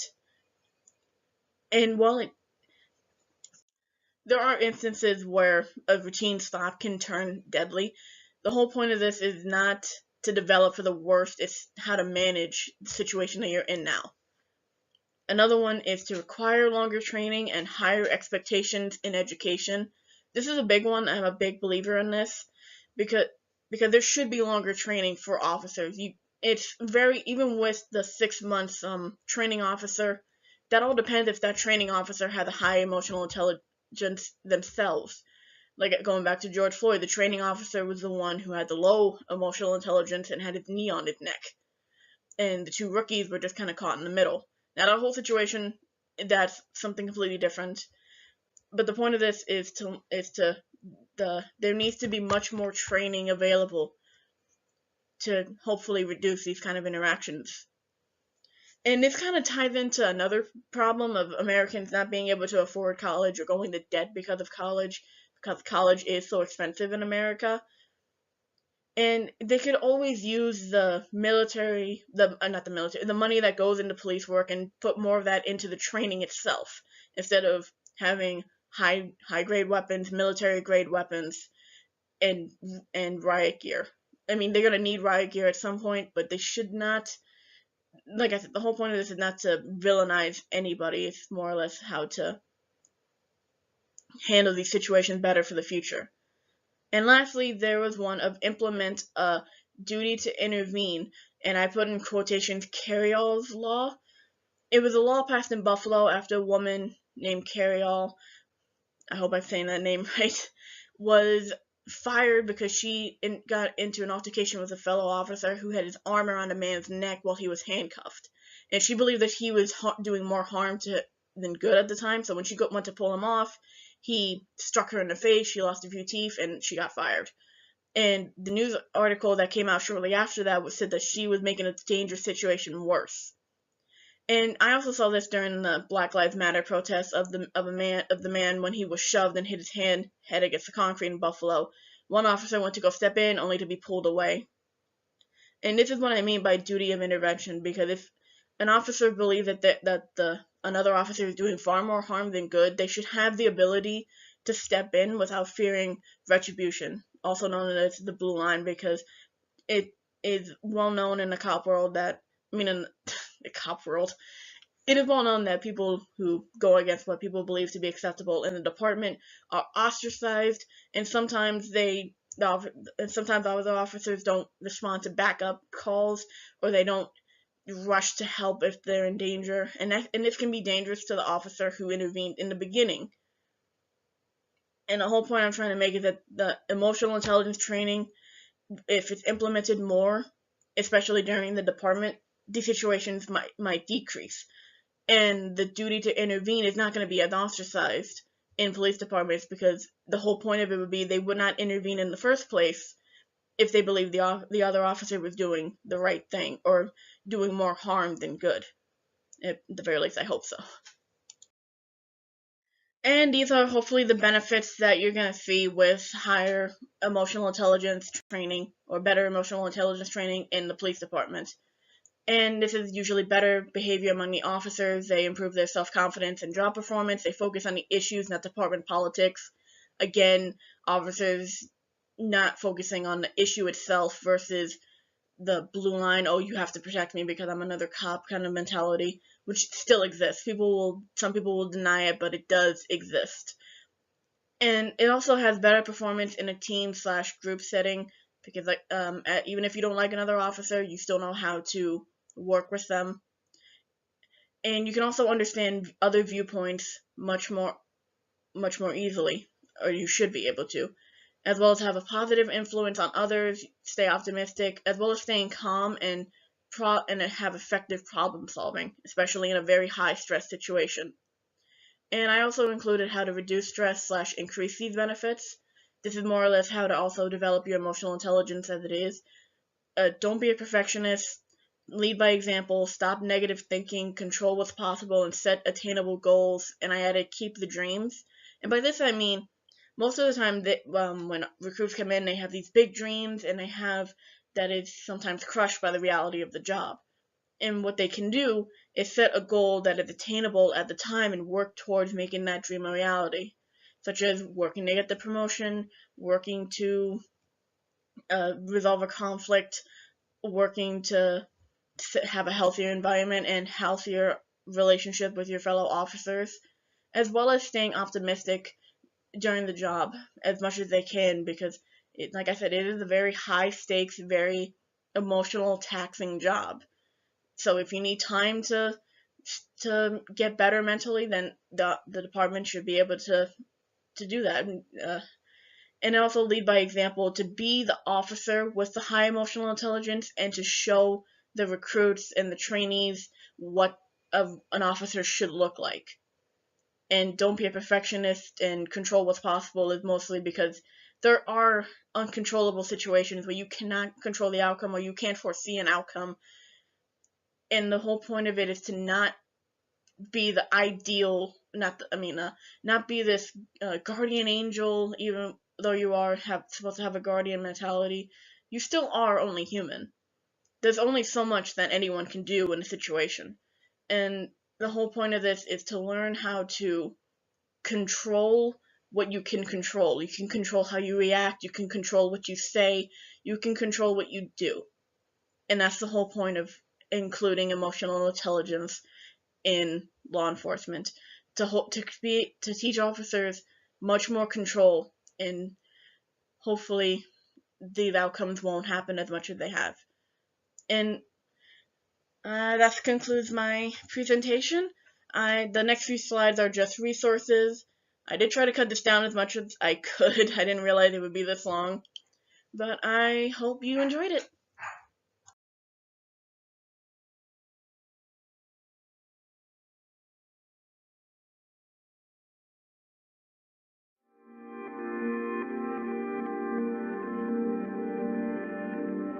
Samantha and Skylar, welcome. Thank you. Thank you.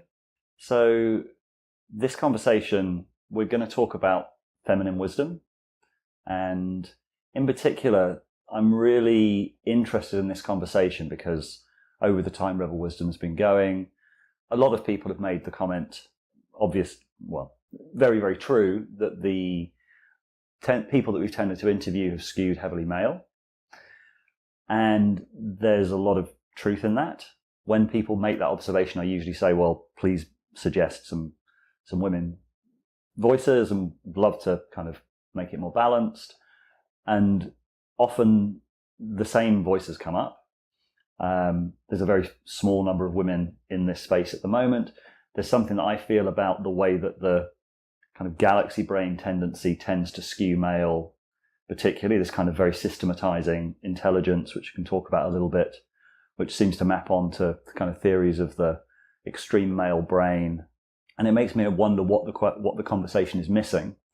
And I've invited you both because you're both very powerful, interesting, intelligent, tuned in voices who've been tracking this conversation as well. So I'd love if you could begin maybe by introducing yourselves and telling us a bit about your background. Sure. Maybe you first, Samantha? Sure. I'm Samantha Sweetwater, and I've been facilitating transformation with adults for over 30 years. And my background is in dance and embodiment somatics yoga and permaculture and systems frameworks and coaching and psychedelic plant medicine. And I founded and directed Dancing Freedom, which was a global community and movement for embodiment, and Peace Body Japan, which specifically translated that to Japanese culture. And now I run a small psychedelic ministry called One Life Circle. My passion is around culture creation and community-based, embodied, pro-relational models that help us to make sense of ourselves and our shared world in a sacred way together. So I'm Skylar Brown, and say I'm a poet, a healer, facilitator of group experience.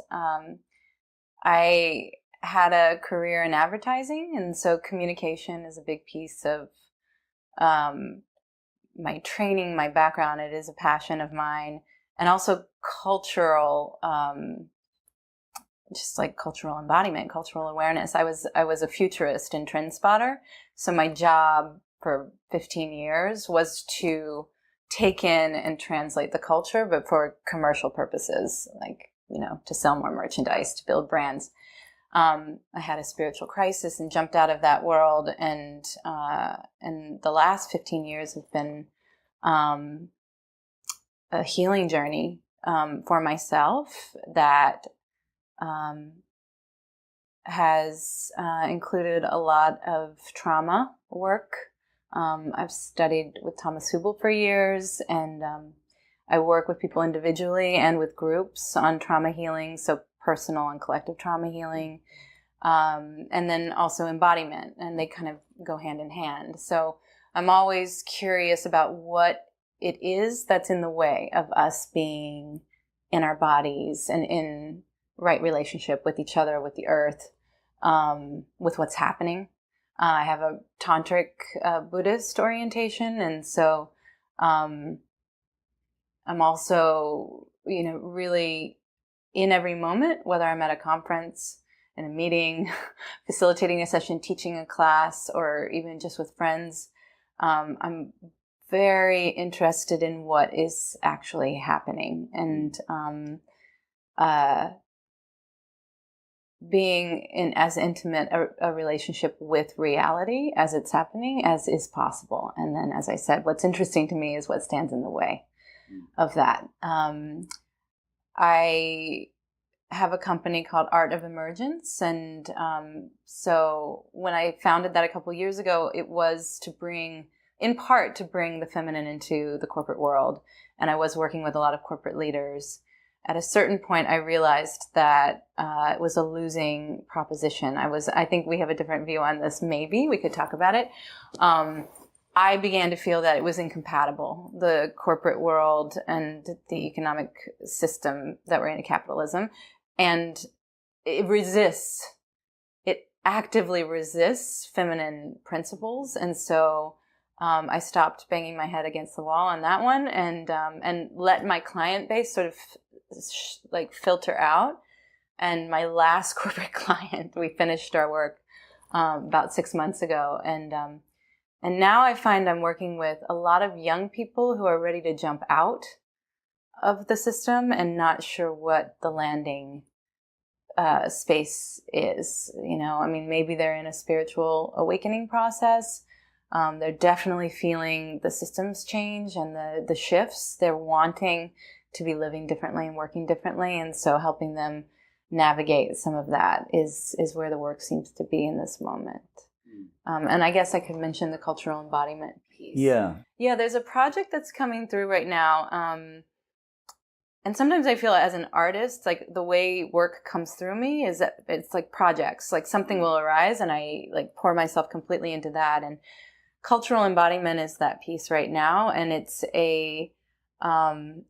for me, it's a contribution to the sense-making landscape.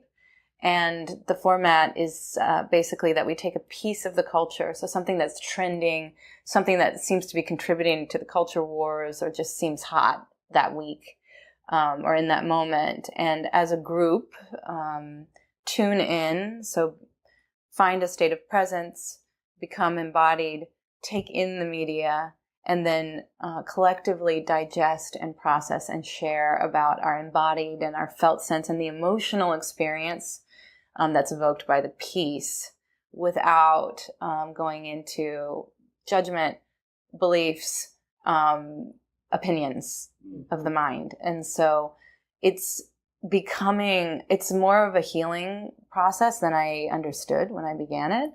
And it's one of those beautiful projects that's revealing itself as I commit to it and as I put my energy into it, it's teaching me. And it's brought a lot of people back into relationship with the media. Is some of the feedback I get is that a lot of people who were disenchanted and turned away and feeling like, I can't handle this on my own.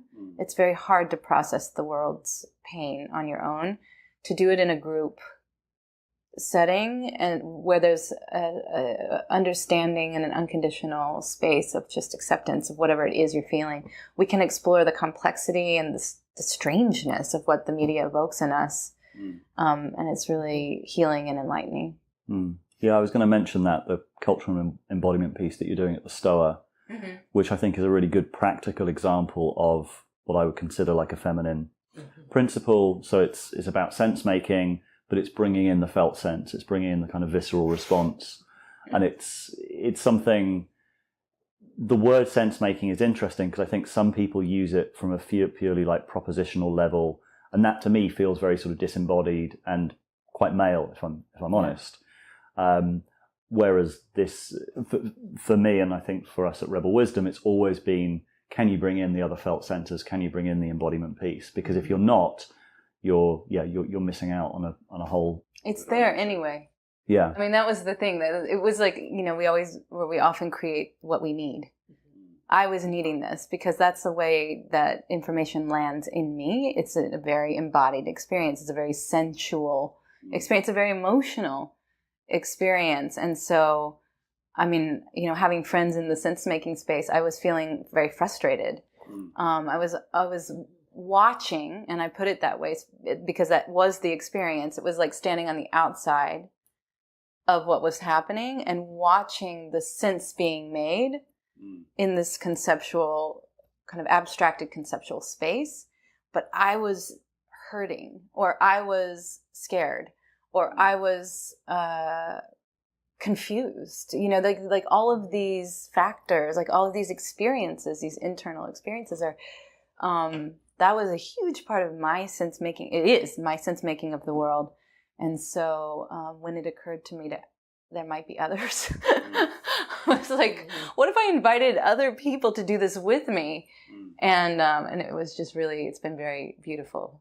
Yeah. I loved when we talked prior to meeting here about that because the frame of cultural embodiment actually helped me make sense of a couple of different processes that I also do in slightly different ways. And I think what's interesting about the sense-making space is the sense-making space is largely held in a broadcast format. And a broadcast format is just by default, here's the person speaking who has the authority, and then process happens somewhere else.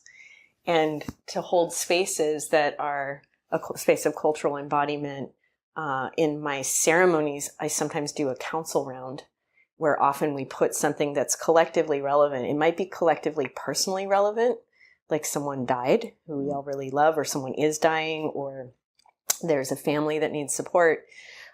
It can also be something that's collectively relevant, like the elephant in the room of existential risk, that is a typical topic, or the elephant in the room of attention mining, and how do we actually become sovereign in our attention. That's another interesting topic. I do the same thing when I gather community, and I've always called it council. And to me, another dimension that is also the feminine is, in my sensing, I feel like that collective process is implicitly sacred. Like the sacred is something I think is also often missing from the conversation, and there's a lot of kind of cringing from it, or historical contextualizing of how someone views themselves relative to God or the sacred. But I also think it's something that's actually implicit in fabrics of connectivity that are rich. And I don't know if you would feel the same way. That's something I feel is really true. And then I like connecting those dots of like, there's the being who in a sense is functioning on a broadcast level like a guru. Or an epistemic authority. As an epistemic authority. And then there's a process that actually makes that meaningful, applicable, translatable, usable, and also just integratable, that is so fundamental. Do you think that epistemic authority role also, or that broadcast role also skews as a male way of showing up rather than a female way of showing up? I have to insert this because this term public thinker, public intellectual. So I began to call myself a public feeler because it actually really, really describes the strange role that I often play of being like, I process very outwardly, and sometimes I think I'm processing for a lot of others, people who are not processing. And a lot of my work these days, whether it's cultural embodiment or this art of embodied conversation I'm doing with a friend, David Sauvage, where we publicly get into a very subtle, very intimate state and then heal with an audience. It's like, I'm a public feeler. So that doesn't quite answer your question, but I think it's like, I just want to put on the table another job description. That there's another set of skills. There are these competencies that I think this world of like Rebel Wisdom is doing the embodiment and flow course right now. Like it feels like it's on the radar. And there was, for those of us who are facilitators in that session, one of the things we all recognized was a great sense of relief that we'd finally been invited to the table, that we were finally together. Like a lot of us have been practicing a little bit in isolation, or felt like we were like, hello, there's a whole nother way of experiencing reality over here. But I think seeing it as a competency and something that can be modeled, taught, admired, even, I'm going to go there, like with the Galaxy Brain, like I admire it. It's so incredible what some of these thinkers can do with their minds. Like I'm learning and I'm admiring what's happening. And I feel that what women like people, but women like Samantha or myself have to offer is also equally admirable. And we've worked really hard to be embodied and to bring through these wisdom principles, especially in a world that doesn't always recognize them or where they're not visible. But yeah, so yeah, I put it out. I think it's becoming recognized, but as a different set of skills. Mm-hmm. I think it skews heavily male. I think it skews heavily masculine, and that there's an interesting distinction there. I like to work with a Jungian frame very much in terms of the masculine and feminine. So on the one side, there is the masculine, and the quadrant we most often organize and have organized our civilization around is the active masculine, the structural masculine. And then above that in the quiescent or the still would be like the archetype of yang. And then up here we have the archetype of Shiva, and presence and witness, which even in sense-making communities and in a culturally dominant way, we have emphasized masculine-oriented views of spirituality that orient towards presence, that orient towards stillness, that orient towards like the kind of singularity of enlightened consciousness. That's a masculine principle. And then on the feminine side, we have like the active feminine of birthing and art making and Shakti. And, you know, in that quadrant, our practices would look more like dancing or making art or love making or some kind of collective non-linear movement sense making process. And then above that, we have yin and the assimilative process. And that's where grieving occurs. It's where deep felt experiences happen. So like a cultural embodiment experience to me is orients a little bit more towards the yin space, which is where integration happens. I love that. I think that's true. That's the space in the healing that happens in that like that yin space of holding. Yeah, or of listening to someone else, and exactly. But in a felt sense, listening and feeling. And I think what's what's missing in a sense often is like we have this masculine structural, which is very left brain friendly. It's structurally friendly. It's outcome friendly. And it does tend to railroad those other things if it doesn't then recognize them as equally valuable. And I think it's interesting because I find that kind of one of the sweet things about galaxy brain people is they're actually very good often at those other quadrants when invited. And I get curious about that in the space as like a transformational principle is how do we put the map out? Here's the map of all of the ways in which we experience and know and integrate, and then start to cultivate that even as a conversation with our galaxy brain friends. And I think we're in a culture that's very unbalanced, particularly in the public space.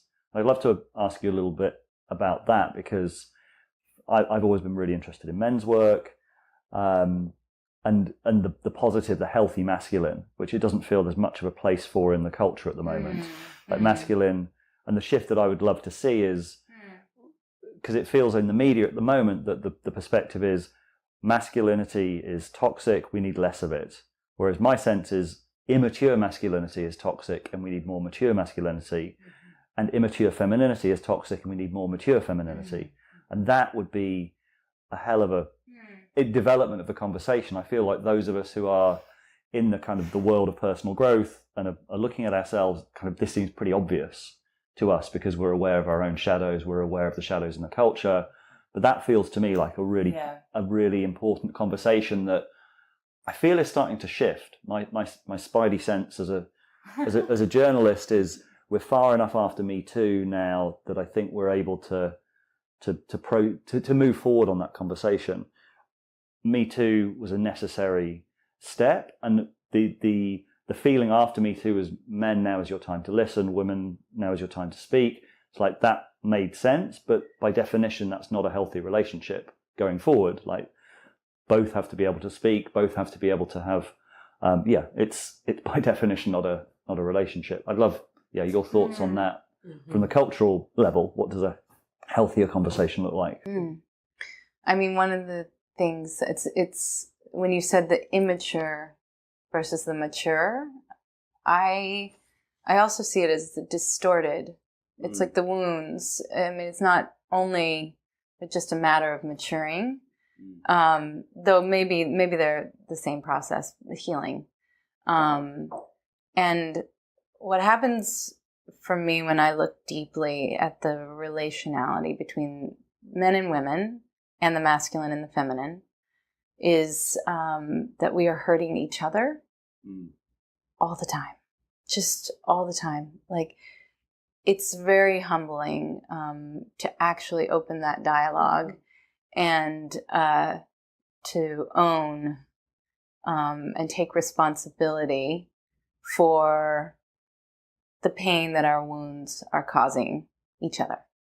And when we begin to see that, then we can kind of we can repair.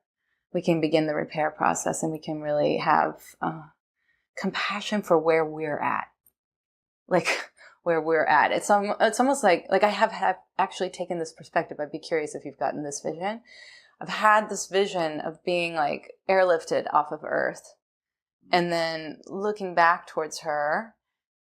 And one of the strong messages that has come through is, oh my God, what you are doing to each other, like the pain that you are causing, inflicting, like, and I'm going to, again, I want to say men and women in this case, though obviously it's much, I want to be more inclusive in the way I hold the frame, but there is something about men and women over time that we've really hurt each other, and we continue to do it moment by moment by moment. And so the nuance, opening the conversation, a lot of humility is required. I agree with you. I think there's a readiness for it. You feel that? I think it feels really good. It feels really good, like it's time. Yeah. I think there is a readiness for it. I think there's a conversation that I feel would be helpful to ground in this 4-quadrant model about what is the masculine, what is the feminine, what is the distinction between the human incarnations of those qualities and the divine. I think in kind of New Age spiritual culture, there's a huge shadow of kind of women grasping after divine feminine and men grasping after divine masculine, and that becoming a platform for developing superego identities that have very little to do with actually embodying these competencies. And I think there's a conversation that is very much a human conversation about self-responsibility, I truly feel that conversation begins and in some ways ends with self-responsibility. I think I'm going to second that. That's what feels most resonant to me, is taking responsibility on a personal level. Yeah. Because anything else is a projection dialogue. Anything else is outsourcing the problem. And I think women do that all the time. Women do that all the time. They say, like, the problem with men is, or what the divine masculine really is, or what the divine feminine really is. And I very rarely hear anything there that, even a conversation that would sound like, I feel that I'm embodying the feminine in these ways. Do you witness that in me? Like, that would be a useful conversation. But, I think it also requires us taking responsibility for how we communicate on social media. I also think it requires, I don't consume much mainstream entertainment or media, but I also think it requires a certain rigor with how we are spoon-fed sociopathy and narcissism and sexism and misogyny in media, and something that, like, there's an aspect of the conversation I've been curious lately about nurturing people's movements of boycotting things that nurture the wrong frames, that nurture the wrong imprinting. And that's particularly been true around entertainment and media in relationship to toxic masculinity and toxic identity dynamics. Yeah, there's also something about how the conversation seems driven by, you mentioned how we're wounding each other. Conversation seems to be driven by the wounded on both sides. I think online, particularly, kind of like the manosphere, seems to be a lot of men who've been wounded in their relationships with women. I think in a way, the women who've been wounded by men have more of a megaphone, because I think that's more dominant in the legacy media structures, because it's more kind of socially accepted to see women as only victims. We just had the Johnny Depp Amber Heard trial. Yeah. We don't have to go there. Yeah. But that was the flashpoint. I think that's what was so electric about that cultural moment. And of course, it's like a hall of mirrors. It must be said that our mediascape at this moment is a hall of mirrors. You can get lost in it. It is fragmented. It is absolutely distorted and confusing. So nothing is clear in a sense. But what I was watching with interest was the jubilation and the relief that whether, I'm not saying anything about who was right or wrong, but the relief in the fact that the man was being heard in this kind of archetype, I don't even want to call it archetypal, what would you call it? Like, sadly very common experience of domestic violence and discord. She accuses him, and he tells his story, and it's heard. And I mean, in the end, she was villainized, and there was all kinds of. Yeah. But I think there was something healing, or that relief. I felt a little bit of valve, or maybe a shift, or an opening. Yeah. In this, like, okay, maybe we need to listen to all parties. It complicated the narrative beyond what the media likes to portray it as. Right. And it's such a complex picture because, the fact that it was a court case, and a court case has a winner and a loser, and it's immediately put into this frame of, I mean, how much more powerful would it have been if both had been able to own their own part in what was clearly incredibly toxic relationship? And I read a couple of accounts of the trial. There was a statement from, I think, their therapist who said neither of them, they're basically in a mutually abusive relationship. Neither of them have the ability to de-escalate arguments. Right. Like it was a, yeah. Well, I want to say what happened when we did the trial in cultural embodiment was we watched some of the evidence. We watched a video of them interacting in their kitchen space. And then what the group, where we landed was, I've been in that scene. I know that place. Yeah. I remember my parents arguing, or one guy saying, you know what? I've done what Johnny did in that video and worse. And all of a sudden, all of us were witnessing this very sad experience of the privacy. Like, none of this should be, I mean, it's kind of like Tyson Yunkaporta's work. It's like, if there's going to be conflict in the community, bring it into the public space. Like, let's stand around the couple and help them sort this out. It is so intense what we've done by isolating ourselves in these little households. And so in the cultural embodiment, there was so much empathy. There was, like, very quickly a recognition that this is us. Like, I've been in this scene. I've been in this movie. It's fascinating because what you've done is kind of the opposite of how, I love that idea. It's sort of like the idea that it takes a village to hold a marriage. And that's why the marriage ceremony is like everyone coming together and helping to support the married couple, because we can't see ourselves and we can't see our patterns, and we need that kind of reflection and we need that support to see when we're being the egotistical prick with the other person. And like it's a really healthy dynamic, and it's fascinating that Tyson's pointing to that. But in a way, and it sounds like there was a very healing moment with what you did on cultural embodiment, but in a way what happened with that trial was the absolute opposite. Because what happened was people taking small clips, kind of weaponizing every single part of the trial, everyone tribalizing on one side or the other. Like there was no, it's the opposite of the, well, let's try and help each person see their, let's look after each person, help them see their shadows. Like it was completely the opposite. So this is so important, and I would love, why? It feels like, it's almost like there's a, is this like game A, game B dynamics? Yeah, and you could say it's a feminine cultural competency. Like where the game A dynamics is someone's got to win, someone's got to lose. Let's make sure that happens, and let's have a really good time watching somebody die. You know, and like the game feminine? That's super. We could say that. I was saying it's game A. I don't have a need to say it's masculine, actually. Right. But I do have a need to say it's game A. But then the game B competency is a feminine competency. Right. And that's an interesting distinction where we don't need to call it masculine or feminine to just acknowledge that it's a pathology. But we can say the solution to the pathology is in a feminine quadrant of consciousness, which has to do with community being able to hold charge.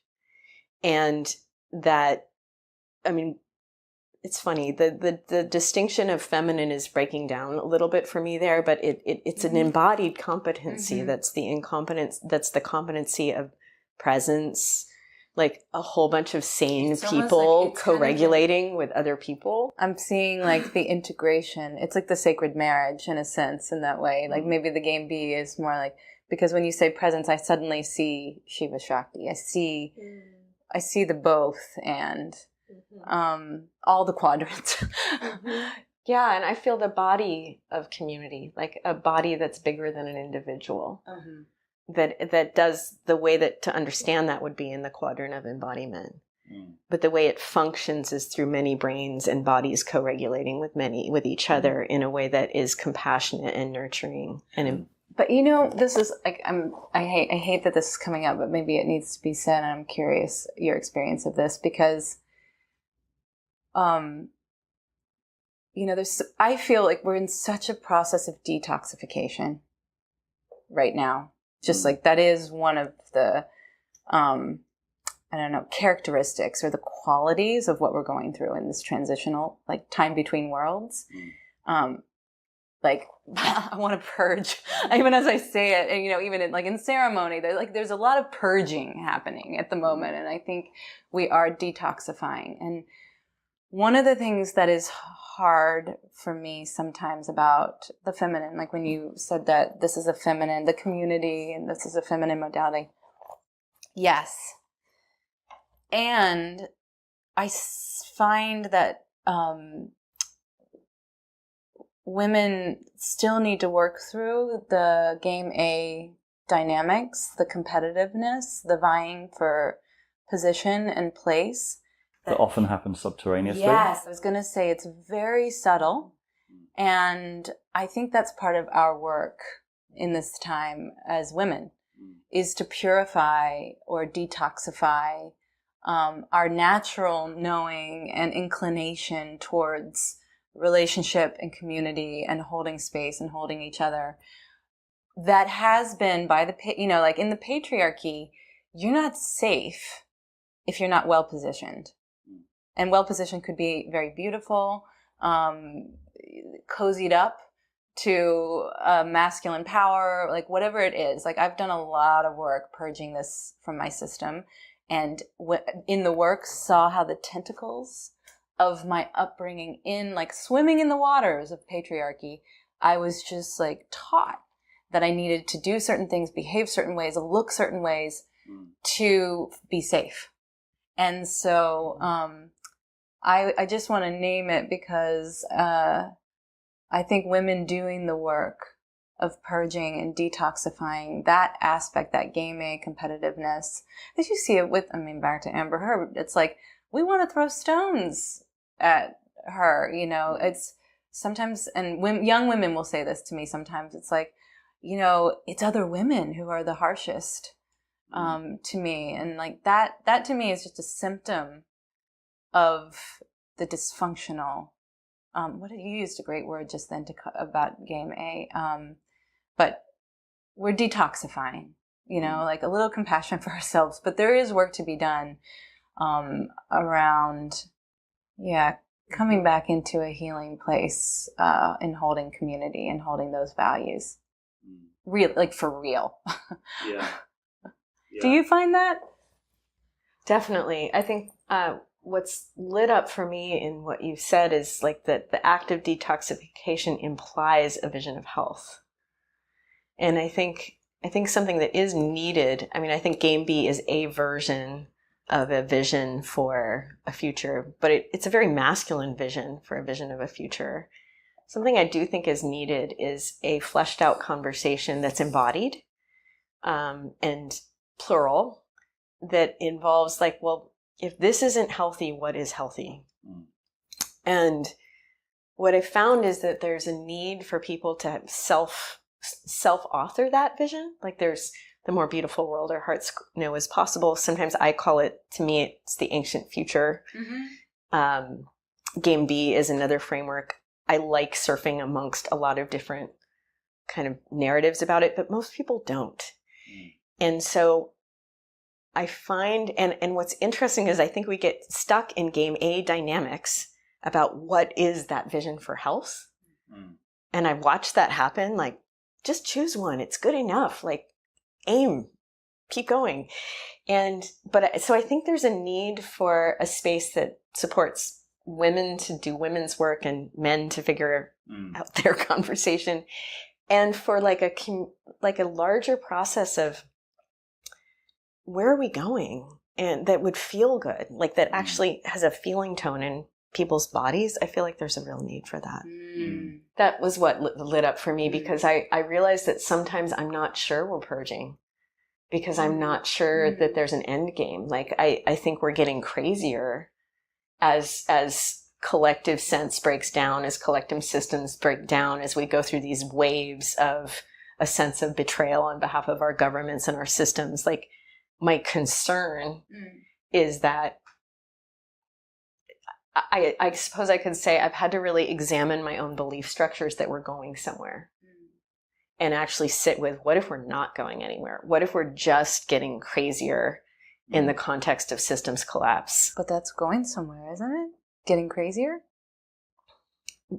It's just interesting, because the idea of detoxing implies that we're detoxing towards a more true embodiment of who we can be, which is very dear to my own belief structure. I would say for me, it's already there. I think I'm thinking you probably, it's like, it's already there. It is actually what we are. And we're having to peel the layers of the onion. We're like having to strip away what stands between us and being ecstatic, blissful beings in this incredible cosmic dance. That's like part of my problem with the flow conversation, is that it's often placed outside. It's like it's a place that we're trying to get to. Maybe this is part of what you're saying, is that there's this place that we're trying to get to. I'm like, no, we are flow. Like, we are flow. When we're not, what's happening there in that space? Like, sink in. That's what I'm feeling when you're speaking about, like, pick one and aim. It's like, there's so much to be done right here, right? In this place, in this moment, in this body. It's like, yeah, the energetics of it are forward moving. Is this resonating? Yeah, it is. And I have questions about it. Okay. Like, I think it's a helpful foil to hold the foil of, maybe we're actually just in a collapse of our species, and there isn't a there to our idea, like to the idea that we are revealing some more, getting to an evolutionary next state. I suppose I'm just bringing that in because I think it's important to hold that too.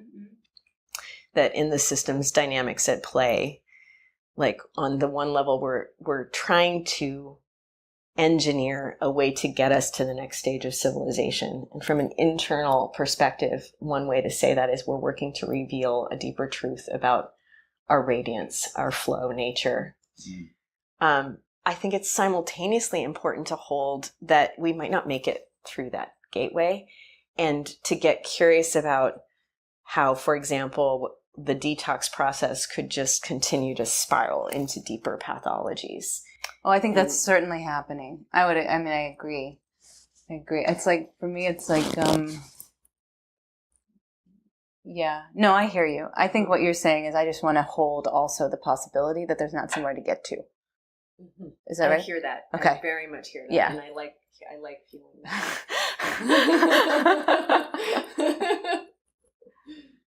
Yeah. Okay. I'm with you. What you're talking about with the kind of the masculine and the feminine principle reminds me a lot of David Data's perspective on the masculine being the witnessing principle and the feminine principle being the witnessed, being more the dance. Which is the classic Shiva Shakti. Yeah. Do you agree with that kind of distinction? I don't think it's complete. Like, that's the classic David Deodat is the Shiva Shakti description, but it doesn't include the yin yang. Right. So you have to build the whole map if you want to get the whole map, because in a way, for example, if the David Deodat map of presence and embodiment is the only part of the map, you actually miss what you could say what the yang, what the structural actually craves, which are spaces that actually are much better mirrored by a cultural embodiment kind of practice, where it's not about pure presence. it's about listening and feeling, and perhaps it involves movement, and perhaps it involves silence, and perhaps it involves mirroring that's mutual.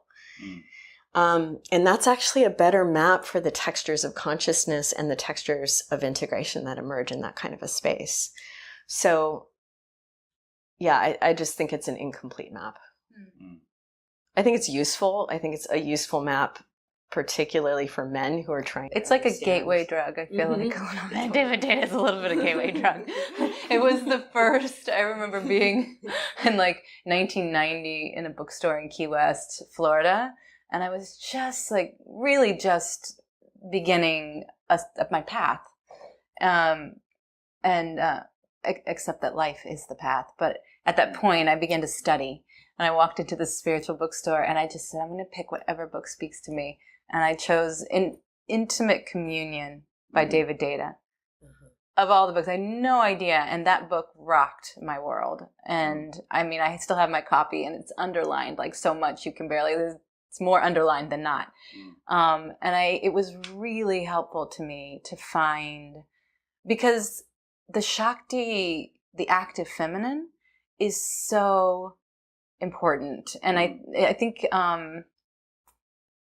there's a reclaiming of that a woman goes through in her journey. Maybe not younger women. I think already the culture has moved so much. But for me, there definitely was this idea that women are I grew up in the South, which also has another cultural layer. But it was like they take care of the home. They, it's like more in the background, etc. And if they were strong in a masculine way.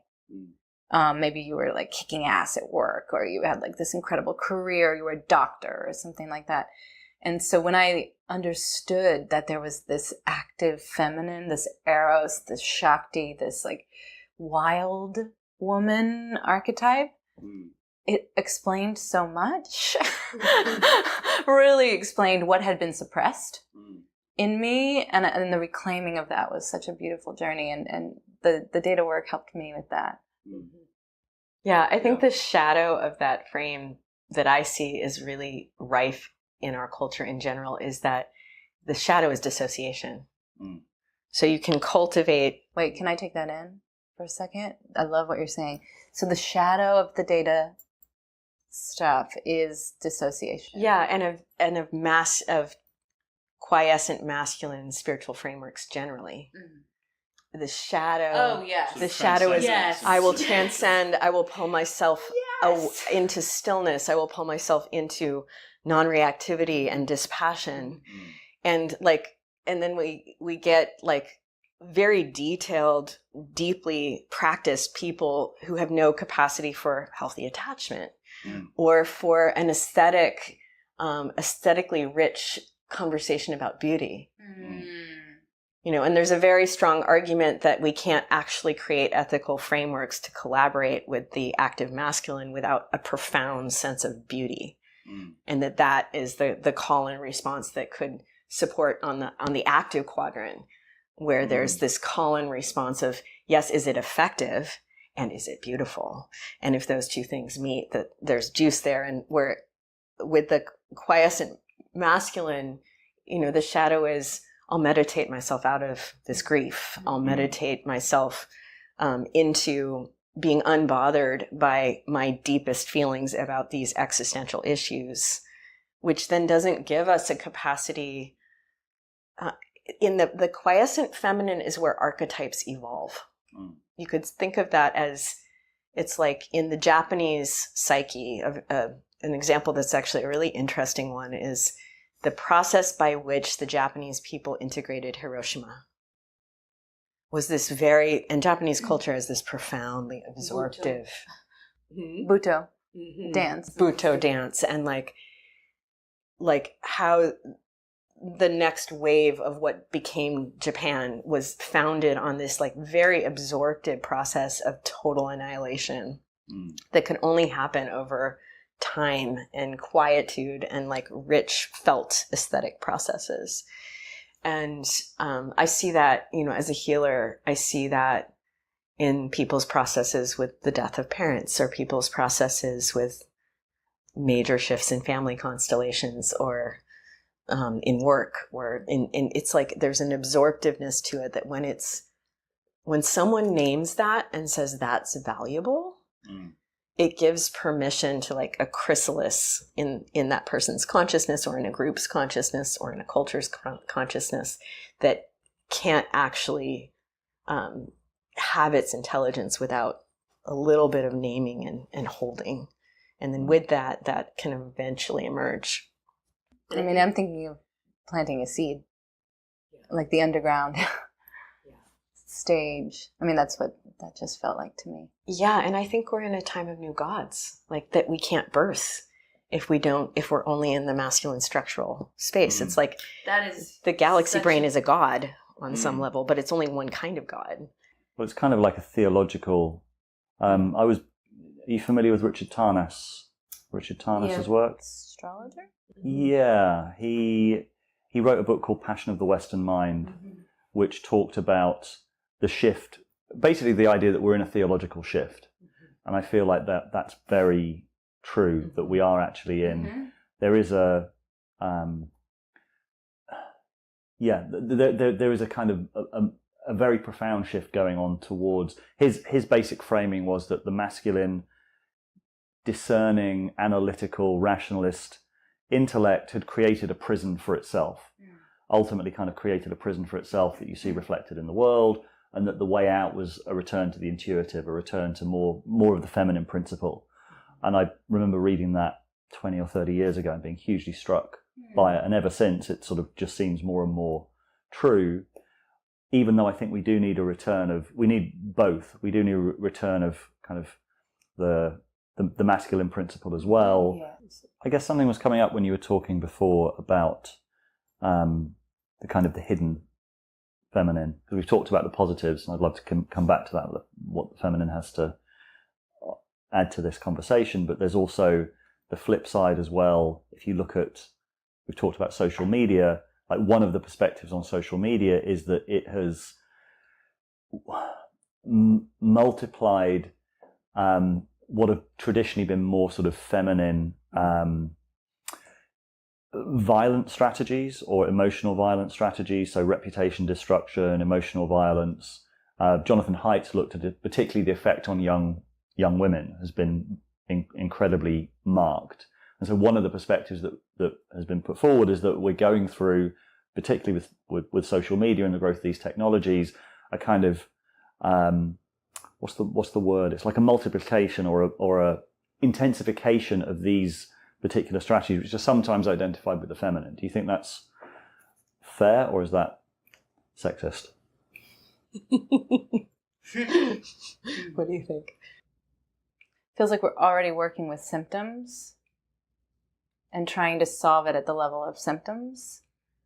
And I would not agree that male strategies are more physical, typically. If you're looking on the energetic level, so for example, penetration, energetically, there can be a violence in the way that I am addressed or ignored or used by a man that doesn't look like swinging arms or hitting. And one of the reasons, like I start to get a little, like one of the reasons the feminine goes covert is because she had to survive. Like I've had this conversation with male friends who complain about women keeping secrets. And I'm like, well, there were times when women had to keep secrets as a matter of survival. And so, yeah, for me, it's like at the level of symptoms. And so it's not even that helpful. I mean, I totally agree that social media is a mess and very bad for girls. I have a 12-year-old daughter, and I have done so much work to lay a strong foundation for her of emotional intelligence. She knows who she is, and she is not on social media yet, and I'm going to delay that as long as possible. And the funny thing is she's not even interested. She sees right through most of it already. And I think that that, yeah, when we're raising our children to, when we're nurturing their sense of self and their identity, teaching them to be emotionally intelligent and empathic and self-responsible, it looks like the farce that it is. It looks like the Hall of Mirrors. It looks like the mess that it is. I mean, she's so discerning.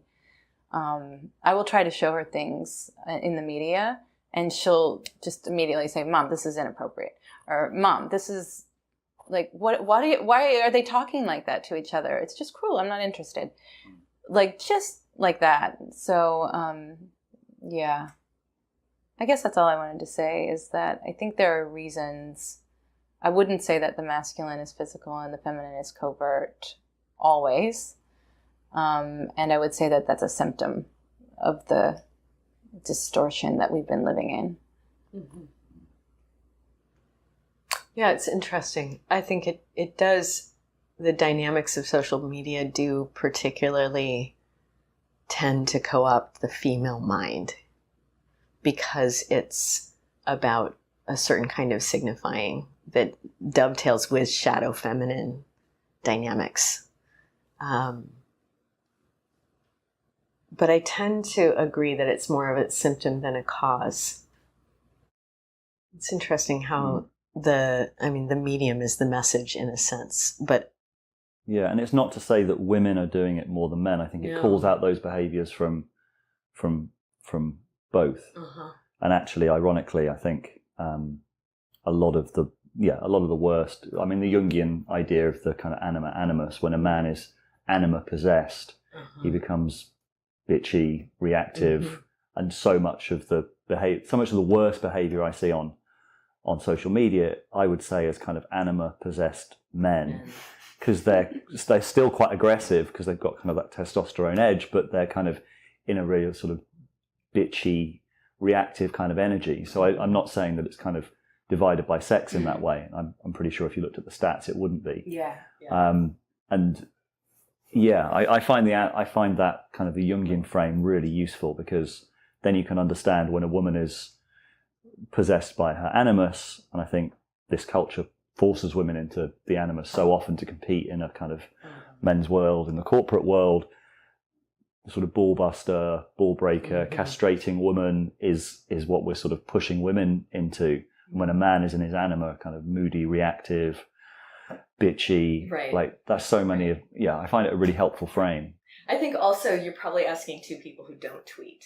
Yeah. Yeah. So there's a little bit of a, that's true. The mature feminine doesn't go on Twitter. It's part of my brand, to be blunt. I mean, quite literally. Like, I think it's a really toxic way to communicate in general, because it incentivizes those kinds of responses. Why engage? Yeah. That's funny. Yeah, I really don't have a deep love for social media, or even really know what to do with it, to be honest. I mean, the light side, at least on Facebook, is that there is a culture of storytelling that, when it's grounded really authentically, has an extraordinary richness to it.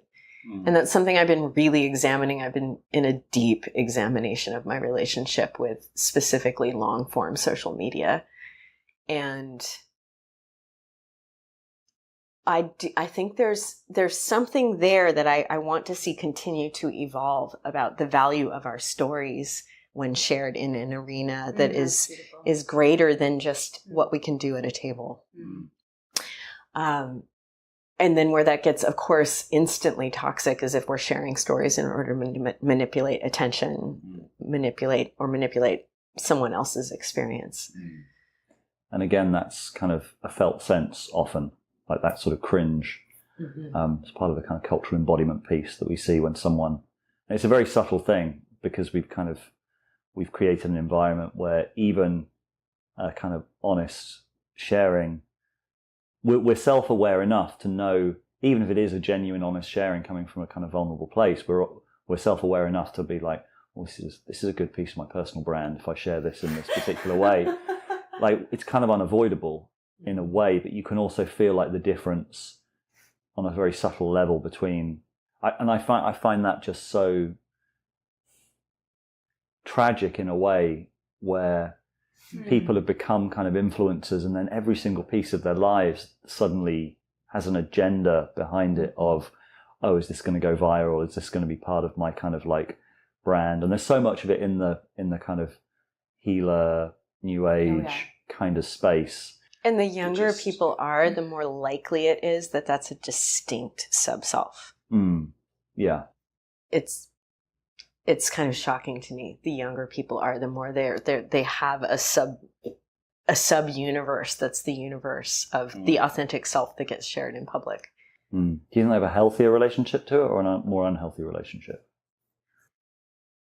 I'm in the question, is it possible to have a healthy relationship with that?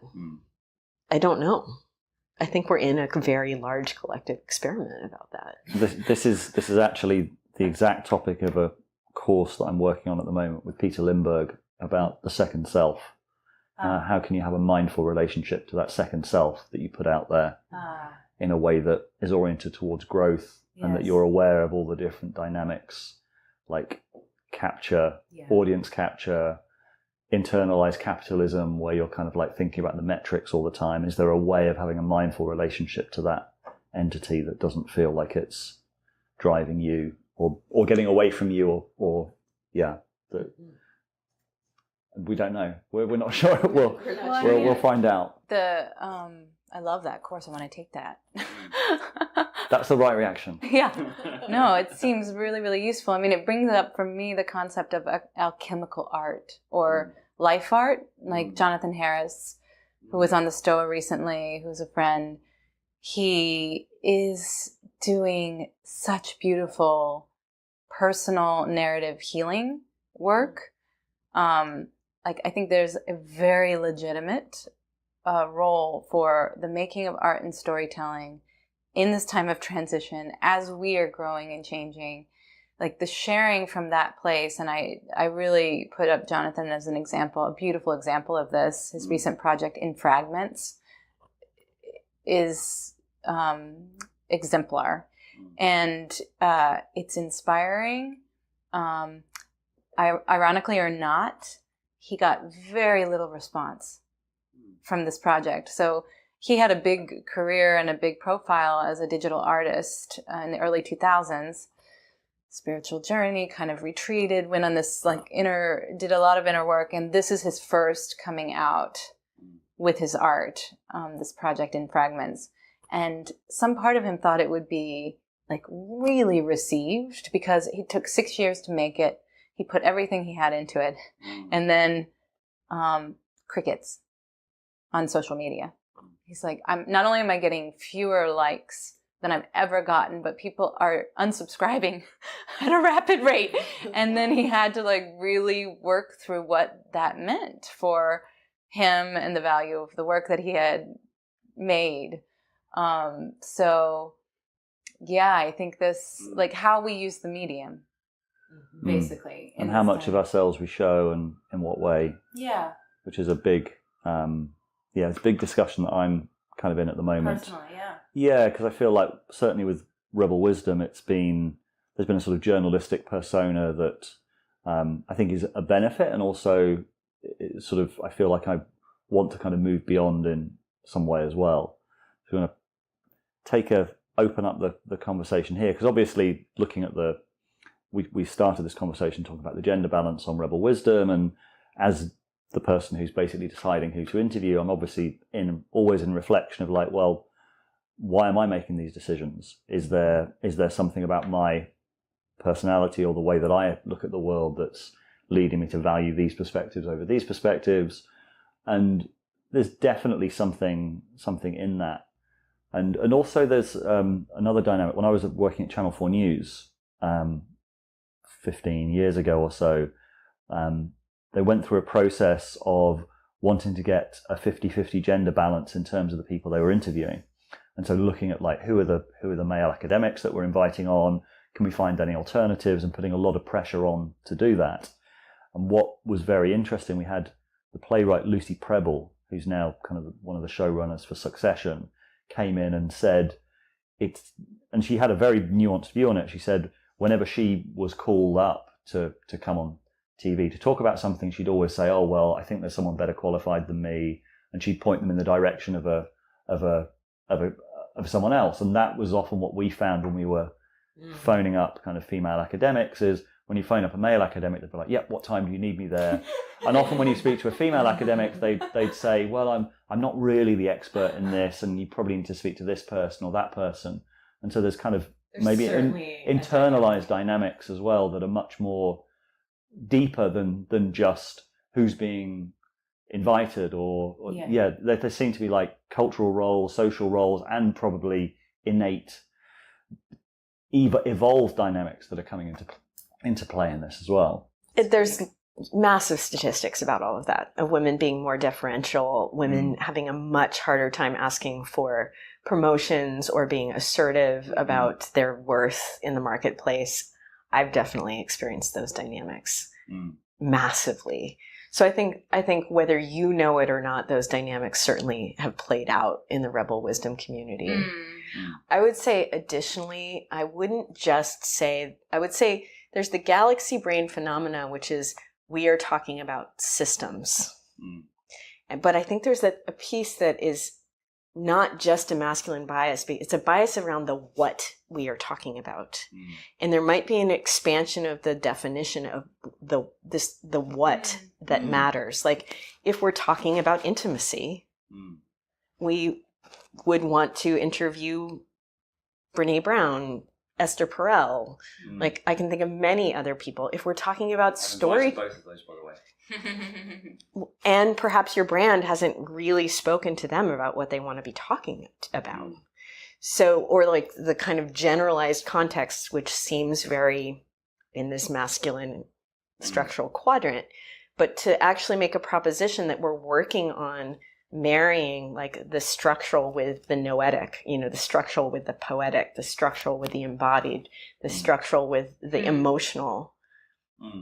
Then we start to get this conversation, and you can see pretty quickly that there's a greater gravitas of often masculine speakers over here and a greater gravitas of often feminine speakers over here. I have recently been going down a rabbit hole of finding all the awesome female podcasters, and there actually are a lot of them who do very, very well structured work. And it often emphasizes more storytelling, more personal interaction. There may still be very clear structural bullet points, but often it's more oriented towards what can be felt and what can be actually lived by the audience. And so there's a piece there too about like, where is the distance on, well, we're specializing in structures that we can all think about together versus we're focused on processes that you can live in your own life. And so, and that speaks to your experience of putting together conferences where the conference is a little bit more like, how do you put sense making into action in your part of the universe? And so there might be something there around looking at how often very powerful female leaders are much more focused on that point of traction. I think that there's some truth in that would be worth exploring. I love that. It's beautiful. Learning so much.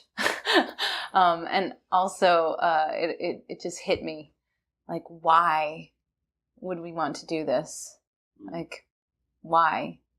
And the very short answer that I gave in a conversation this morning about the same topic, like, what happens when the masculine and the feminine really show up to the same space in right relationship?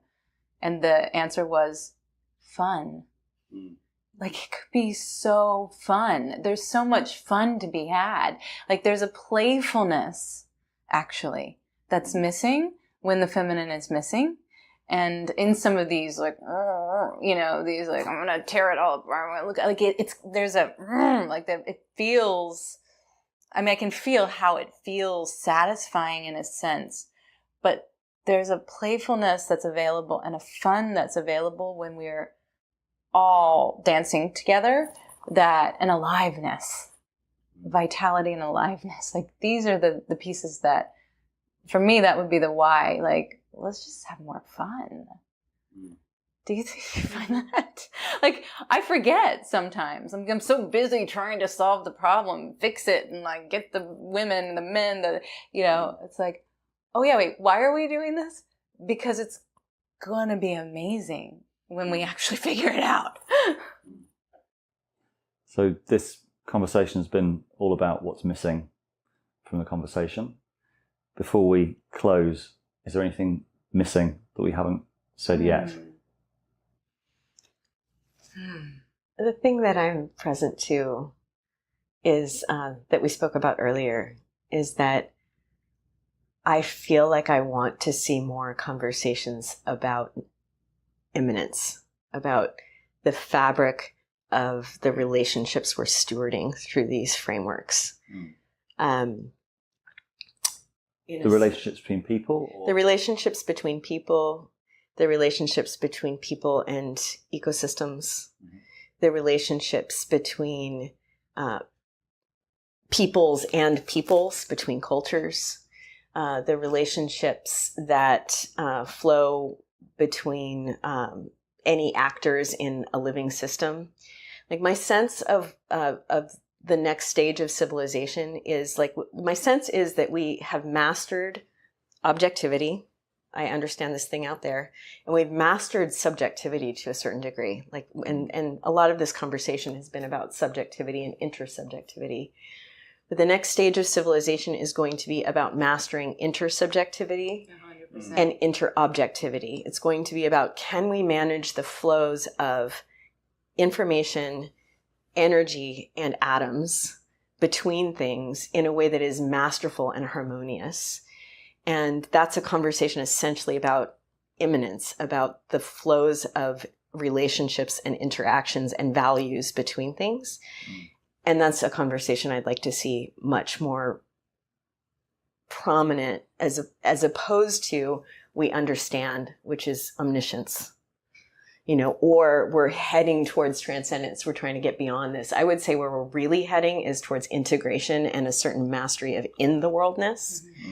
And that I crave greater attention for that conversation and greater attention put on it, greater intelligence oriented towards it of like, look, our greatest problems are problems of coordination, and all coordination is a function of interaction.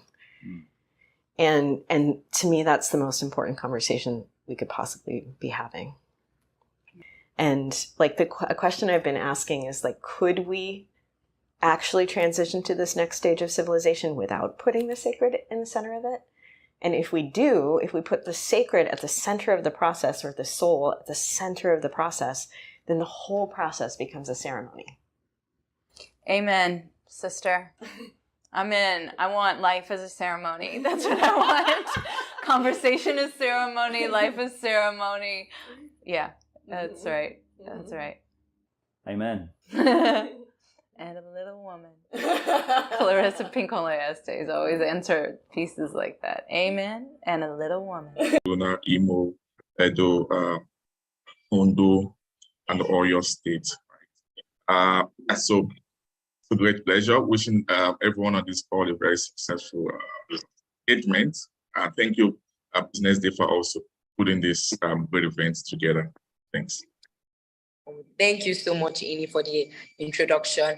Over to you, Tayo. I can see you're on the webinar already. Please, can you introduce yourself?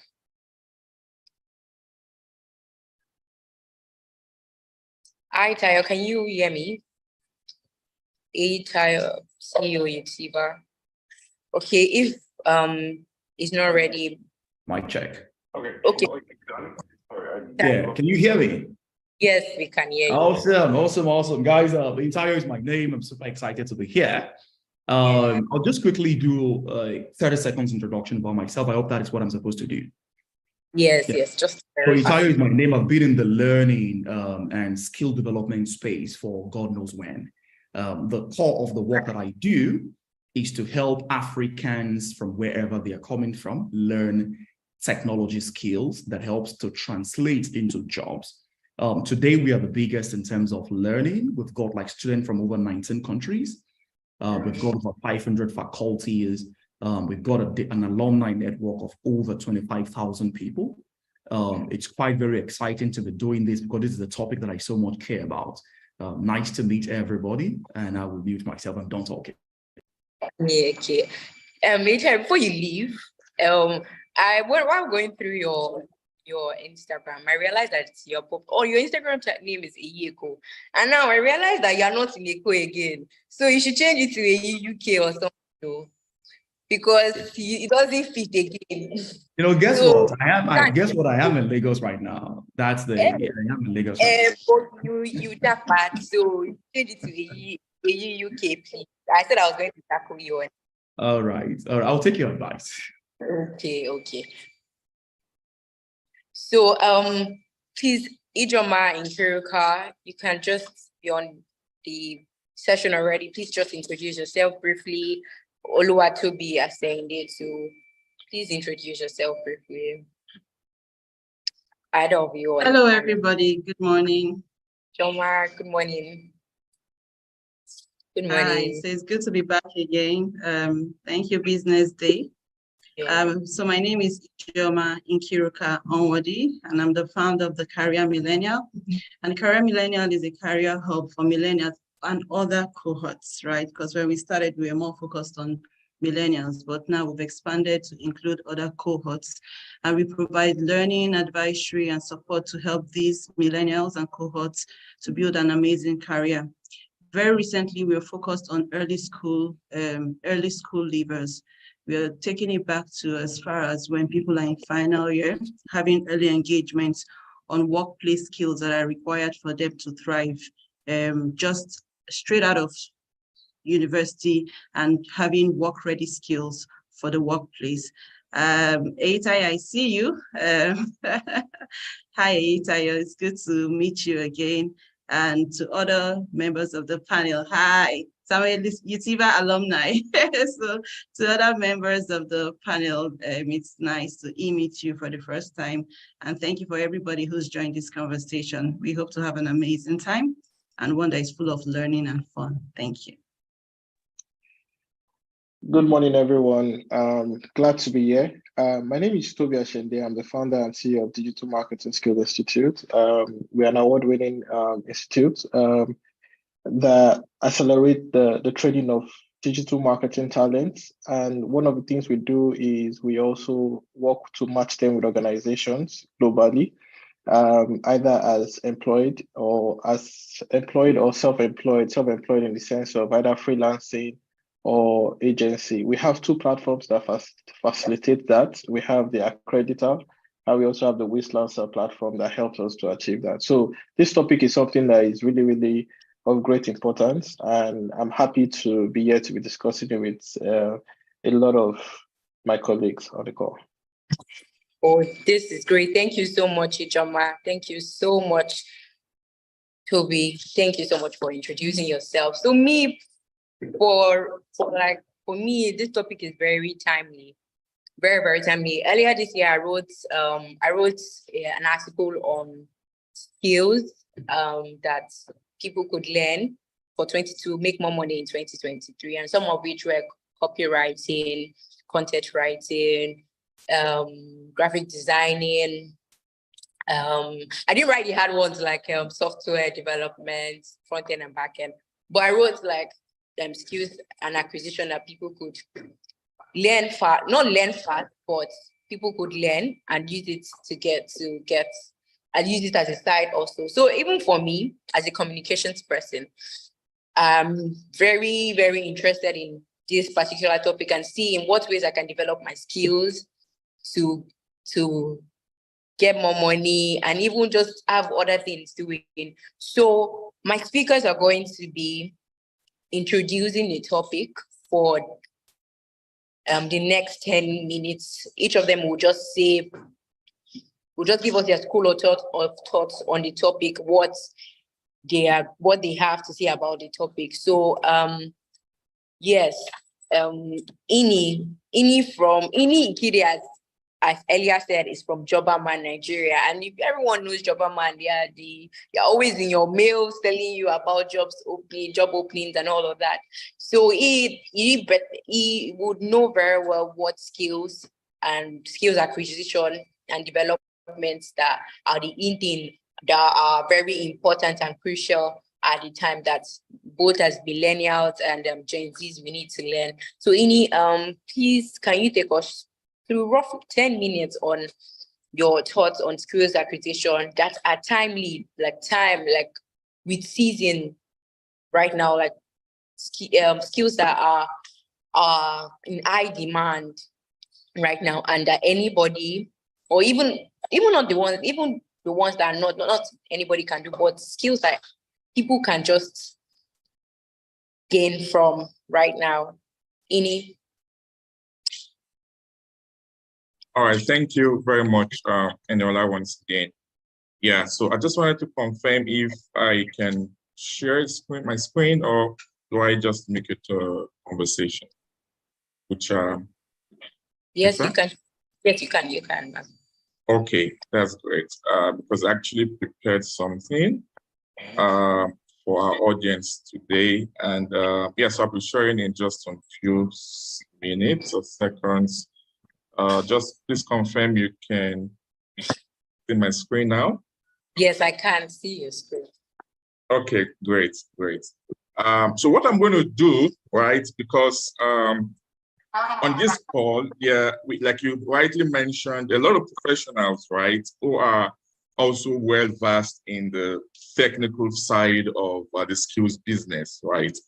So what I did was to provide a background, right, and take our audience down to the nitty-gritty of this conversation, especially understanding so many relevant aspects that needs to be considered, right, while making a choice in deciding what skill to acquire and all that, right? So I understand I have 10 minutes or less already, so I'm just going to move as fast as possible. And I also want to encourage our audience, right, who are also on this call, to feel free to ask questions and to engage me as much as the time would permit us to do, right? So like I said, it's more or less like going down to the foundation and going down to the nitty-gritty of what skills acquisition and development is all about, right? And one thing that is what I found very, very interesting about skills acquisition and development is the fact that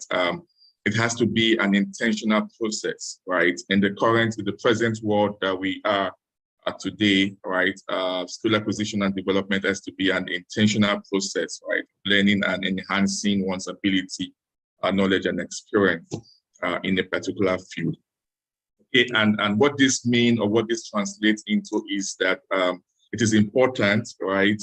Because you want to gain new skills, you want to improve your performance, right? You also want to grow in your career and also have fulfillment, right? Career fulfillment and all that.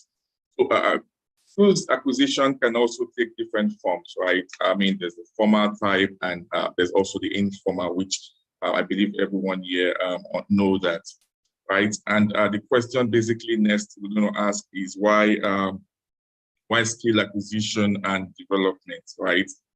In the current world where we are right now, I say something that the world is changing, right? We know that the world is changing, and the world is changing very fast, right? And it is necessary and important that we continually improve, right, and update our skill set in order to remain relevant in the competitive world that we are today.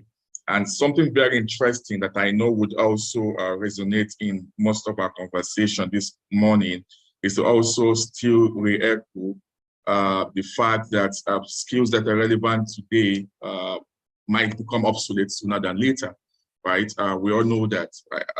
Looking at the Future of Skills report, looking at the report from the World Economic Forum and all that, right? Realize that skills that are relevant today might become obsolete. So the question is, would you just sit down there and watch this happen and blame it on or maybe the village, your village people and all that, right? But the solution to this is upskilling, right? Which seems to be the logical solution to the problem that we are currently addressing this morning. And just to also make our audience understand that this comes with a lot of benefits also, right?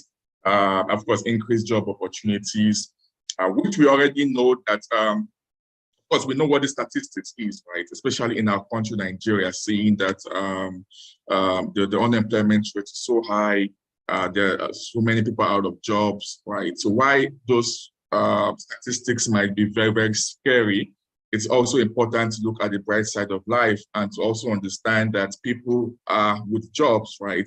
And there are people that have never searched for a job just for even 1 hour, right? So the question is, how are people doing this, right? So in the midst of so much unemployment and the fear of no job in the environment, right? There are also opportunities. There are opportunities that we need to understand this morning, right? Which is very, very important, that I will be mentioning in a couple of seconds from now. And so the benefits include increased job opportunities, like I said, higher earnings, and also personal satisfaction, right? Yes, so this is an aspect I really want to touch on, and I want our audience to pay very, very close attention to what I'm going to be saying now, right? Because like I said, I'm also a facilitator with over 8 years of experience. And one thing I try to do, okay, while engaging my audience, is to make them understand the simple things, right? Before you then talk about the complex things, because so many people tend to look at things from the complex side and then ignore the fundamental aspect of it, right? So before we talk about emerging skills, the 21st century skills, and valuable skills, the fastest growing skills, in the world of work today, it's also very important that we take a look at some of the relevant things that should be considered when acquiring a skill, right? I have 3 here. I will talk about the 3. But because I'm also very, very excited to be here this morning, I'm going to be dropping an additional points to this, right? So that's more like giving my audience a DARA and what Nigeria call FISI, right? So I'll also be sharing 4-point item as far as consideration for relevant skills concerned. The first on my list is skill orientation, right? Which is very, very key, okay, to this discussion today, because you also want to ask yourself that what's your own understanding of skills and competence, right? As well as the skills and competence that are in demand in a particular industry. So you see people just say, when you interact with young people, it's good, right? They say they want to learn a particular skill, they want to acquire a particular skill, right? But you ask them fundamental questions about why these skills, okay? Why do you want to acquire these skills? You hear people say, okay, but I want to learn these skills because everyone is learning it, everyone is doing it, or probably because my friends is doing it, or because I think I heard this is the future of work, right? Which at times can be misleading, okay? Because we are all unique, right? We have our own skills, we have our own abilities, we have our own interests, right? We have our own career path, right? So it's very important that you know the orientation, right? You understand what you want to do, right? And also consider certain factors that would also help you, right? Because you see people, okay, acquire a particular skill, they go to an institution where they spend huge amounts of money, right? And unfortunately, after they're out of that institution, right, they can't, they're not productive, right? They cannot, the skill they've acquired cannot translate into them probably starting up a business or even becoming gainfully employed, right? So this is the world where, if the current is what is going on in the economy is something to learn from, we're all economists now, thanks to the current government, where you have to think about the 200 naira I have in my pocket, right? How do I even preserve it for as long as possible? Okay, so having this information on skill orientation, you critically asking yourself, okay, why you want to do it. It's very critical. The second on the list is the skill demand-driven, right? Demand-driven because there are specific skills and competencies that are in high demand, right? Than others, no doubt about that, within a particular job market or industry. Okay, so it's very important that while considering what skill you want to learn, want to acquire, you ask yourself, is this skill demand-driven, right? And it's so very easy. I'm sure a lot of our speakers there will be talking more on points number 2, skills that are in high demand and demand-driven, right? So it's very important, not for the understanding of this context of this terminology, but you ensuring that the skills that you want to learn, you want to acquire, you want to develop yourself on is demand-driven, right? The third on the list is how demand-aligned is the skill, right? And you want to also ask what's the difference between a demand-driven skill and a demand-aligned skill, right? So demand-aligned in the sense that the skill is not just only relevant to the current needs, right? So it's also a demand-driven, right? And it's also relevant, okay, in the demand for the future, right? So the difference between demand-driven skill and demand-aligned skill is the time frame, right?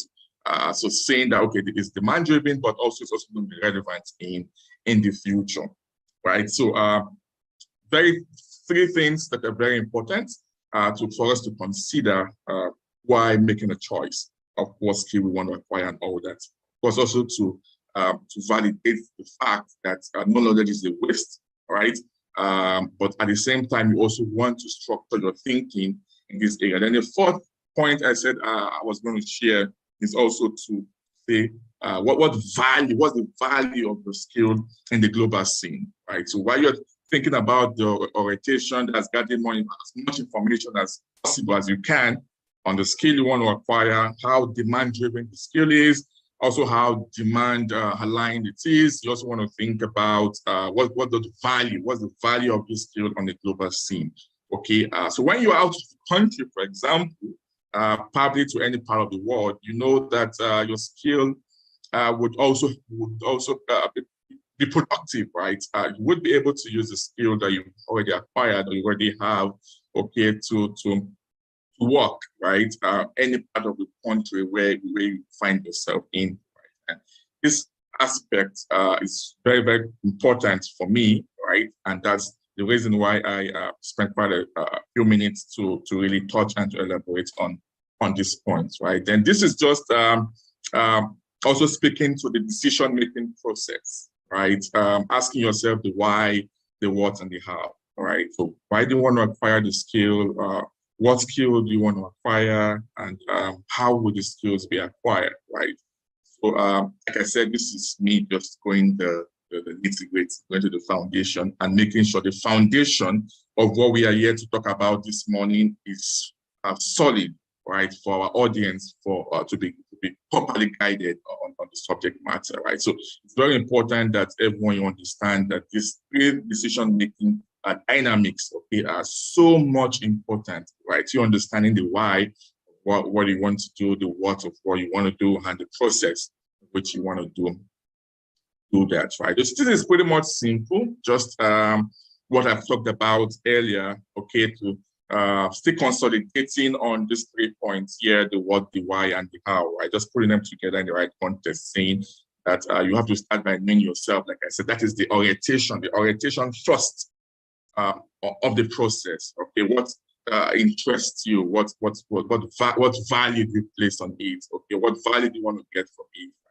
Right? What the kind of skills you want to acquire? The second is also to explore opportunities. Okay, research, try out. Yeah, research is very important, right? Because like I said, you want to consider those 3-4 factors that I initially mentioned, right? So you have to do that by exploring opportunities. And at the end of the day, you have to make a choice, right? It's so painful to see young people understand what is happening, right, in the current, and probably in the country or in the world generally, and they just sit down there, do nothing about it, right? And the question is, would you rather sit and allow the skills that you currently have to become obsolete, and then it kicks you out of job, right? It kicks you out of the picture, and then it then looks like something extraterrestrial, right? Supernatural is happening. No, there's nothing supernatural about it. Okay, it's just about you, the individual, trying to make set goals for themselves, develop a plan, and also not just by. But I also want to find out if everyone can still hear me, please. Am I still audible? Yes. Yeah. Yes, you Okay. are. All right. Thank you very much. Then the thought is to make it happen, right? Because if other speakers here, Topi is on the call, and Keoka is on the call, everyone is on the call, they will tell you this is the direction in which you had to go, right? But the question is will you make it happen, right? Will you make it happen? And it will be a waste of time for everyone on this call, including the organizers, right, of this event, if after the whole discussion and the whole grammar blowing that would happen at the end of the day, and people still do not use this opportunity to put their plan into action, right? Then it fits the purpose for which we are gathered here today. So this is very, very crucial, right? So, so valuable skills for millennials, these are just very few of them, but like I said, I mean, this will be probably projected by other speakers and all that, right? But this is just me putting the foundation and say, okay, where is the direction in which the world is going right now? Just the starting point, okay? And it's also very important for me to also tell our audience to also try much as possible to go online and read up on the subject matter, right? For example, the job skills report of 2023 from Coursera. There's the job skills report for 2023 from Udemy. Okay, it's very valuable insight as to the skills that are needed in today's global workforce. Talking about the digital skills, talking about human skills, and also to know, right, to state that the fastest growing skills, of course, are digital skills. Right? So it's very important that this is not just limiting to what I have here, but to also point out in the right direction to say that, you know what, this is the direction in which the world is going into. And not just only thinking about the technical skills that you have or the technical skills you want to acquire, right? But also talk about the soft skills also. Soft skills are also very, very important. Soft skills are valuable skills, okay, as far as our present world is concerned. Okay, talking about communication skills, problem solving skills, critical thinking, emotional intelligence, creativity and innovation, teamwork, resilience, flexibility, leadership, and adaptability, right? So these are just a few, and that I have there, but definitely, like I said, more of this would come in the course of this program. But yes, and just to drop this before I round off my presentation to say, okay, of course, Jobberman, like the host already introduced me, we're offering soft skills for free. So you can to gain the 21st century soft skills. Okay, you also want to check out Jobberman website, www.jobberman.com/soft skills, where you can register to get the Jobberman soft skills for free, right? So the next steps would be to what would you start doing? What have you learned? What new thing have you learned from the presentation this morning, right? And how would you translate your knowledge into an action plan? Okay, so to me, that would be the next step I would like to suggest to our audience on this call. All right, and that's it for me. Yeah, so thank you very much for the time. I hope I was able to manage the time I was given, right? But I would also be very much delighted to answer more questions and engage our audience in this subject matter. Thank you so much, Ini. Thank you so much. That was a very great presentation. For me, I wrote some things down, and some of them was said something on how the world is changing very fast and how necessary it is to employ skills so that you can remain very relevant in a workspace or just relevant as a person. So thank you so much for your presentation. And again, to emphasize on what he said, you could check the chat. He said you can check tech skill reports by Coursera and Udemy to see the skills that are really in vogue right now.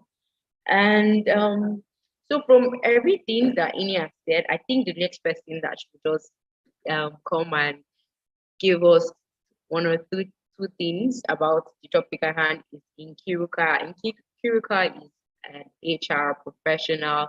She is very, very vast especially because Ini said something about how the world is changing and how to remain relevant. So for most millennials, they're already working. So what other skills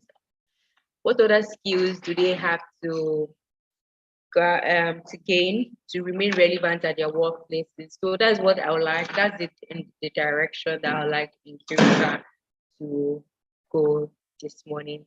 Nkiruka, over to you. All right, thank you very All right, thank you very much. Thank you, Ini. Ini has done justice. He sets a framework and a foundation, and he's made it very easy for me to write.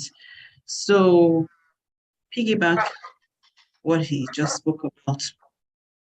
I'm just going to list from, managing talents, human resources, and people at work, and just really talking about how to help people position right out of school, as I said earlier, and at work, how to position yourself to always stay relevant in the workplace. There's some things you need to look out for, some skills. And I'll just define skills. The topic talks about skill acquisition and development for millennials. And just not to box us, not really millennials, every cohort, every generation that is in the workplace or workspace, whether you're building a career, you're building a business, or any person within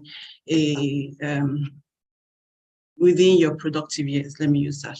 So we'll first of all give a definition to what he was saying, which is skill. And I would like to define skill as the learning required to do a quantum of work within a given amount of time. So the learning that you need to do a quantum of work. So somebody will say, oh, I'm at work now, I just got a job as a web designer and all that, or front end, back end. The skill was the learning that you acquired. For it, probably went to UTIVA, did a 3-month course, you acquired it. Now the development part now is the practice of improving that learning over a period of time. So you want to watch out for how you can learn and how you can develop over time for you to be able to be cutting edge and relevant at work. And this applies, it cuts across everywhere. Now, what are those things you need to be picking up? And from the HR point of view, people are usually intelligent at work. I find that when you get into work, people are profiled, to be ready for career. You always have the best, they always have the best technical skills, they have the best tech skills, they're awesome engineers, they're wonderful accountants. It's now how they fit into more social aspects of work that becomes the issue. And there's a word that I say, people get into work or get into the workspace or build a business or start something, but they cannot scale it. So if it's at work, they are not promotable. If it's at business, they can't get beyond the scale at which they started. Why? What are those skills they should be looking out for? Communication skills. And I love that Ini projected the future of work skills, but I'm going to take some of them and I would like to be as relatable. So communication skill is a skill that I've identified that you need at all levels. So there are some skills that you will need as you rise up your career, your business, but communication skill is a skill that you need whether you're a janitor, whether you're a supervisor, whether you're a manager, or whether you're a director. Because your ability to convey your words, your thoughts, your thinking with the right emotion, with the right knowledge, in a way that the receiver understands it and can take action, is a skill that will always set you apart. So you hear people say things like, oh, my boss, all he does is speak English. All he does is just speak, I'm the one doing the work. At a point, you need to build skills that can keep you visible at work. And one of those critical skills is communication. And in communication is inherent in listening, having empathy, and knowing how to clarify and express your thoughts. So you want to watch out for, if you're a career starter, if you want to get promoted, if you want to scale, how are people conveying their words and their thoughts in writing and in speaking? Now, when you are in a meeting at work, one of the things that gets your attention, is always your speaking skill. Now, when you work in a large organization, two things I learned at a very early age gets attention: how you dress and how you write. Now, some people, when you see their email, you already know that this is a problem going somewhere to happen, right? So the good thing is that, remember we said that skill is a learning that is required. So you can actually acquire it. So you need to watch out for communication skill. Another skill that people would need to learn to work and to thrive is conflict management.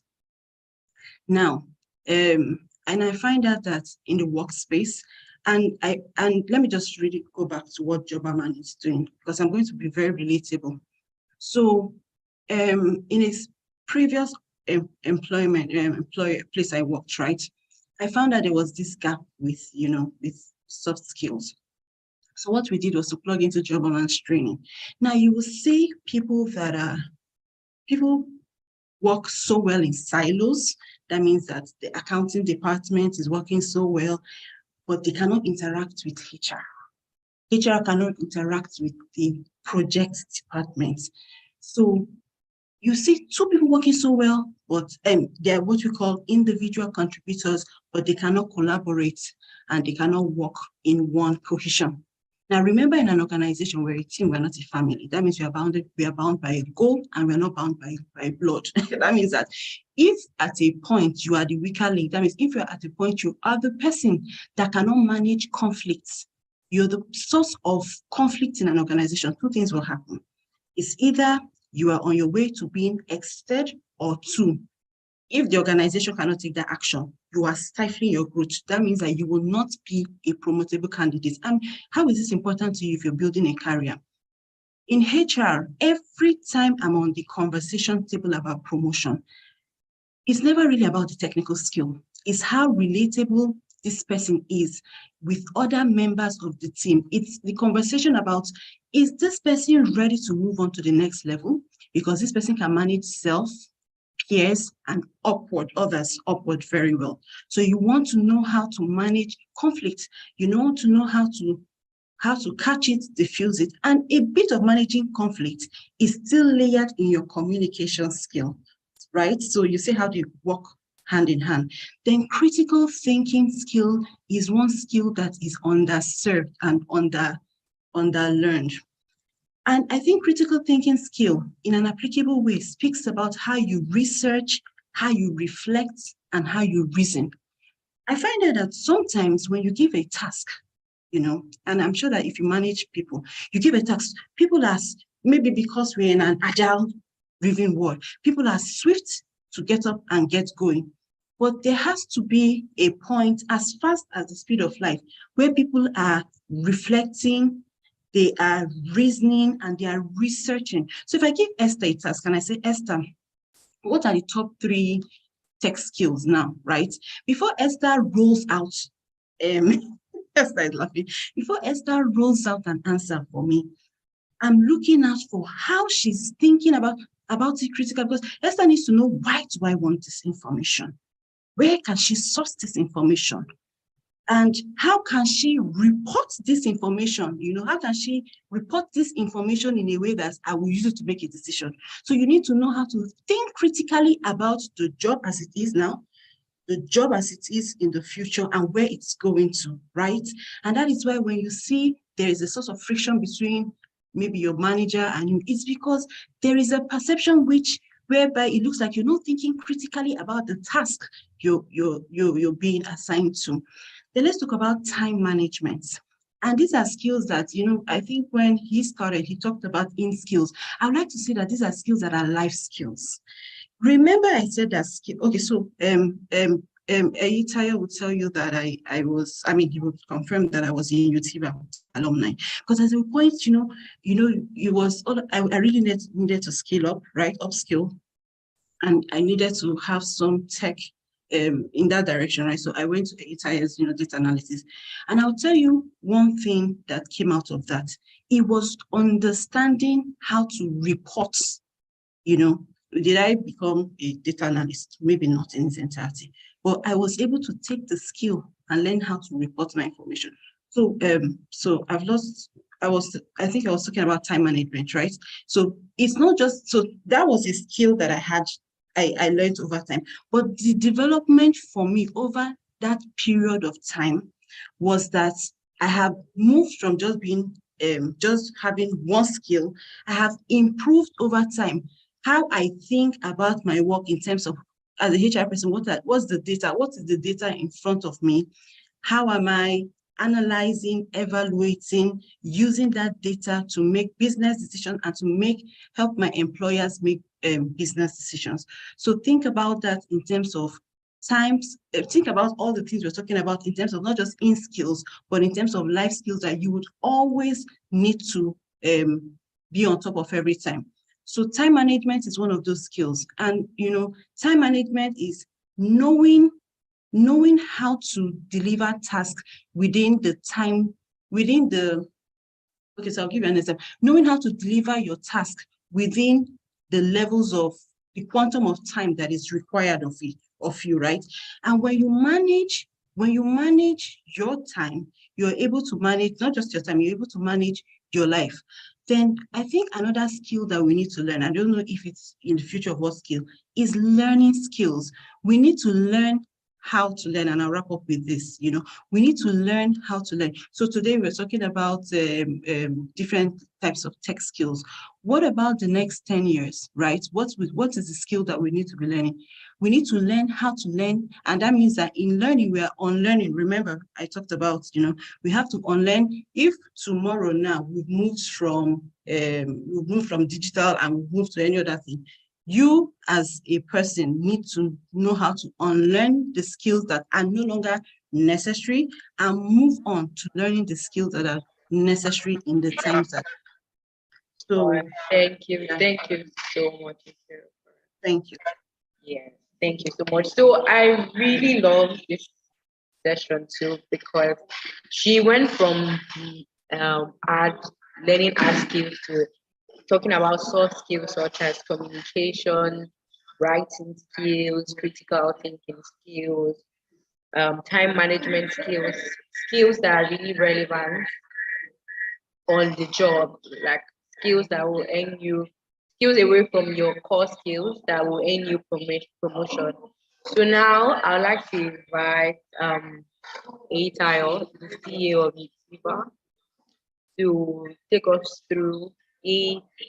Over the years, he has trained over 90,000 people in tech skills. So I want to know how he has been able to do that and how relevant, what has been the impact of this training on these people. So Eitayo, over to you. Yeah, thank you so much. Thank you, Esther.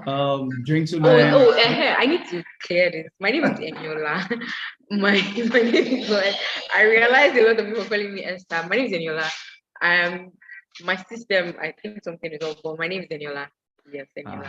Eniola would be very hard, but I've already fallen in love with the Esther name. Please, my name is Eniola. Okay, guys, thank you so much for joining today.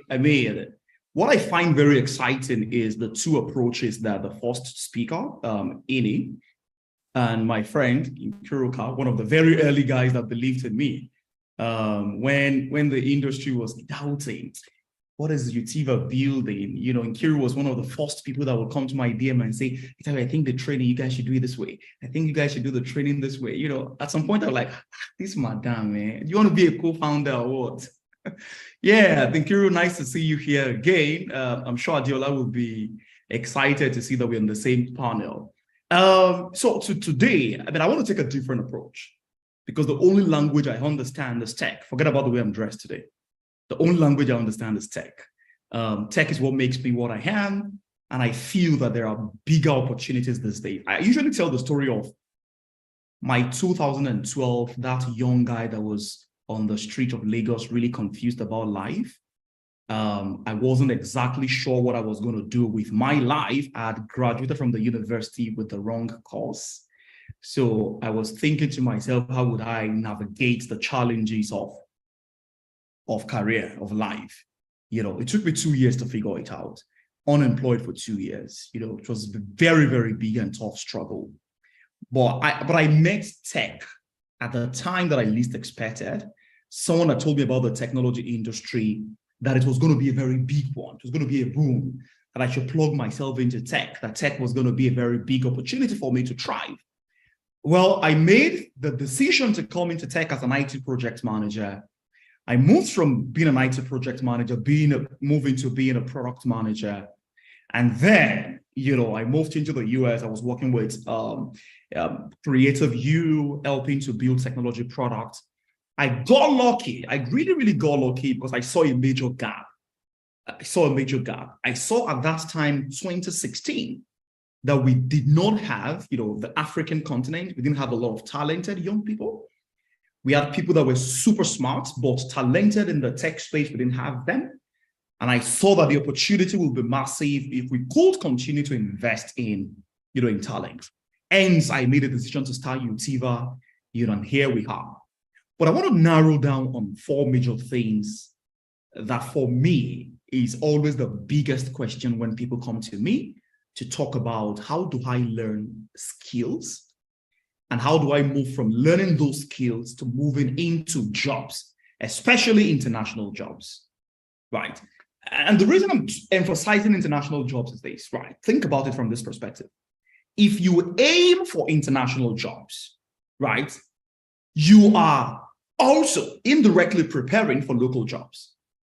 But it's not the same if you prepare for local jobs, because the standard internationally is a lot higher than standard local. You can get a job locally from Kogi State, and someone would say, oh, you're from Kogi, wow, amazing, leave me, and then gives you a job. I mean, if you come to me and you say you're a Lagosian, I would believe in you because I love Lagos. But it doesn't apply that way internationally. It's a totally different ballgame internationally. So the focus for me today is how do you prepare for international jobs, and that's what I want to focus on. But I would first, kind of like play around what are the top skills today that if you learn them, you will, thrive in the tech space. That's where I want to start from. And I'm believing that there are people on the call who are also excited about, I know that this session has been streamlined. People are also excited about learning tech skills. So I'll share my screen quickly and run through my slide. Now, the first thing I want to double down on is the fact that there are skills that are premium skills and there are skills that are not premium, right? There are skills that if you learn them today, it will help you get a fast job, but it will not sustain you into the future when it comes to building wealth. Does that make any sense? There are skills that are actually premium skills. What do I mean by premium? I mean, if you learn those skills today, you will better prepare for global opportunities and for local opportunities. So I'm going to talk about the first 5 non-coding skills. The first 5 non-coding skills are product design, product management, product marketing, digital marketing, and of course, business analysis. But remember, I call the skills premium skills. Premium skills means today, if you position yourself as a product marketer, right, and you learn the skill and you learn it the immersive way, you would continue to try. The same thing with product management, same thing with product design, same thing with digital marketing, and the same thing with business analysis, right? On the coding side of things, I would say cloud computing, software engineering, cybersecurity, data science, and of course, blockchain technology. Blockchain technology, because the future of financing is so much around blockchain, encryption, cryptocurrency, data science, because most of the technologies we use today are data-driven anyway. Cybersecurity, because the world is more porous than you can ever imagine. So organizations, institutions are investing so much in cybersecurity. Software engineering, because ultimately someone needs to write the code. Hopefully it is you. You may get a lot of money. Cloud computing, because according to top researchers, cloud is rising at almost 11% per annum. And that's because all our digital, assets are being stored somewhere in the cloud. So these are the 10 skills that you can learn. But I want to double down on how should you be learning if you want to become successful in the tech space. And I'm going to round up in 5 minutes. I hand over back to Eniola. I wanted to say Esther. Now I'm saying Eniola. See, I take to correction. So how do you grow in tech? How do you become successful in the tech space? Right. The first thing I want to say is this. If you have to learn a skill, please learn the skill in an immersive way. And I've said this multiple times to thousands of young people. I have been in the tech space for almost 10 years. I've seen people rise. I've seen people who struggle. I've seen people come to me and say, I'm learning a skill. And after 2 years, I'm still following up with them. Where are you? They've not figured it out yet. And I've seen people come to me say, Itayo, I'm learning product management. And after 3 months, they come back and say, I just got a job with LearnSquare. What usually makes the difference is the way you learn the skill. That's always what makes the difference. The way you learn the skill. How is this sweet? Please, Aureolua, unmute your mic. Sorry, Itayo, for the interruption. Hello, Itayo.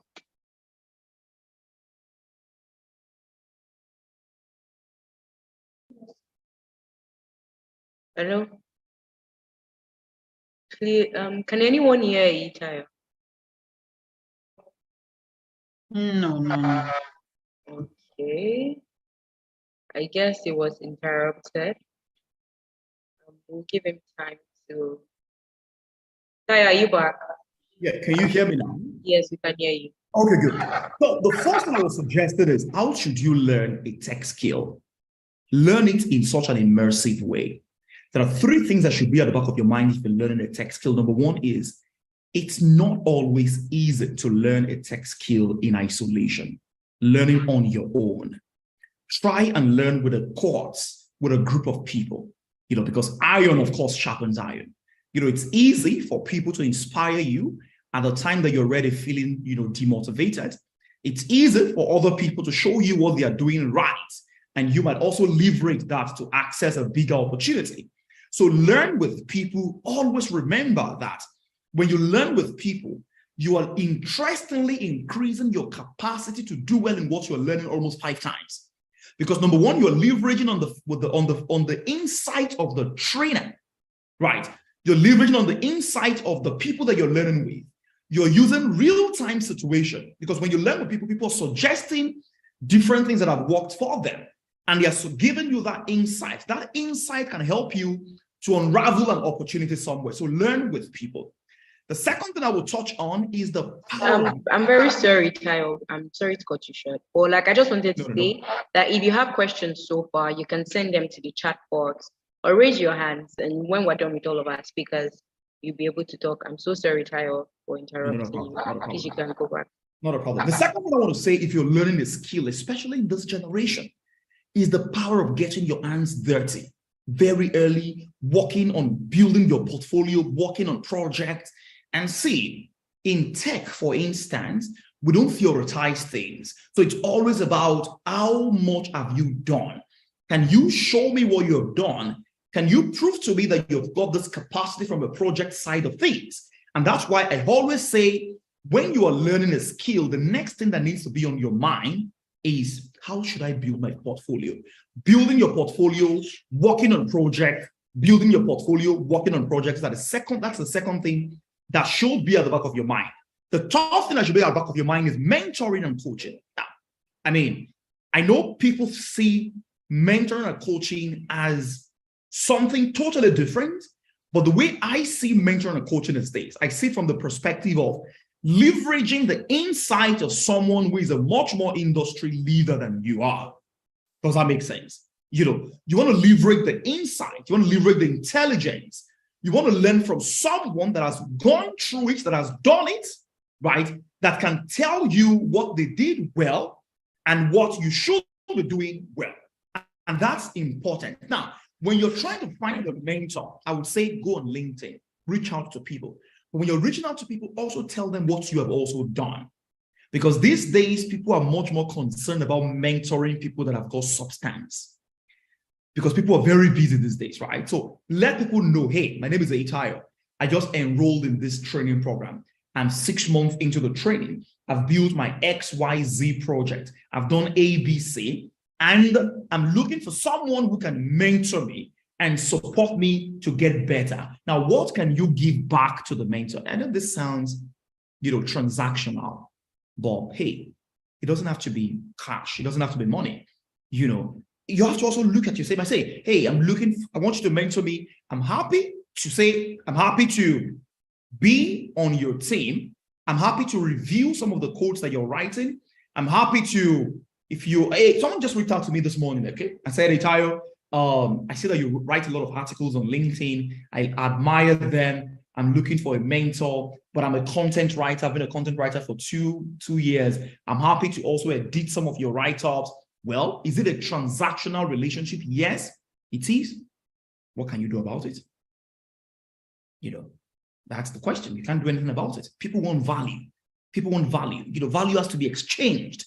And if you're in the tech space, you also need to be thinking about how you can also be of value to another person that you're looking for to get as mentor. The final thing for me is communities and teams. I mean, I don't want to talk a lot about that because I know that there might be other speakers that will touch on that. But see, you can't isolate yourself in the space and thrive. I mean, you can isolate yourself and be fine. But if being fine is what you really admire, that's okay. But if you really want to thrive in this industry, the next big job that you admire, that you want, someone is posting it in one community right now or in one group. You're probably not in that group. You need to be in that group. So most times when I meet people and I say, this guy used to work with this company, but now you work with InterSwitch. What makes the difference? The guy tells me things like, oh, my mentor in InterSwitch actually told me about the opportunity. And someone says, well, I'm a part of one group like that. Someone posted it, and then I reached out to the guy and I said, oh, can you share that opportunity? And the guy connected me to the HR manager.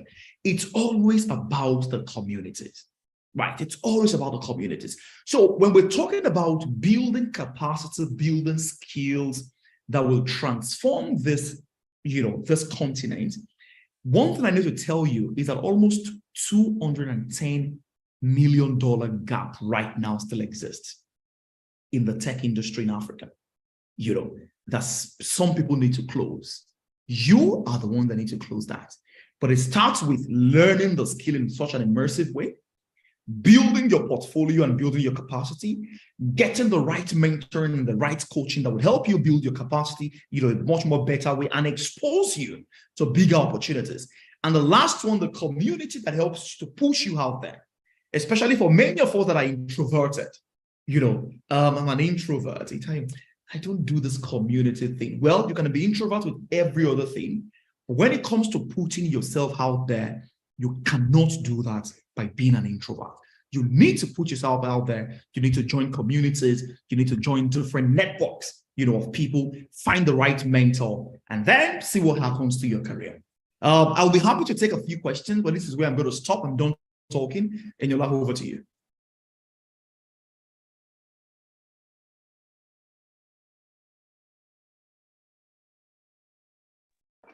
Thank you so much, Eitayo. I really liked your session. And you mentioned that people should learn in groups. They should get their hands dirty, get on different jobs, to be able to build their portfolio. And lastly, you said you need to put yourself out there.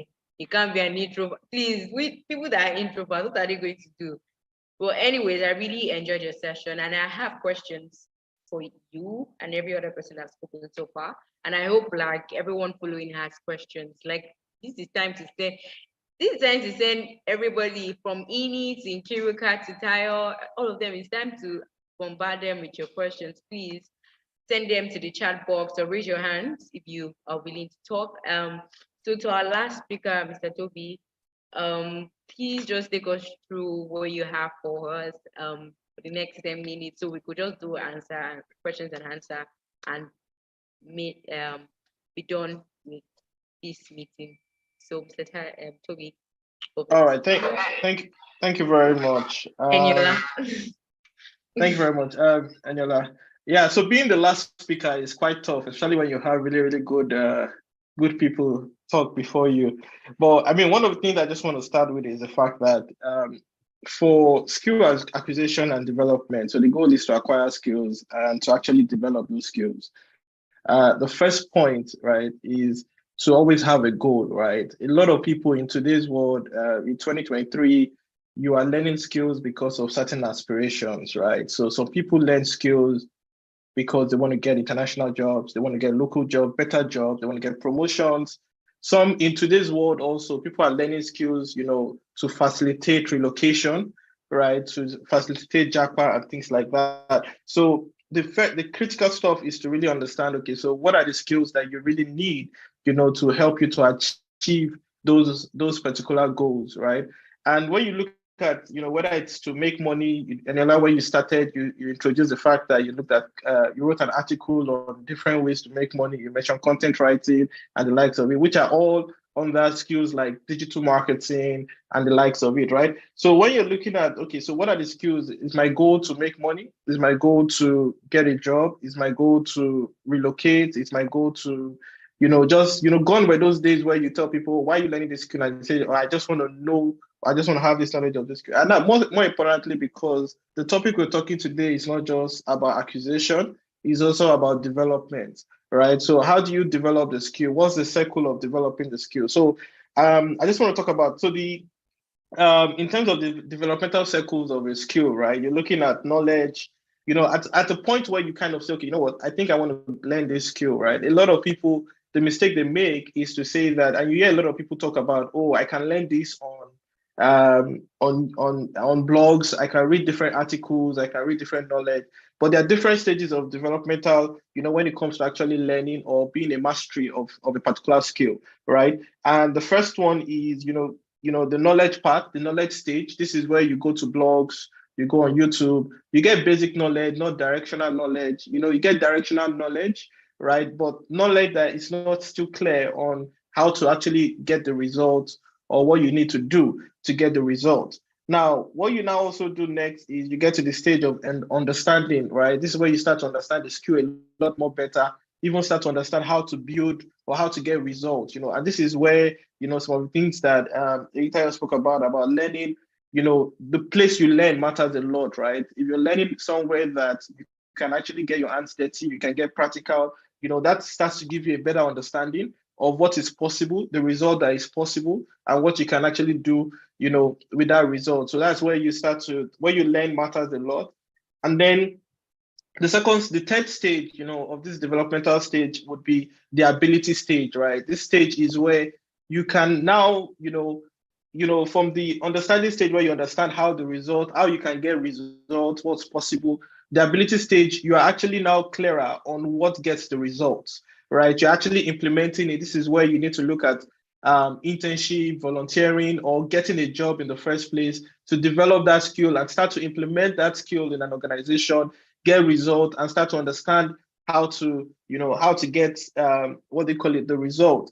And then you have the stage of continuous ability, and this is where if you start your skill development process without understanding the goal as to why you want to take it, right, then automatically you lose you lose the opportunity of the skill development, continuous ability, where you're continually improving. And this stage, it requires you to continually learn, right, continually be part of platforms, communities, which Itayo mentioned, communities where you can continue to learn, you can continue to gain more knowledge on things that you need. Then the last part is where you now become a master, where you become mastery of that skill, right? Over the time, now you understand how to get results, you have superior knowledge, you're continually updating yourself. Then in the mastery stage, what it requires is for you to actually start to give back, right? And this is where you yourself have to volunteer to become mentors, coaching, and things like that, and even probably have some form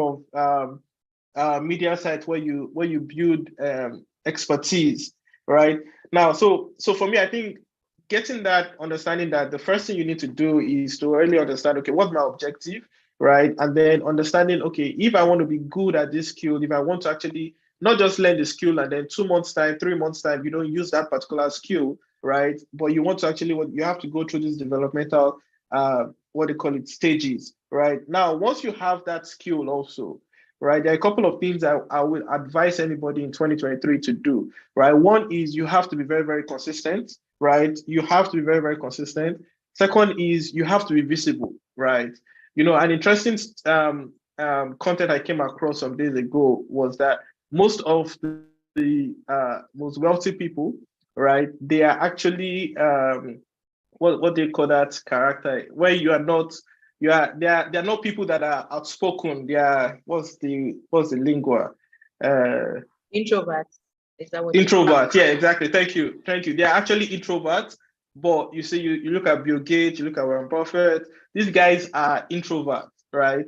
But when it comes to their career, when it comes to their work, when it comes to the things that they do, you get what, right? That takes the back seat and they become extroverted, right? So for me, I think that's something that is very, very key. You have to be very, very visible in today's world, right? Be in the media, you know, create your content, you know, build your own expertise if possible. Even in today, you know, everybody should be one way or the other a content creator, right? That pushes out content. Then you also want to, you know, it's always good to start broad and niche down. So what that means is, you know, if you're looking at digital marketing, for example, get the understanding of the entire digital marketing spectrum, right? And then narrow down to specific areas. So if it was content marketing, online advertising, you know, and you narrow down to those niches, then most importantly, you must never stop learning, right? I think the need to learn how to unlearn and continue to learn new things is, I mean, learn how to even learn in the first place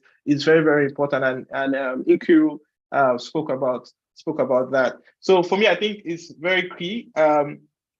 However, when you talk about, you know, making money, succeeding, doing all these things, you have to look at digital skills, you know, digital skills and tech skills in general, because those skills are the skills that can help you in multiple fronts. I tell people, and I tell a lot of my students who are actually going ahead to actually achieve, you know, good results, right? I tell them that if you are learning a skill, right, you have to look for a skill that, you know, helps you to achieve multiple things, right? It helps you to be able to get a job, helps you to be able to, if tomorrow a job doesn't come, helps you to be able to stand as a self-employed, right? And if employment, if that doesn't work out, right, still helps you to, you know, maybe even become a speaker, a coach, helps you to just gives you a lot of opportunity to be able to achieve. And I think that's what you can get when you get digital skills in general. Thank you.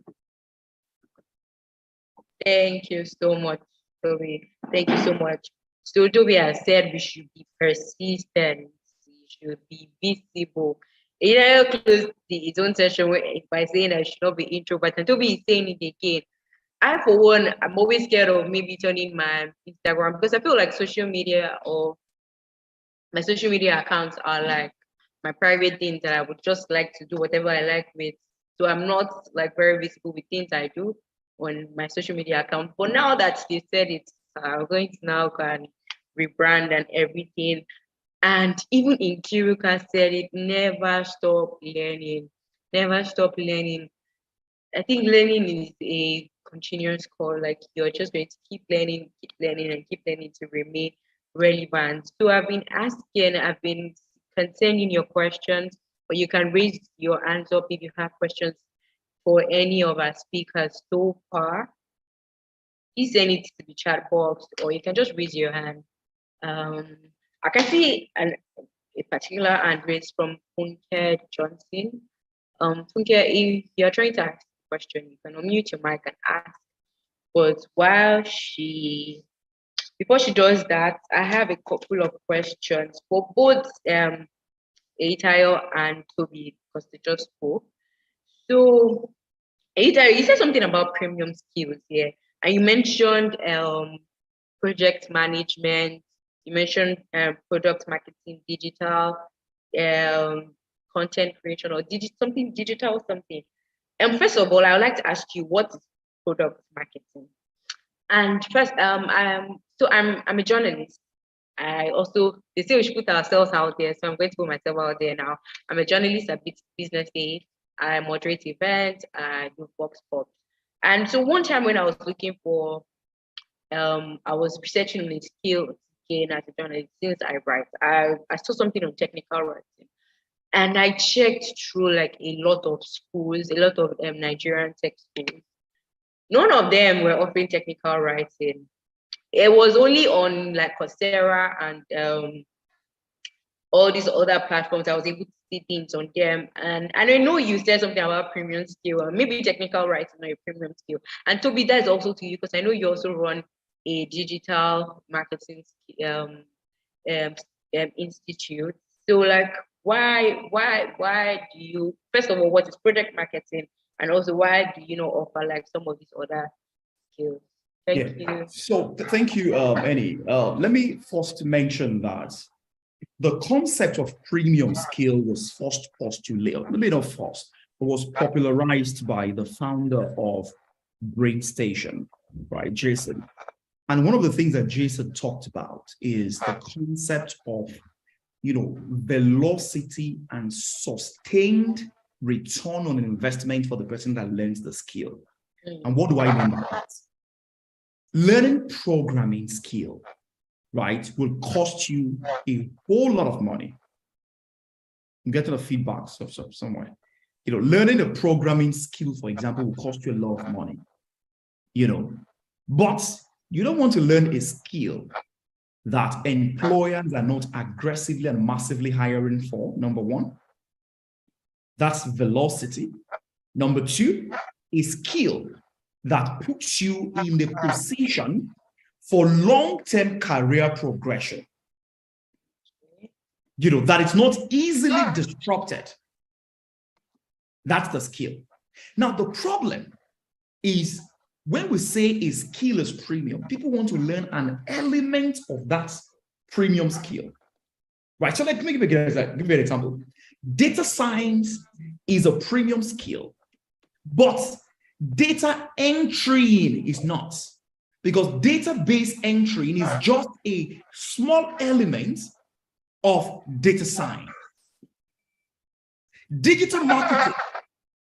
Esther, do you want to mute yourself? Because I'm getting the feedback. I don't know where it's coming from. Digital marketing is a premium skill because there's a bunch of different things that you'll be learning in digital marketing, right? But technical writing or copywriting is just a very small element of that, broader skill set. I mean, look at what ChatGPT is doing to us, right? It's disrupting a very small element of digital marketing, but it cannot disrupt digital marketing because digital marketing is a whole lot more than just writing. There's so many things involved. Doesn't make any sense. So that's pretty much the way we think about this. Now, the second thing I want to mention is what is product management. Product management is still one of the best skills today in the tech space because it's a leadership skill, right? Then number two, is that skill is ultimately responsible for leading the entire engineering team to build that technology product that you want to build. So when you want to say, I want to build a technology product, or I want to build a platform that helps to aggregate all the news from Business Day to yada, yada, yada, aggregate them on one single platform and sifts out fake news using artificial intelligence, that is the product I want to build. Okay. That product has to be built by someone. The person who leads the entire team, doing the research, what are we building? Has someone built it before? What would be the right pricing model for this product that we're building? Who should we be hiring to build the product? That person is the product manager. And that role is not project management, right? That is product management. That's totally different from, maybe not totally, but it's in so many ways different from project management. I just wanted to say that. I'm done talking. Okay. Okay. So Toby. So I wanted to add to it. So you didn't, and I think Itayo kind of answered the question, but let me just mention that when you're looking at technical writing, right, you are looking at it under two spectrums in digital marketing, right? One is content marketing, and the other one is search engine optimization. When you do those two programs, most courses like ours, right, include technical writing as part of the curriculum. Oh, I did not know. Thank you so much for answering questions. Nkiru, there's a question here for you. Hi, Nkiru. Hi. Yes, there's a question that came in for you. It says that how relevant really is communication skills? So most of those skills you mentioned in like a workspace in getting you promotion. Are you saying that so if I am like really great at my job, like the person was saying like the person is really great in terms of like their skill and they don't have the other soft skills you mentioned, is this something that can hinder them from getting promotion? And so you mentioned, so thinking about the question, I was thinking you mentioned about like how well are you people able to communicate with their other team members or other people in the organization? Does it really count? Say if say this person that asked this question is someone that doesn't like to communicate but gets his or her job done, is it something that can impede the person from a promotion? I think questions are into how relevant is communication skills. And let me just give a very relatable example. So so you've gone to learn the skills you're looking for, right? And we find out that when it comes to selling yourself professionally, so now it really takes a certain kind of communication skills for you to be able to slide into Itayo's DM and quickly sell why he should be listening to you, right? So it is relevant and it gives you a leverage, it gives you an advantage, so that in the midst of 2 or 3 content, creators or, technical writers, you are able to stand out. Now, if you take a place like hiring, and you already know that if you are limited by the hiring manager, if you're limited by their own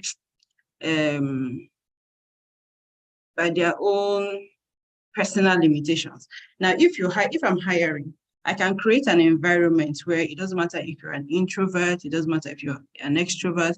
I can create an environment where you can be yourself, and I'm able to bring out what it is you're trying to say. Now, but if you do not, if I'm limited as a hiring manager and you're sitting in that room with me and you're unable to communicate the value you're bringing to me, to my organization, sometimes it doesn't really matter how good you are on the job. You just could not sell yourself. You just couldn't tell me why I should be hiring you. And that's why I said at the beginning that at all levels, it doesn't matter if you're a janitor, it doesn't matter if you're a supervisor, the extent to which you're able to communicate, convey your thoughts will always be a leverage and an advantage, either at the start of your career or when you're rising up the career ladder. So yes, it is a very important skill. Whether you're speaking, whether you're writing, it's an important skill that would always stand you out, right? And the B part of the question was about promotion, right? Was that the B part of the question? Okay, yes. So please, at all times in your career, so you see Itayo here, he's a tech guy, right? We have 1 or 2 people. What is it about Itayo's presentation that's giving you the wow factor? You could give his slides to somebody else and they won't deliver it with effectiveness that he's been able to deliver it, right? So what is that thing? It's just the way Itayo was able to take the content from the slide and sell it to you in a way that you're thinking, oh my God, I'm sure somebody's already thinking, after I'm going to, let me go and check. Some people have already checked out Utiba. Somebody's already trying to sign up on Utiba's course, right? And I'm telling you, there are a dime a dozen people selling what Eita is probably selling around Nigeria. Maybe people started out before him. But I've always known him for one thing, is for him to be able to sell to you what you can do with tech. Because somebody's already thinking, oh, I can position myself not just for local jobs, but I can position myself for international jobs. So that's how those skills are subtle. And it's a bit of a nuance, you know, so it kind of just sets, it gives a insight, like being a good communicator, the way he's already sold to you the advantages of tech, especially in an international space. It's a leverage. It's an anchor, and it just always helps you to promote yourself beyond the skill that you're playing. And sometimes you could just be playing in a very small, a very local skill. So those are always an advantage every day, every time. Thank you so much, Nkiru. Thank you so much. Ini, there's a question here for you. Can you hear me, Ini? Yes, loud and clear.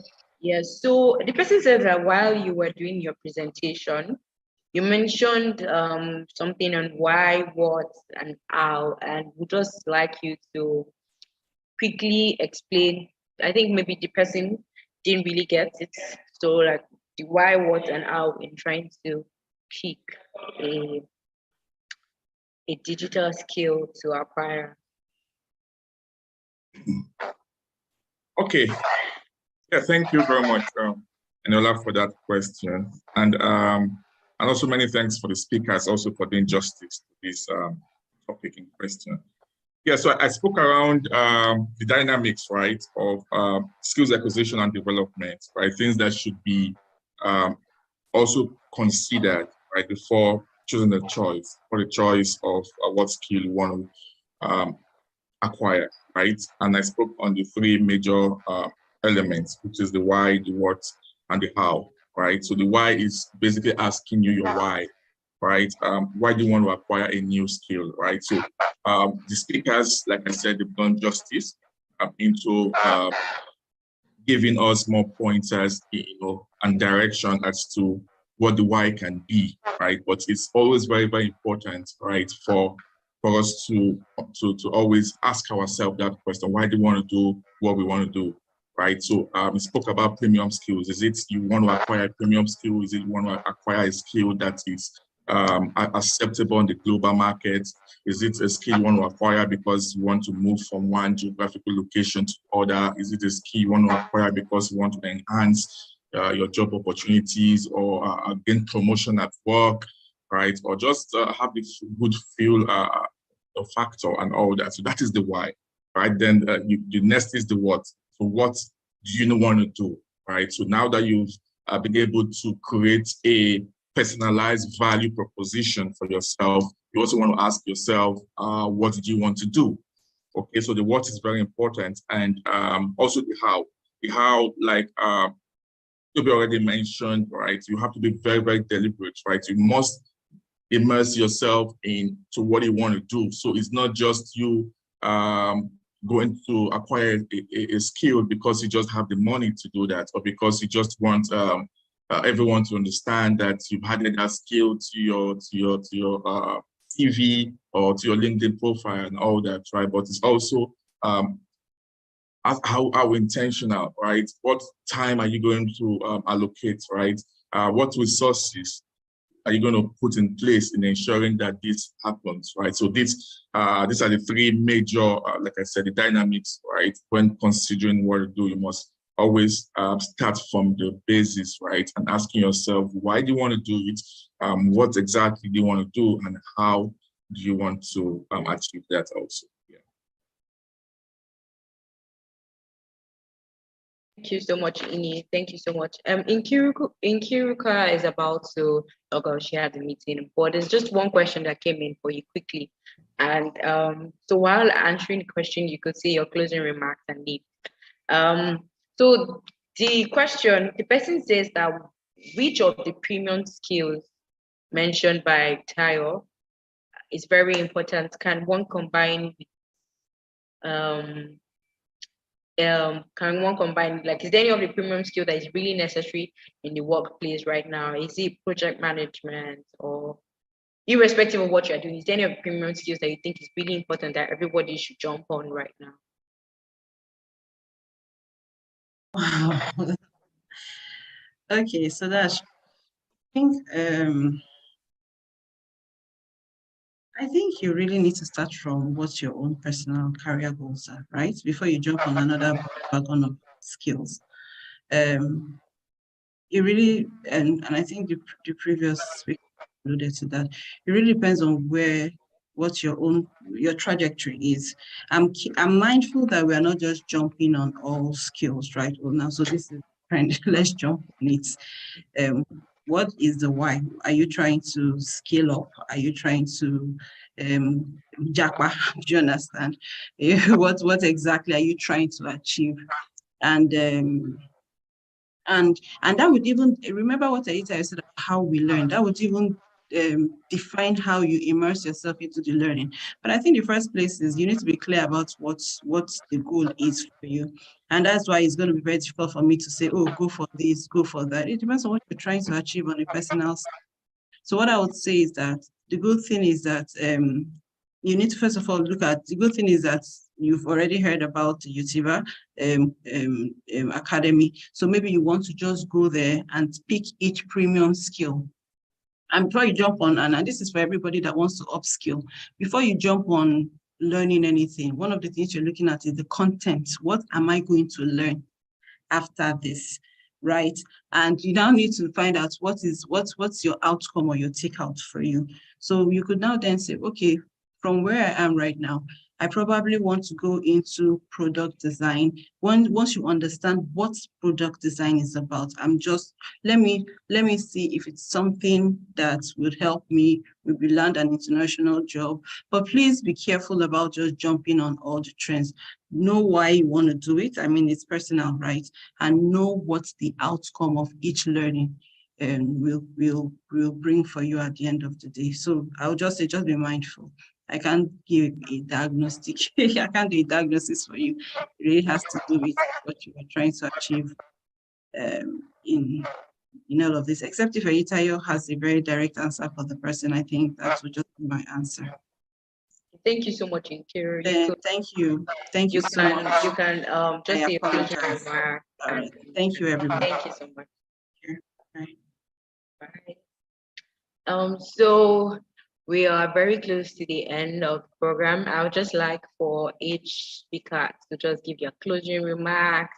And if you still have a question, you can either send it to me directly in the chat box or raise your hand, and it will be answered. But so from Ini to Toby and then Tayo, please just give us your closing remark on topic, and we can call it a day. Yeah, so I'm happy to go first. So I will just quickly run away because I want to hand over to your other person. So for me, honestly, it's going to be about one thing. I've seen the world. I've seen the gaps, in the US. I've seen the gaps in the UK. One thing I can tell you for sure and for free, you don't have to pay me a dime for this.